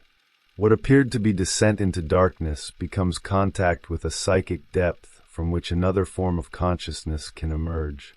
The final question of Kundalini is therefore no longer how high the serpent can rise.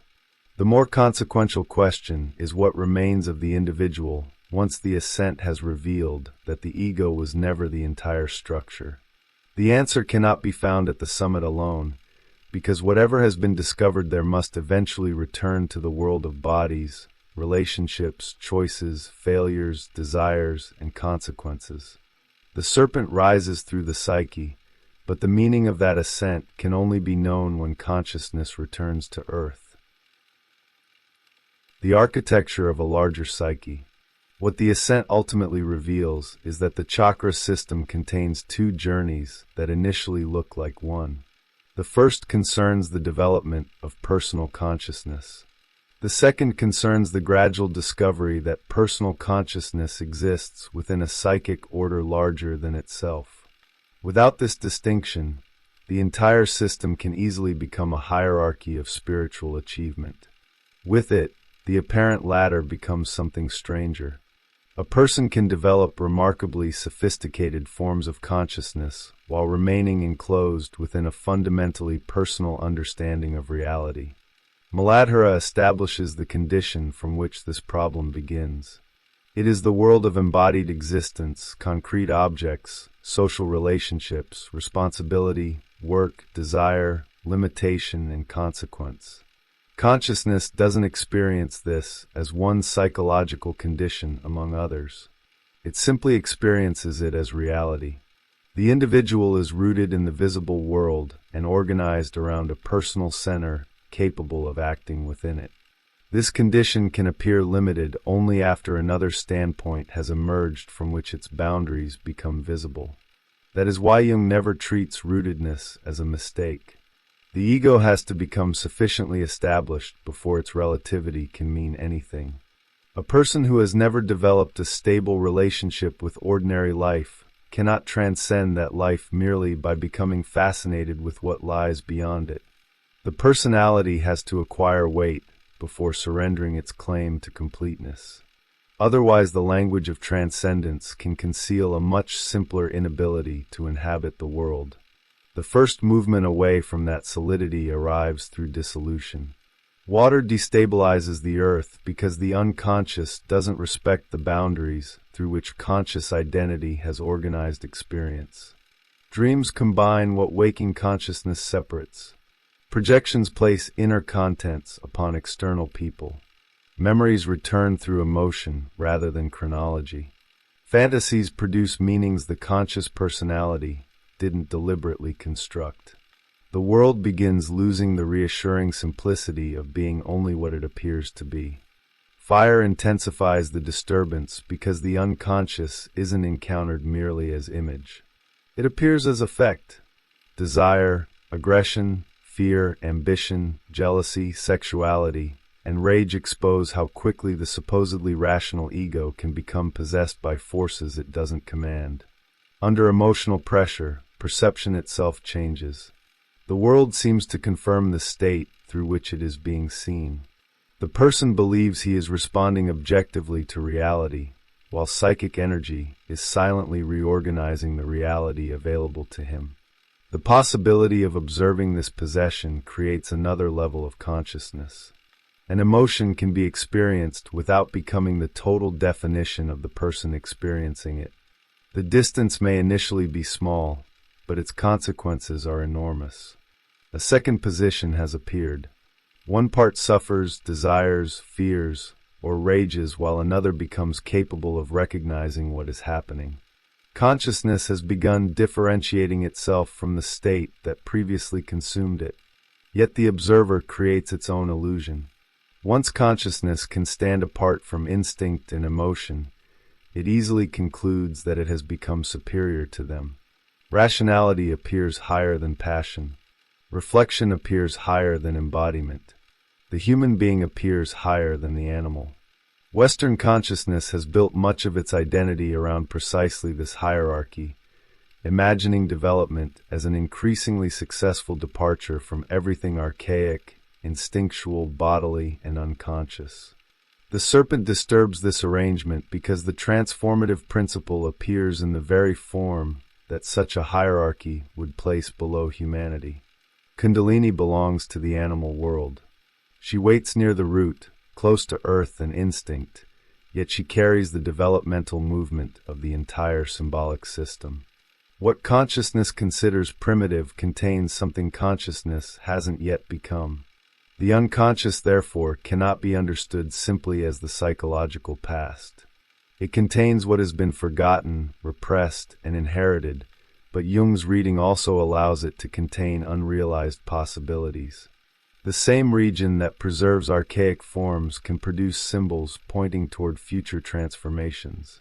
The serpent can simultaneously represent something ancient and something prospective because psychological development doesn't move by simply abandoning what came before. This is where descent and ascent become impossible to separate. From the ego's perspective, entering the unconscious means moving downward into less differentiated territory. From the perspective of the larger psyche, that same movement can initiate an expansion beyond the limitations of ego consciousness. The individual descends from what he knows and discovers that the depth beneath him belongs to a structure larger than the height from which he descended. The distinction between personal and superpersonal consciousness clarifies the paradox. Within personal development, a modern individual can reach extraordinary heights. He can think abstractly, analyze his own behavior, produce sophisticated theories, create art, reflect upon emotion, and develop a highly differentiated identity. Yet none of these achievements necessarily requires him to experience the ego as relative to a larger psychic totality. The personal scale can therefore contain something resembling the higher chakras, while the larger psychological condition remains rooted in Muladhara. The individual has climbed within one building without recognizing the landscape in which the building itself stands. Intellectual elevation doesn't automatically become superpersonal consciousness. A brilliant mind can remain entirely organized around the assumption that its own standpoint defines the limits of psychic reality. This is why spiritual language offers no guarantee of transformation. A person can speak about the self while unconsciously treating it as an enlarged version of the ego. He can discuss non-duality while organizing his life around ordinary narcissistic injuries. He can interpret every emotional event through the chakras while remaining possessed by the very effects he believes he has transcended. Knowledge of a symbolic map can become one more strategy through which consciousness avoids the territory the map describes. The distinction becomes especially important at the point where psychic reality begins acquiring independence from material reality. The modern ego ordinarily grants greater objectivity to what can be located outside itself. A stone appears real because it can be touched. A dream appears subjective because it disappears upon waking. Yet psychological life repeatedly violates this hierarchy. A dream can alter a marriage. A fantasy can determine a career. A projection can create an enemy. An idea without physical substance can reorganize an entire society. Psychic events reveal their reality through consequences. They don't become material, but they act. The implications become more disturbing when those events appear independently of conscious intention. A person dreams something he doesn't want to dream. An image develops in a direction he didn't choose. A symbolic figure refuses to behave as expected. The psyche begins presenting itself not merely as a collection of subjective contents, but as a field containing autonomous processes. Consciousness discovers something inside that behaves like an object of experience. Jung's clinical material gives this abstraction a concrete form. The Catholic patient begins with a dark wall. She doesn't receive a prescribed religious visualization and isn't instructed to imagine Kundalini. She attends to what appears. The wall changes into a forest. Figures emerge. A journey develops across water and into a desert. A chief remains before an unmoving sun. The sequence eventually stops, and conscious effort cannot simply command it to continue. The importance of the episode lies less in the imagery than in the relationship it establishes. The patient participates without authoring. Attention matters, but control fails. Something unfolds within her psychological experience according to a rhythm that cannot be reduced to deliberate fantasy. The psyche has become other without becoming external. When the symbolic process eventually moves again and a feathered serpent appears, the image acquires significance precisely because it wasn't selected from a catalog of sacred symbols. Historical parallels can be discovered afterward. The serpent can be compared with mythological forms and with the broader symbolism of Kundalini. But the order cannot be reversed without changing the psychological meaning.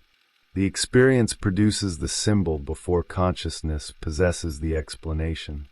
This is why the crude modern image can matter more psychologically than the magnificent inherited one. A traditional symbol may contain centuries of accumulated meaning and still remain dead for the individual encountering it. A spontaneous image may appear awkward and incomprehensible while carrying enough psychic energy to reorganize a life. Historical refinement and psychological vitality are not the same thing. The patient's religious conflict makes this distinction particularly visible. She possesses an inherited symbolic universe, but the symbols have become external to the movement occurring within her. They still organize identity without adequately mediating psychic experience. The spontaneous images emerge where the inherited structure has become unable to move. Yet the new symbol cannot simply replace the old one. If the feathered serpent becomes another object of unquestioned belief, the psychological structure remains unchanged.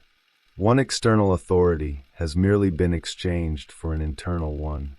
The purpose of the symbol is to mediate something consciousness cannot yet formulate, not to become a permanent object of submission. The image, therefore, has to be understood without being exhausted. Consciousness remains with it, experiences its effects, follows its associations, compares it with larger symbolic patterns, and gradually recognizes what psychological movement has become visible through it. Eventually the form can lose its necessity because something of its content has entered consciousness. This dissolution prevents symbolic life from hardening into private religion. The serpent is allowed to appear, but it isn't allowed to become a throne. The same discipline applies to every archetypal image. A divine figure may express something far greater than ordinary personality, but the magnitude belongs to the image, not to the ego encountering it. A mandala may symbolize an organizing center within the psyche, but drawing one doesn't make the conscious personality identical with that center. An experience of rebirth can transform identity without granting the individual a privileged metaphysical status. Ancient ritual traditions contain this danger through collective forms. The initiate could enter an archetypal identity because the ceremony established both the entrance and the return. Participation in the sacred didn't have to become permanent identification with it. Modern individuals often encounter comparable psychic intensities without such containers, which makes conscious differentiation more necessary rather than less. This is the point at which Jung's interpretation of individuation becomes inseparable from his reading of Kundalini. Individuation doesn't culminate in the ego becoming the sacred figure. It requires the ego to become capable of relating to psychic realities whose scale exceeds it. The person remains responsible for conscious life while relinquishing the fantasy that conscious life explains the whole psyche. The self emerges from this change in scale. It isn't merely a more complete personality waiting to be achieved. It represents the totality implied by the discovery that consciousness and unconsciousness belong to one larger organization. The ego remains the center of conscious experience, but it ceases to be confused with the center of the entire psychic field. This distinction explains why the ascent cannot terminate in ego triumph. Every genuine movement upward simultaneously weakens the claim of the climber. The more consciousness discovers, the less plausible its original sovereignty becomes. The higher the symbolic ascent proceeds, the more the individual is forced to recognize that the movement itself cannot be reduced to personal will. Kundalini therefore becomes less like a power the person possesses, and more like the image of a process in which the person participates. Her awakening represents the activation of a relationship between consciousness and a psychic totality that had previously remained invisible. The ego doesn't create the larger psyche by becoming aware of it any more than an eye creates the landscape by opening. The landscape was already there. What changes is the range of what can now be seen, and with that expansion comes the irreversible discovery that the observer occupies only one position inside it. The discipline of remaining between worlds. The discovery of a larger psychic architecture does not resolve the problem of psychological development. In many ways, it creates the real problem. Once consciousness has recognized that the psyche cannot be reduced to the ego, it must determine how to live with that knowledge without abandoning the ordinary world from which the discovery began. The individual has encountered something superpersonal, but he remains a person. He may have discovered the relativity of ego consciousness, but he still requires an ego through which to make decisions, sustain relationships, assume responsibility, and distinguish an inner event from an external fact. The task is therefore not to choose between the personal and superpersonal worlds. It is to become capable of existing between them. This is where Jung's psychological interpretation separates itself most clearly from a fantasy of transcendence.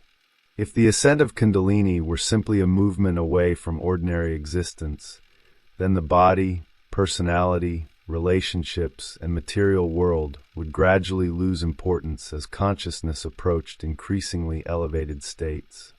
Yet the structure developed throughout the seminars makes such an escape psychologically dangerous.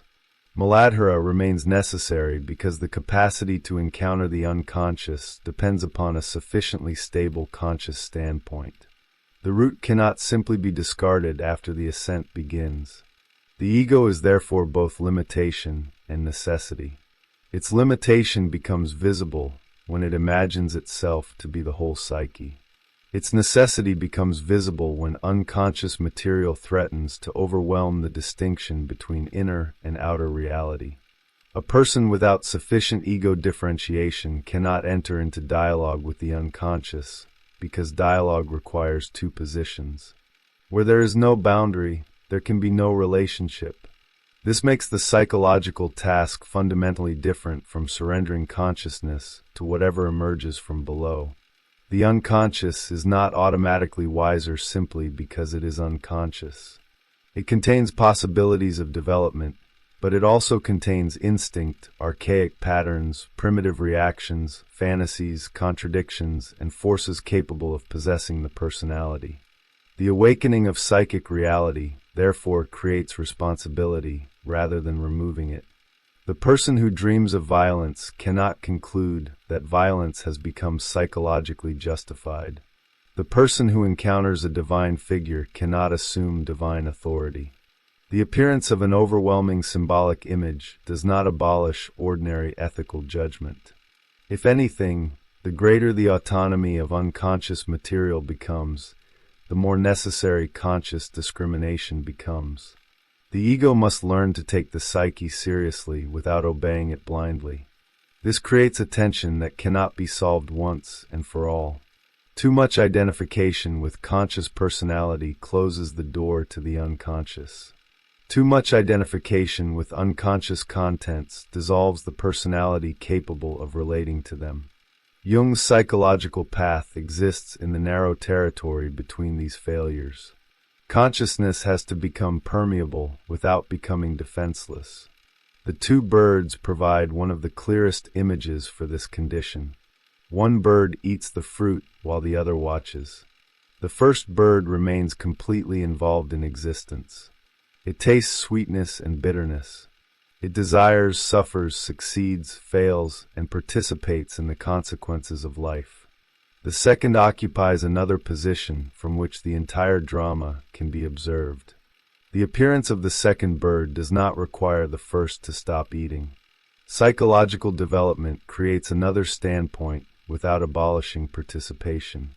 This distinction is easily misunderstood as emotional detachment in the ordinary sense, as though development required becoming less affected by life. Jung's use of the image points towards something more subtle. The aim is not to feel less. It is to become less completely identical with whatever is being felt. The emotion remains real while losing its temporary claim to define the entire psyche. Anger provides a simple example. In the moment of complete identification, there is no meaningful distinction between the person and the anger. The world is perceived through the effect, and everything appears to justify it. When another standpoint becomes possible, the anger doesn't disappear. The individual can still recognize its force, its reason, and perhaps even the necessity of acting upon what it reveals. But consciousness can now ask where the anger comes from, what projection may be involved, what old pattern has been activated, and what action actually belongs to the present situation. The emergence of this second position changes freedom itself. Freedom no longer means the ability to avoid psychological forces. It means acquiring enough space in relation to them that response becomes possible. The person remains influenced without remaining entirely possessed. Yet even this observing consciousness eventually has to be relativized. Otherwise, the individual merely replaces the ego that was identified with emotion with an ego identified with observation. He becomes the detached witness who imagines himself above the passions of ordinary life. The hierarchy remains intact. Only the ego's preferred location has changed.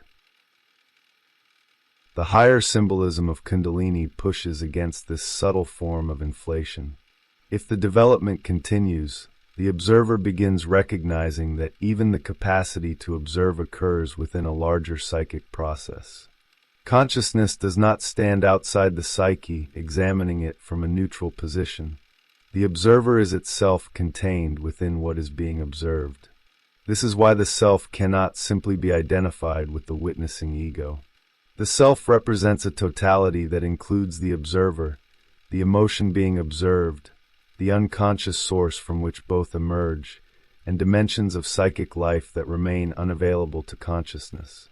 It cannot be occupied as a superior psychological position, because every position consciousness can occupy is already contained within it. The practical consequence is humility, but not humility in the moralistic sense of deliberately thinking less of oneself. It is the humility produced by accurate psychological proportion. Consciousness becomes aware that it illuminates only part of the psychic field. What it knows matters, but what it doesn't know also acts. Intentions matter, but unintended consequences reveal other factors. Identity matters, but dreams repeatedly show that identity is incomplete. This is one reason Jung's emphasis upon autonomous imagery is so important. A spontaneous symbol provides direct evidence that consciousness is not psychologically alone. The image arrives from a region the ego cannot fully illuminate. The individual can respond to it, but he cannot claim its origin simply because it occurred within him. The temptation to claim it becomes especially strong when the image carries numinosity. Ordinary unconscious material can be uncomfortable, but archetypal material can be intoxicating. A person who encounters an image of extraordinary beauty, terror, divinity, or cosmic significance may experience an expansion that seems to break the boundaries of ordinary identity. The experience can feel more real than daily life. Such experiences may be psychologically transformative, but their intensity doesn't determine their interpretation. The fact that an image feels divine does not mean that the conscious personality has become divine. The magnitude of the experience may instead demonstrate precisely how small ordinary ego consciousness is relative to the psychic reality it has encountered. This reversal is essential. Inflation says that because I encountered something enormous, I have become enormous. Individuation recognizes that because I encountered something enormous, the limits of what I ordinarily call myself have become visible. The ancient ritual systems Jung discusses contain this distinction through symbolic structure. The initiate could temporarily participate in the God without permanently confusing personal identity with divine identity. The ritual established a protected interval in which ordinary personality could be transformed through contact with something impersonal. The return to ordinary life completed the process. Without the return, initiation would remain incomplete. Modern psychological experience has to create its own form of return. A person may encounter extraordinary unconscious material during analysis, dreams, active imagination, religious experience, or periods of psychological upheaval. But the meaning of the encounter cannot be measured only by the intensity of the experience itself. It must eventually become visible in the way ordinary life is lived. The criterion therefore shifts from experience to integration. Has the individual become more capable of recognizing projection? Can he tolerate contradiction without immediately splitting the world into absolute opposites? Can he distinguish an emotion from the action demanded by that emotion? Can he encounter symbolic material without either dismissing or literalizing it?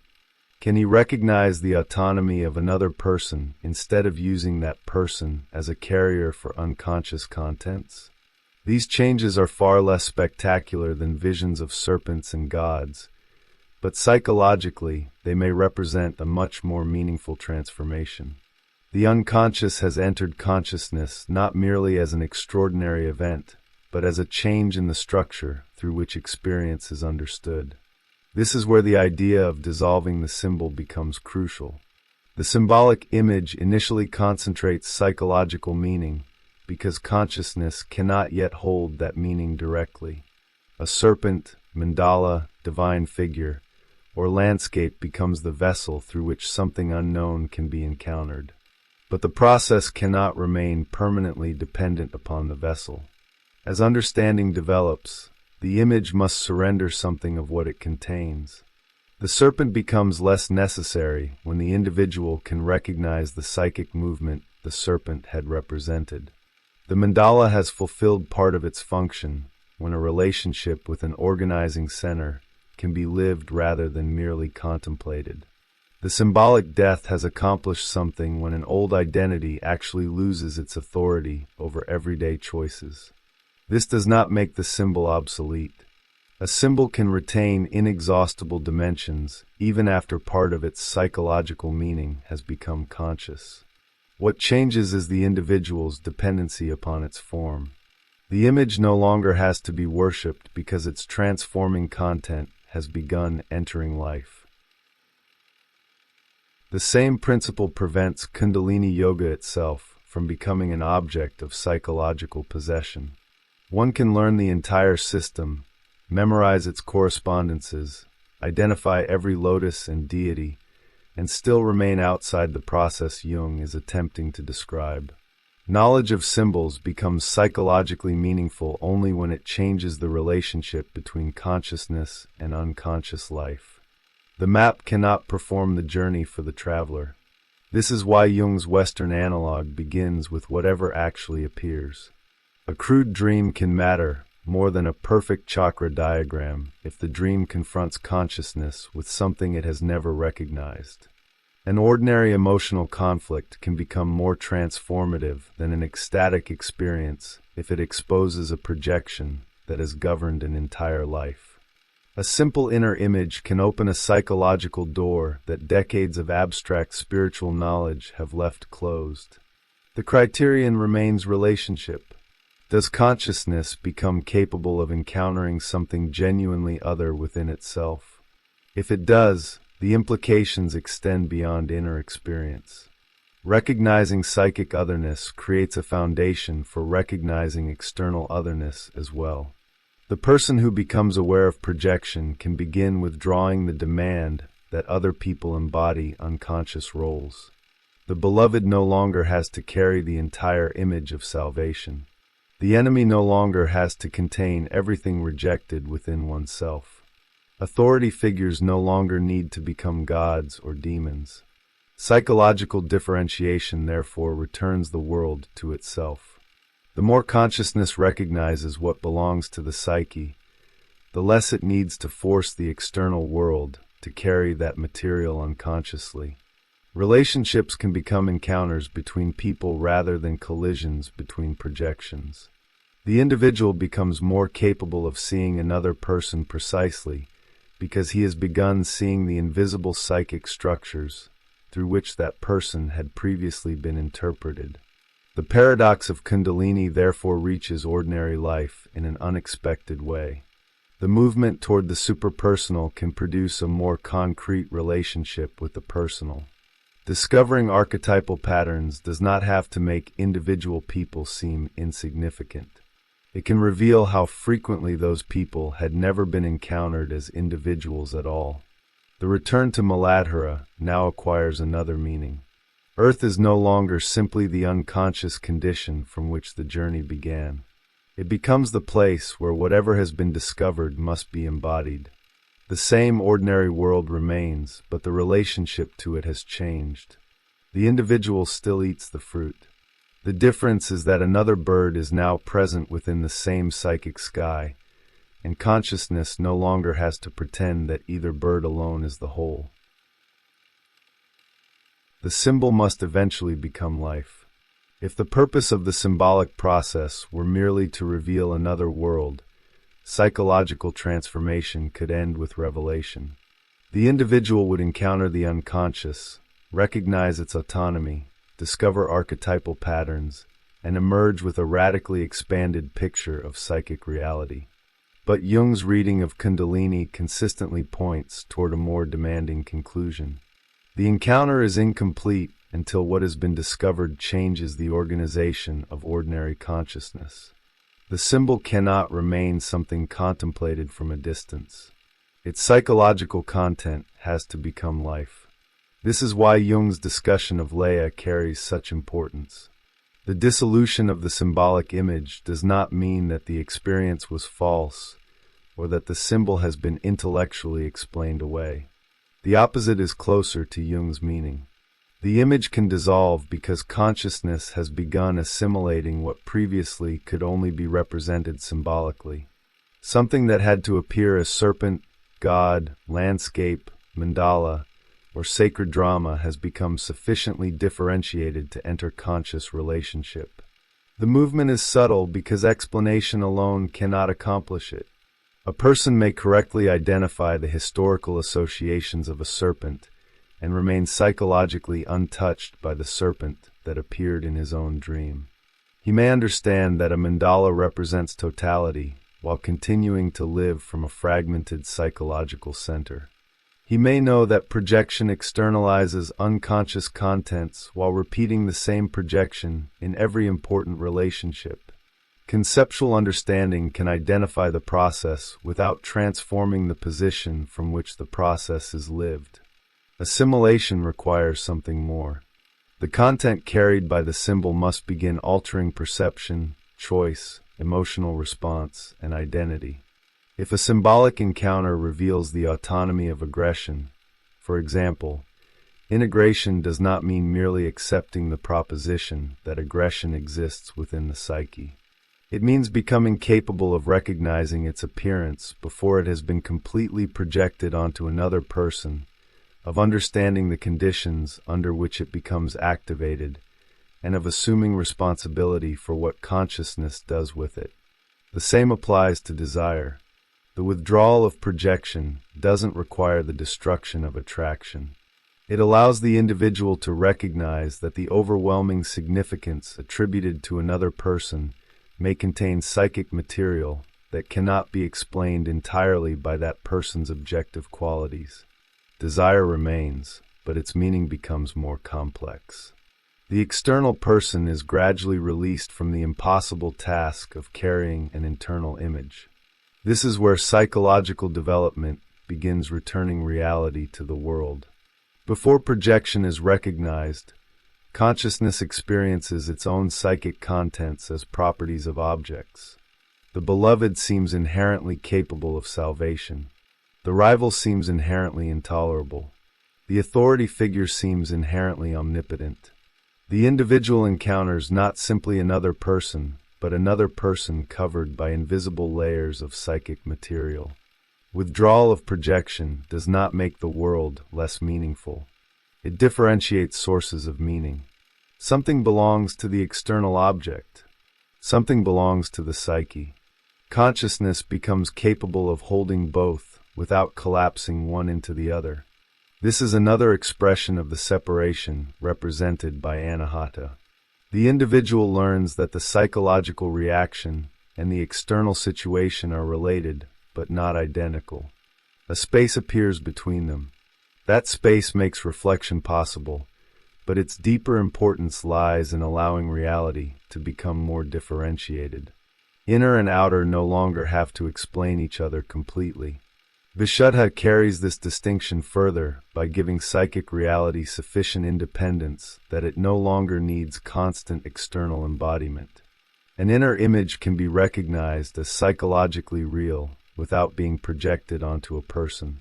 A conflict can be understood symbolically without requiring the external world to stage it literally. The psyche begins reclaiming its own contents.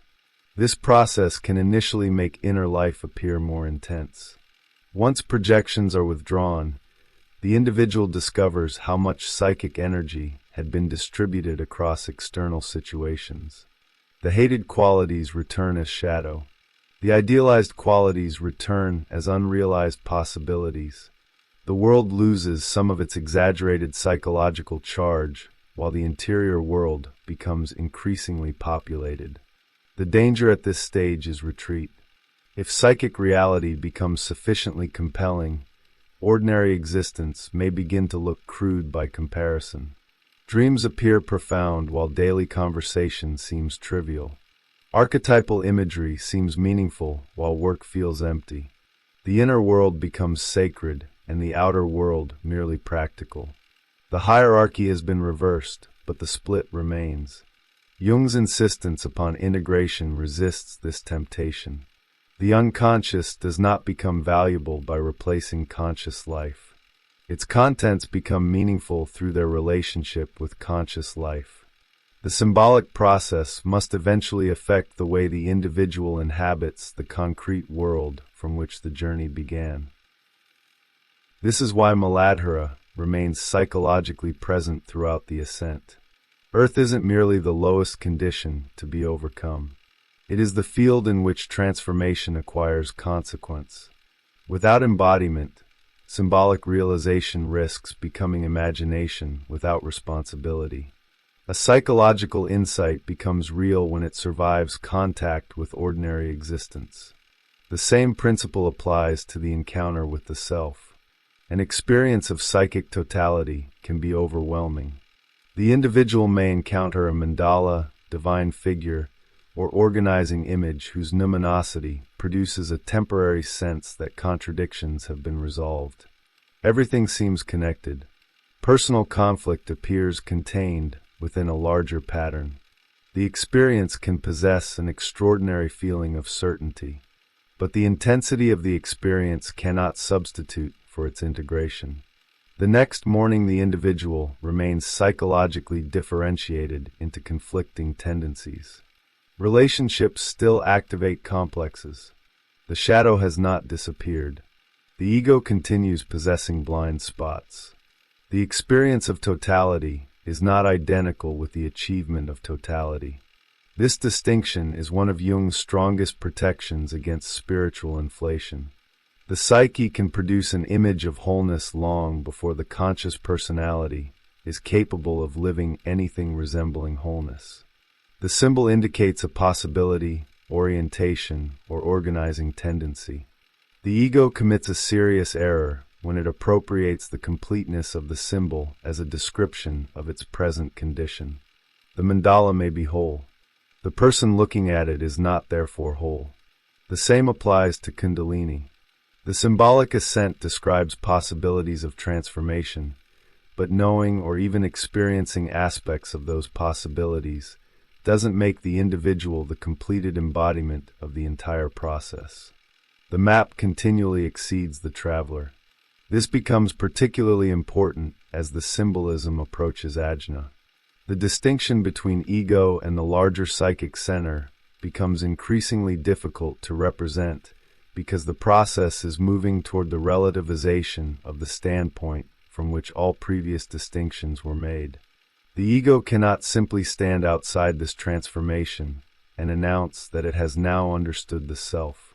To say that the ego encounters the self is already to preserve a distinction necessary for psychology. The self can be symbolized, approached, experienced through its effects, and inferred through the organizing tendencies of psychic life. But it cannot simply become another conscious possession without ceasing to represent what Jung means by psychic totality. This is why Sahasrara marks a boundary rather than a psychological achievement Jung can comfortably describe. At the point where all distinctions dissolve, the conceptual framework of psychology reaches its limit. Psychology depends upon the existence of a subject capable of describing an experience.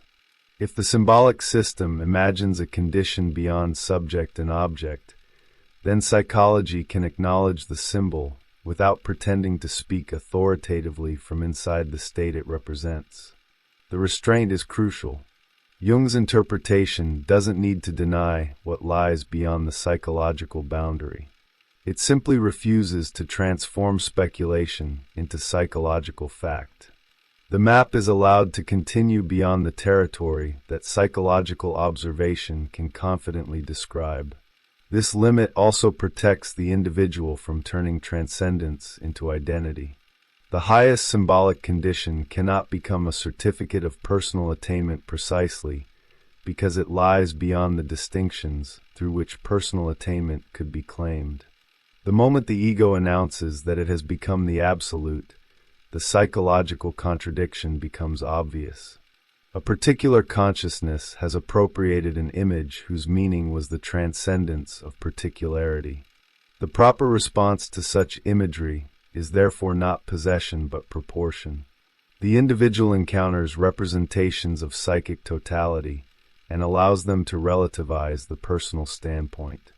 The experience can become meaningful without becoming a title.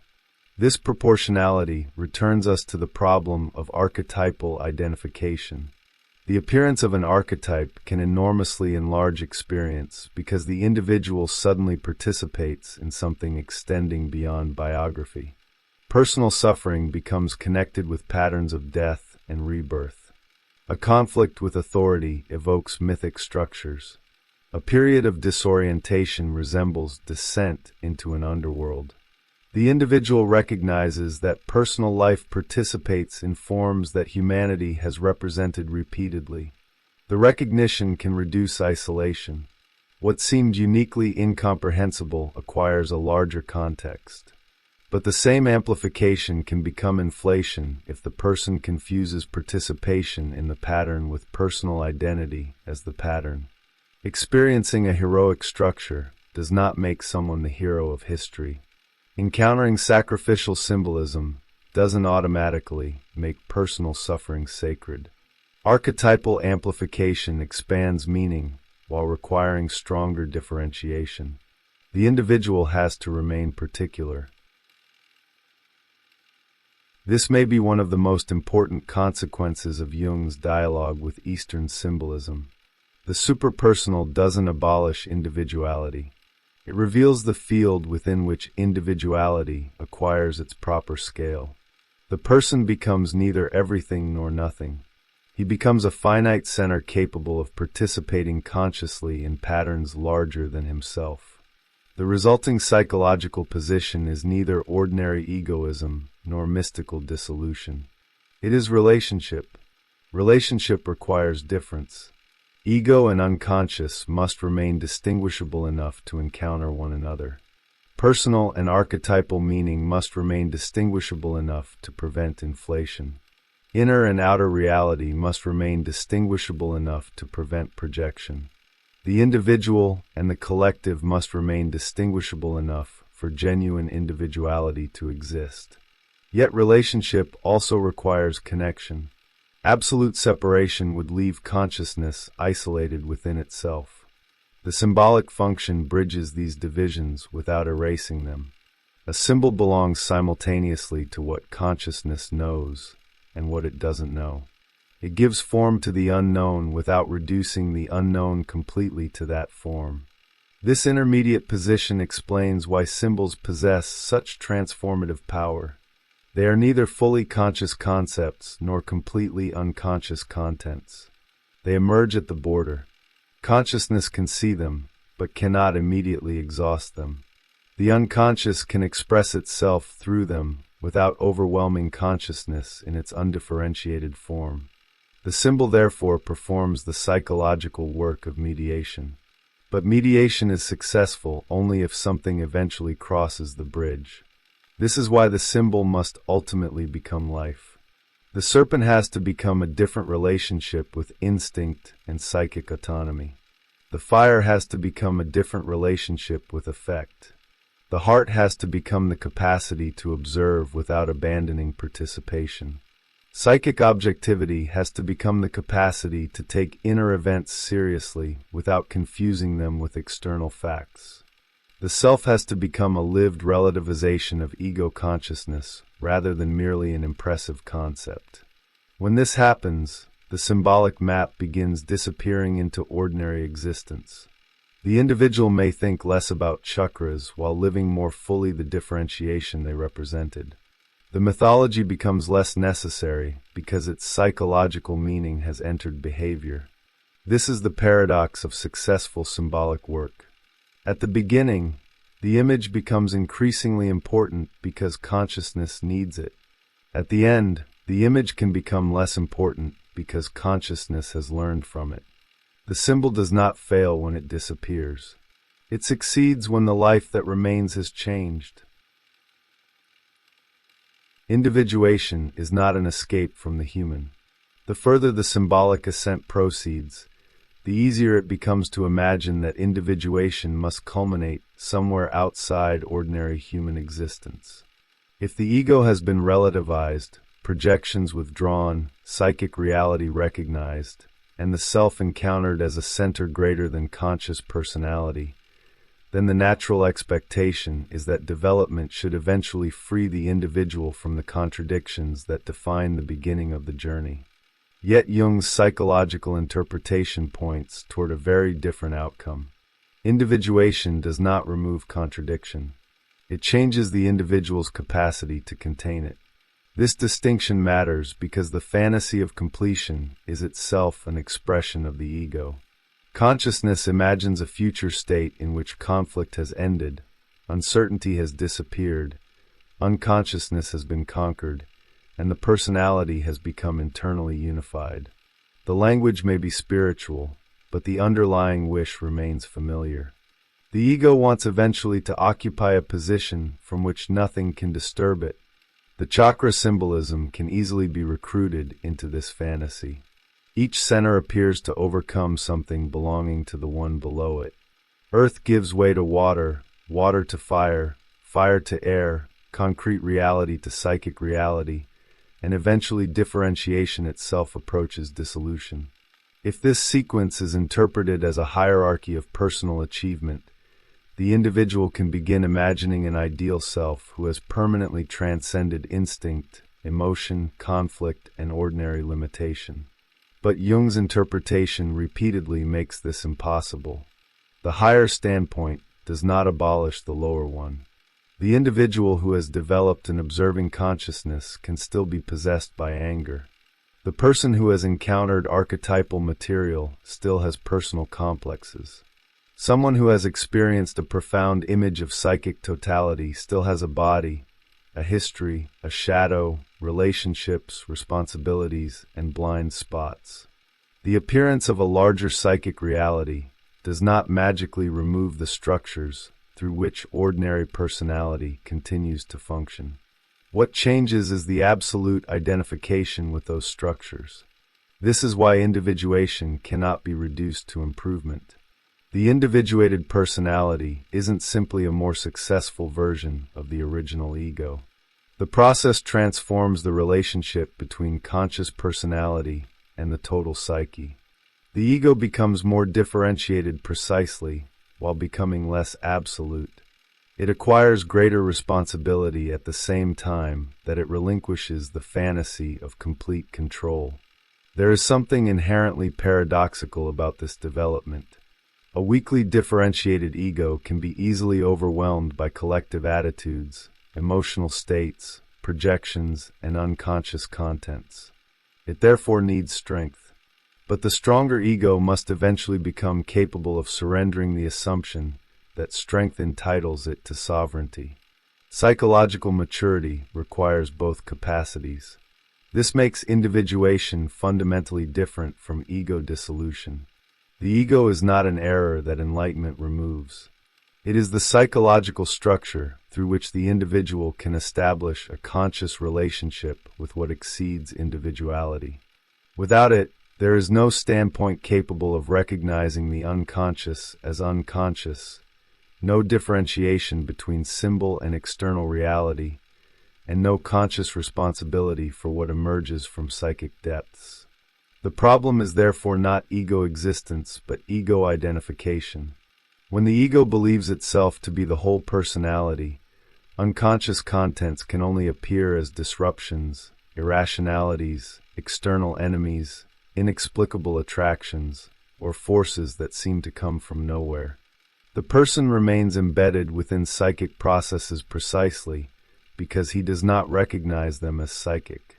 What cannot be acknowledged internally has to appear somewhere else. Projection becomes one of the principal mechanisms through which this unconsciousness maintains itself. The individual sees outside what he cannot yet recognize inside. Another person becomes the bearer of qualities that consciousness refuses, lacks, fears, or desires. The external figure acquires an intensity disproportionate to the actual relationship because something larger than the person has been attached to him or her. The withdrawal of projection, therefore, becomes one of the most concrete consequences of the entire symbolic journey. The person begins asking not only what the other has done, but what has been activated within the psyche through the encounter. The question does not absolve the external person of responsibility.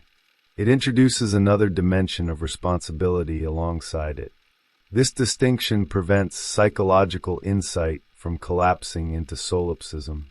Recognizing projection does not mean that every perception of another person is imaginary. The other person remains objectively real and capable of acting well or badly. The task is to differentiate what belongs to the encounter from what the psyche has added to it. The same principle applies internally. An unconscious figure may be psychologically objective without becoming externally objective. A dream character can possess autonomy within the psyche without being treated as a physical being existing somewhere outside the dreamer. Psychic reality gains dignity without requiring the collapse of categories. This capacity to maintain distinctions becomes increasingly important as symbolic material grows more powerful. A mundane dream can be ignored without enormous consequences. A numinous dream is harder to dismiss. The individual wakes with the sense that something has happened. The image carries emotional authority. It may continue exerting influence for months or years. The danger is that intensity becomes confused with truth. Because the experience feels overwhelming, consciousness assumes that its interpretation must be correct. A dream of destiny becomes proof of destiny. A divine image becomes evidence of divine election. An experience of unity becomes confirmation that the individual has permanently transcended psychological division. Jung's framework refuses this shortcut. Numinous experience demonstrates psychic intensity. It does not automatically provide the correct conscious interpretation of that intensity. The distinction is essential because archetypal contents possess precisely the magnitude capable of distorting personal judgment. Their power comes from a psychic level that exceeds personal biography. When consciousness encounters them, the resulting experience can feel universal, eternal, or absolute. Yet the ego receiving that experience remains particular. The individual, therefore, has to learn to carry an experience whose magnitude exceeds the identity of the person carrying it. This is one of the deepest meanings of differentiation. The individual can encounter something sacred without becoming sacred.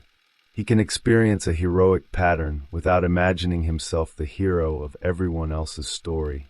He can encounter images of death and rebirth without turning his biography into a universal revelation. He can experience the self without claiming to be the self. The distinction may sound obvious when stated conceptually, but psychologically it is extremely difficult because archetypal experience alters the feeling of identity. The individual doesn't merely think about something larger. He temporarily participates in it. The emotional boundary separating personal existence from the symbolic pattern becomes permeable. Ancient ritual traditions understood this problem through structure. Participation occurred inside a ceremony. The initiate entered the sacred condition under collectively established circumstances and eventually returned to ordinary life. The ritual contained both transformation and limitation. The modern individual often has to create that limitation consciously. There may be no priest to remove the ceremonial garment, no temple door through which one exits, no community capable of distinguishing the symbolic identity from the ordinary person. The responsibility for returning falls increasingly upon consciousness itself.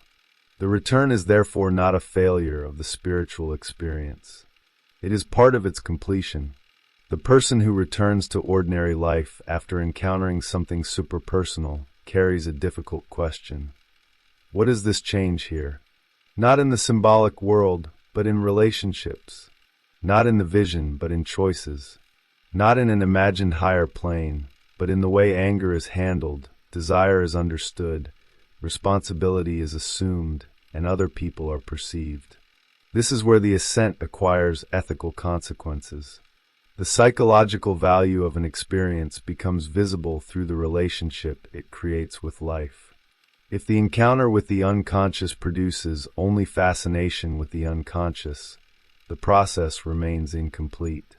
If the experience of psychic totality produces only a grander self-image, the symbol has been appropriated rather than assimilated. Integration should make the individual more capable of differentiation, not less. Inner and outer become easier to distinguish. Personal and archetypal meaning become less confused. Emotion and action acquire space between them. The ego and self can be related without being identified. Other people can increasingly be encountered outside the roles projection had assigned to them. The paradox is that the superpersonal journey can therefore make the person more personal. Before differentiation, individuality is partly constructed from collective assumptions and unconscious identifications. The person thinks what the surrounding culture thinks, desires according to inherited patterns, reacts through complexes he does not recognize, and calls the resulting configuration himself. What appears highly personal may contain enormous amounts of unconscious collective material. Individuation separates these layers. The individual begins recognizing which attitudes have been inherited, which values have merely been adopted, which desires are organized by collective expectation, and which emotional reactions belong to unresolved complexes. The personality becomes more distinct as unconscious identification decreases. But this growing individuality doesn't terminate in isolation because the same process reveals the collective unconscious beneath personal consciousness. The person becomes more uniquely himself while simultaneously discovering how much of psychic life is not uniquely his. The apparent contradiction is central. Individuation differentiates the individual from the collective at the conscious level, while connecting the individual with the collective at a deeper psychic level. One becomes less psychologically interchangeable with the surrounding group and more conscious of the archetypal structures shared with humanity. This creates a radically different form of belonging. Instead of belonging through conformity, the individual belongs through depth. Kundalini symbolism provides an image for this transformation, because the serpent begins beneath the differentiated human standpoint. Her movement connects embodied individuality with increasingly impersonal dimensions of psychic reality. Yet the journey does not require the individual to stop being individual. The person becomes the place where these dimensions can enter conscious relationship. This may be why Jung's interpretation remains so resistant to fantasies of spiritual perfection. The human personality is not merely an obstacle standing between unconsciousness and transcendence. It is the vessel through which the relationship becomes possible. The vessel remains finite. It can break. It can misunderstand. It can inflate. It can project. It can retreat into rationalism or become fascinated with symbolic experience. Nothing in the process guarantees immunity from unconsciousness. Individuation, therefore, cannot produce a permanently awakened individual in the simplistic sense. Consciousness remains limited. New situations activate old complexes. Unrecognized projections appear. The unconscious continues producing material precisely because no finite conscious standpoint can assimilate the total psyche once and for all. The relationship remains alive because it remains unfinished. This incompleteness isn't a defect in the process. It follows directly from the difference between ego and self. If the self represents psychic totality, while the ego represents the center of conscious experience, then complete conscious possession of the self would be a contradiction.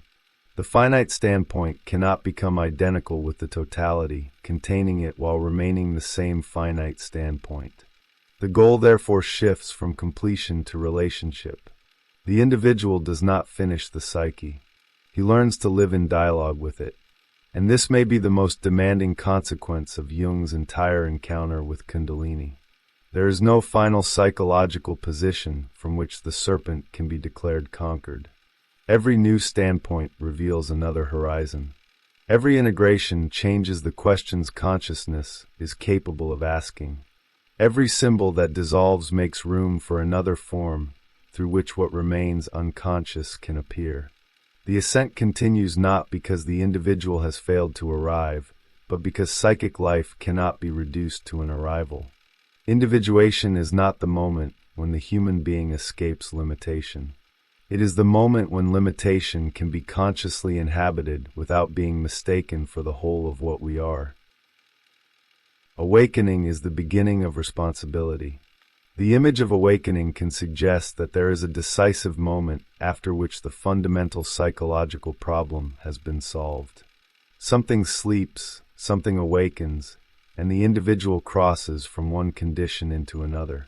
But the movement Jung discovers through Kundalini leads toward a less dramatic and considerably more demanding conclusion. Becoming conscious of the larger psyche does not complete the journey. It establishes a relationship that must now be lived. The awakening of Kundalini is therefore not the end of unconsciousness, but the beginning of a different responsibility toward everything that remains unconscious. Before this relationship exists, unconsciousness possesses a peculiar simplicity. The individual experiences emotions primarily as reactions to the world, projections as qualities belonging to other people, inherited assumptions as obvious truths, and conscious intention as the principal author of psychological life.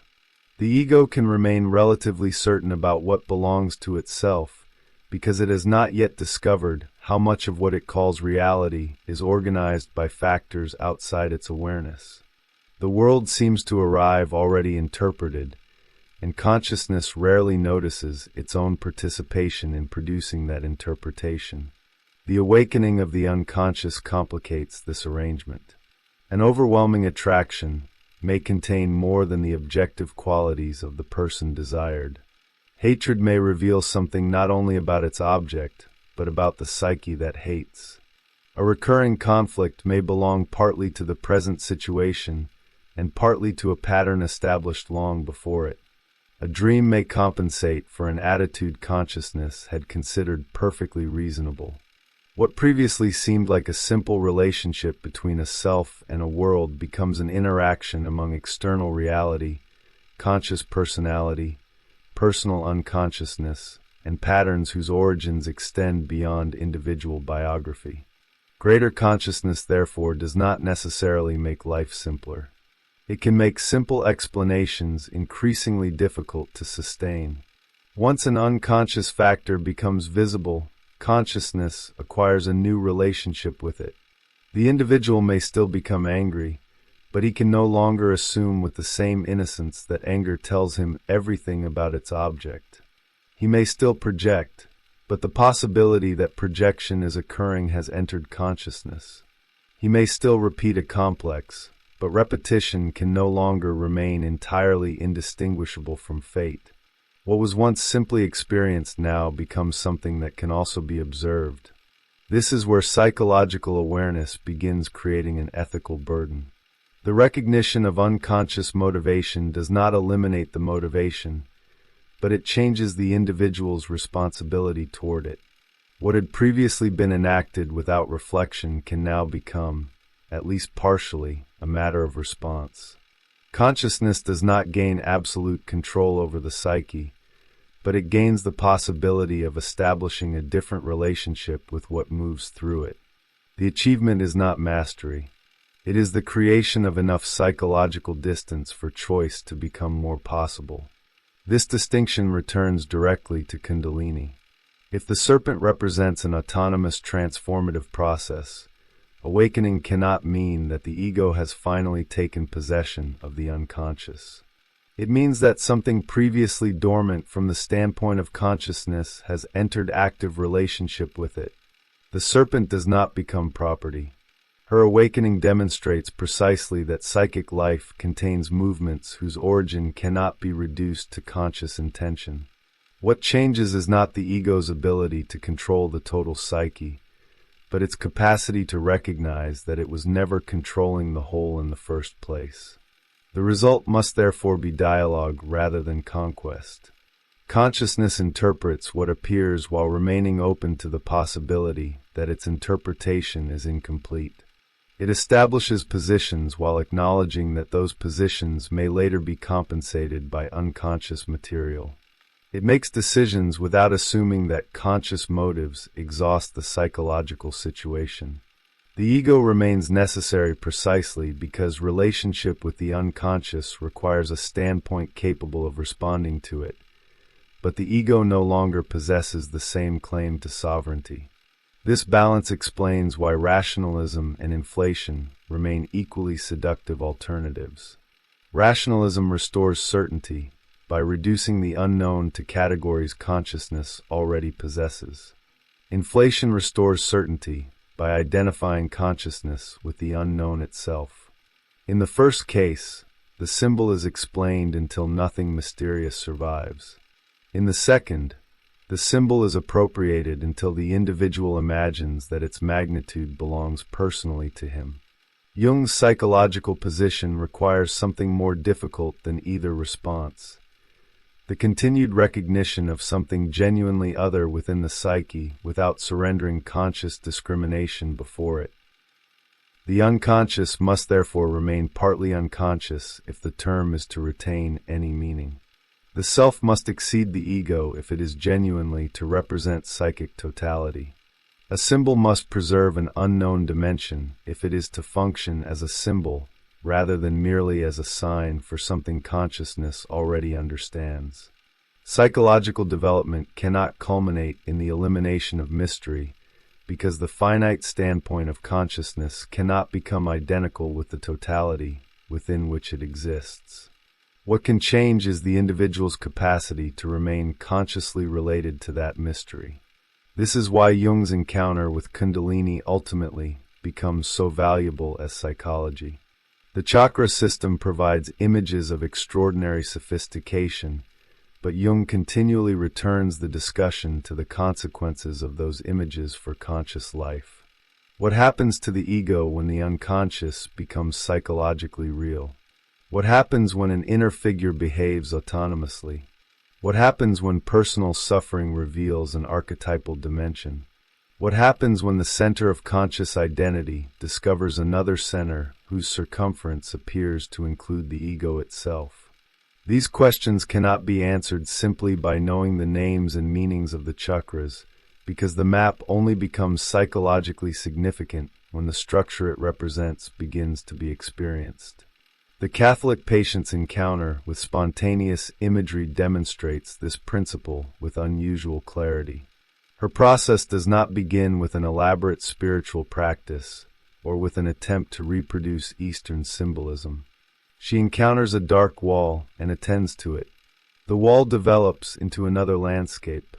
Figures emerge, move, and eventually reach an impasse that conscious effort cannot resolve.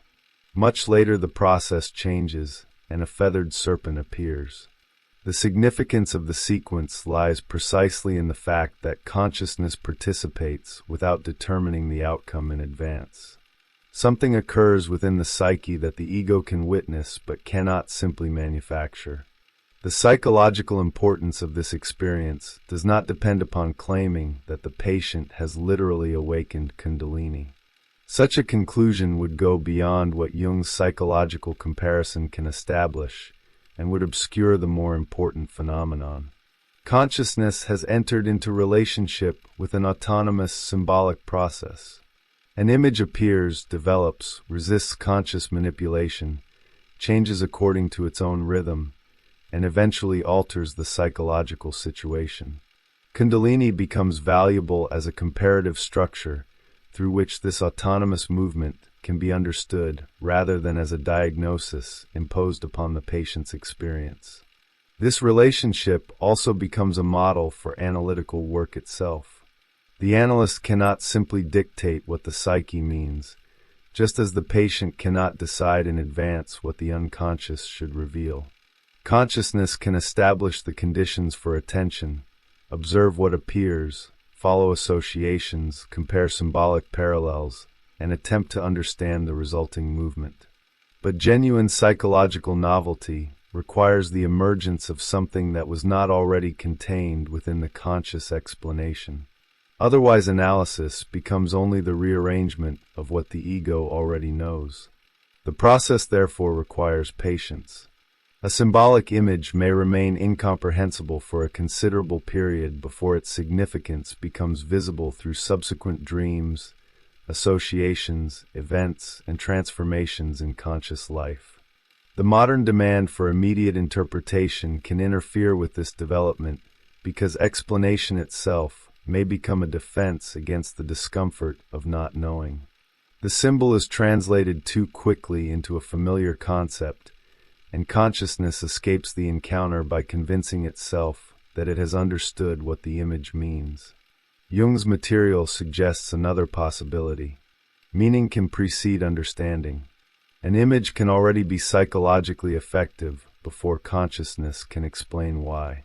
It can disturb, orient, fascinate, frighten, or reorganize the psychic field without providing an immediate conceptual account of what has occurred. Conscious understanding arrives afterward and gradually attempts to assimilate something whose transformative effect may already have begun. The same temporal structure applies to individuation more broadly. The individual can begin losing an identity before another identity has become available. A relationship can lose its former psychological meaning before consciousness understands what that relationship had represented. An inherited symbolic structure can cease to provide orientation before new symbols have emerged. Such intervals easily appear as emptiness or failure because the old psychological organization has weakened while the new one remains invisible. Yet transformation often requires precisely this period in which consciousness cannot simply return to what it was and cannot yet know what it is becoming. This does not mean that every dissolution should be romanticized as transformation. Contact with unconscious material can overwhelm rather than develop consciousness, and symbolic intensity does not guarantee psychological integration. Jung's repeated emphasis upon ego differentiation exists precisely because the encounter with the unconscious contains real danger. A consciousness incapable of maintaining distinctions can become possessed by the material it hoped to understand. The task is therefore neither to pursue dissolution for its own sake, nor to avoid the unconscious entirely, but to sustain enough conscious stability for the relationship to develop. The symbol helps because it provides temporary form to something that cannot yet be expressed conceptually. The wall, forest, chief, serpent, mandala, deity, animal, or chakra becomes a visible interface between consciousness and an unknown psychological process. Through the image, consciousness can remain related to something whose meaning is still developing. The symbol holds the tension between what is known and what is not yet known without forcing either side to disappear. But the symbol cannot permanently replace the unknown. Its function is transitional. As consciousness begins assimilating the psychological reality represented through the image, something of that meaning must eventually move beyond the symbolic form and enter lived experience. The serpent cannot remain merely a serpent contemplated inwardly. Its meaning has to become visible in the individual's relationship with instinct, autonomy, transformation, and the unconscious. The mandala cannot remain only an image of wholeness. Its significance must gradually appear through a different relationship between the ego and the conflicting parts of the personality. This is where the psychological consequences of Kundalini become surprisingly ordinary. Can the individual become less possessed by projection? Can an emotional state be recognized without immediately becoming an unquestioned description of external reality? Can another person's autonomy be tolerated instead of forcing that person to carry an unconscious role? Can unconscious motivation be acknowledged without being used as an excuse for behavior? Can a powerful symbolic experience be taken seriously without becoming evidence of personal spiritual superiority? These changes lack the spectacle of an ascending serpent, yet they reveal whether the symbolic transformation has actually entered conscious life. Relationships provide one of the clearest measures of this integration. Projection makes another person psychologically useful because that person carries something the individual cannot yet recognize within himself. The beloved becomes salvation, the rival becomes shadow, the admired authority becomes wisdom, and the rejected figure becomes everything consciousness refuses to acknowledge. Withdrawal of projection can initially feel like disenchantment because the other person loses some of the extraordinary psychic charge that had surrounded them. Yet this apparent loss creates the possibility of a more genuine encounter in which another human being can exist outside the role assigned by the unconscious. The superpersonal journey can therefore return the individual more deeply to the personal world. Discovering archetypal patterns does not have to make individual relationships seem trivial. It can reveal how frequently those relationships had been prevented from becoming genuinely individual because archetypal expectations were silently governing them. The recognition of the collective dimension of the psyche can paradoxically allow another person to become more particular, because consciousness no longer requires that person to embody something universal. The same movement applies to the self. Initially, images of psychic totality may carry enormous fascination because they represent something consciousness lacks. They can appear as centers, divine figures, mandalas, or other symbols whose order contrasts with the fragmentation of ordinary personality. But if the relationship develops, the self cannot remain merely an extraordinary inner object. Its psychological meaning must become visible through a different organization of conscious life, one in which the ego remains necessary while becoming increasingly capable of recognizing its own limits. The ego then begins to function less like a monarch and more like a participant. It can establish intentions without assuming that intention exhausts the psyche. It can make decisions while remaining attentive to dreams, emotional repetitions, projections, and consequences that reveal dimensions of the situation initially overlooked. None of this makes consciousness infallible. The individual may still misunderstand every signal. What changes is the assumption that conscious intention alone provides sufficient knowledge of the psychological situation. The awakening of Kundalini, interpreted psychologically, therefore creates not certainty, but a more complex form of responsibility. The individual becomes responsible for maintaining conscious judgment while simultaneously acknowledging forces that conscious judgment cannot completely control. He cannot blame the unconscious for his actions, but neither can he pretend that unconscious factors play no role in them. He cannot surrender to the symbol as revelation, but neither can he dismiss symbolic experience merely because its meaning is difficult to articulate.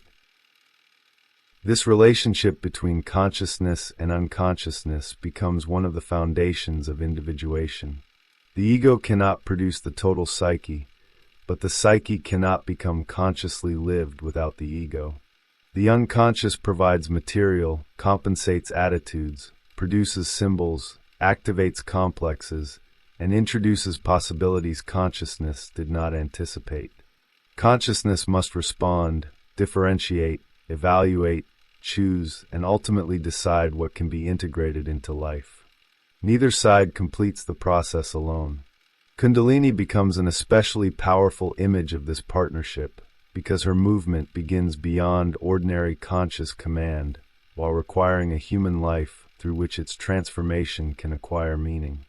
The serpent carries the symbolic process, but the individual must live whatever the process reveals. Without that return to embodiment, awakening remains an experience rather than a transformation. The destination, therefore, cannot be located entirely at Sahasrara. From Jung's psychological standpoint, the highest center points toward a condition beyond the distinctions upon which psychological description itself depends. The more consequential question concerns what kind of person returns from having recognized the possibility of such a larger order. The value of the summit must ultimately be measured by what becomes possible again on the ground.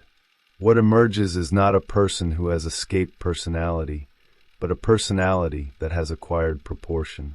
The ego remains the center of conscious life without pretending to be the center of all psychic life.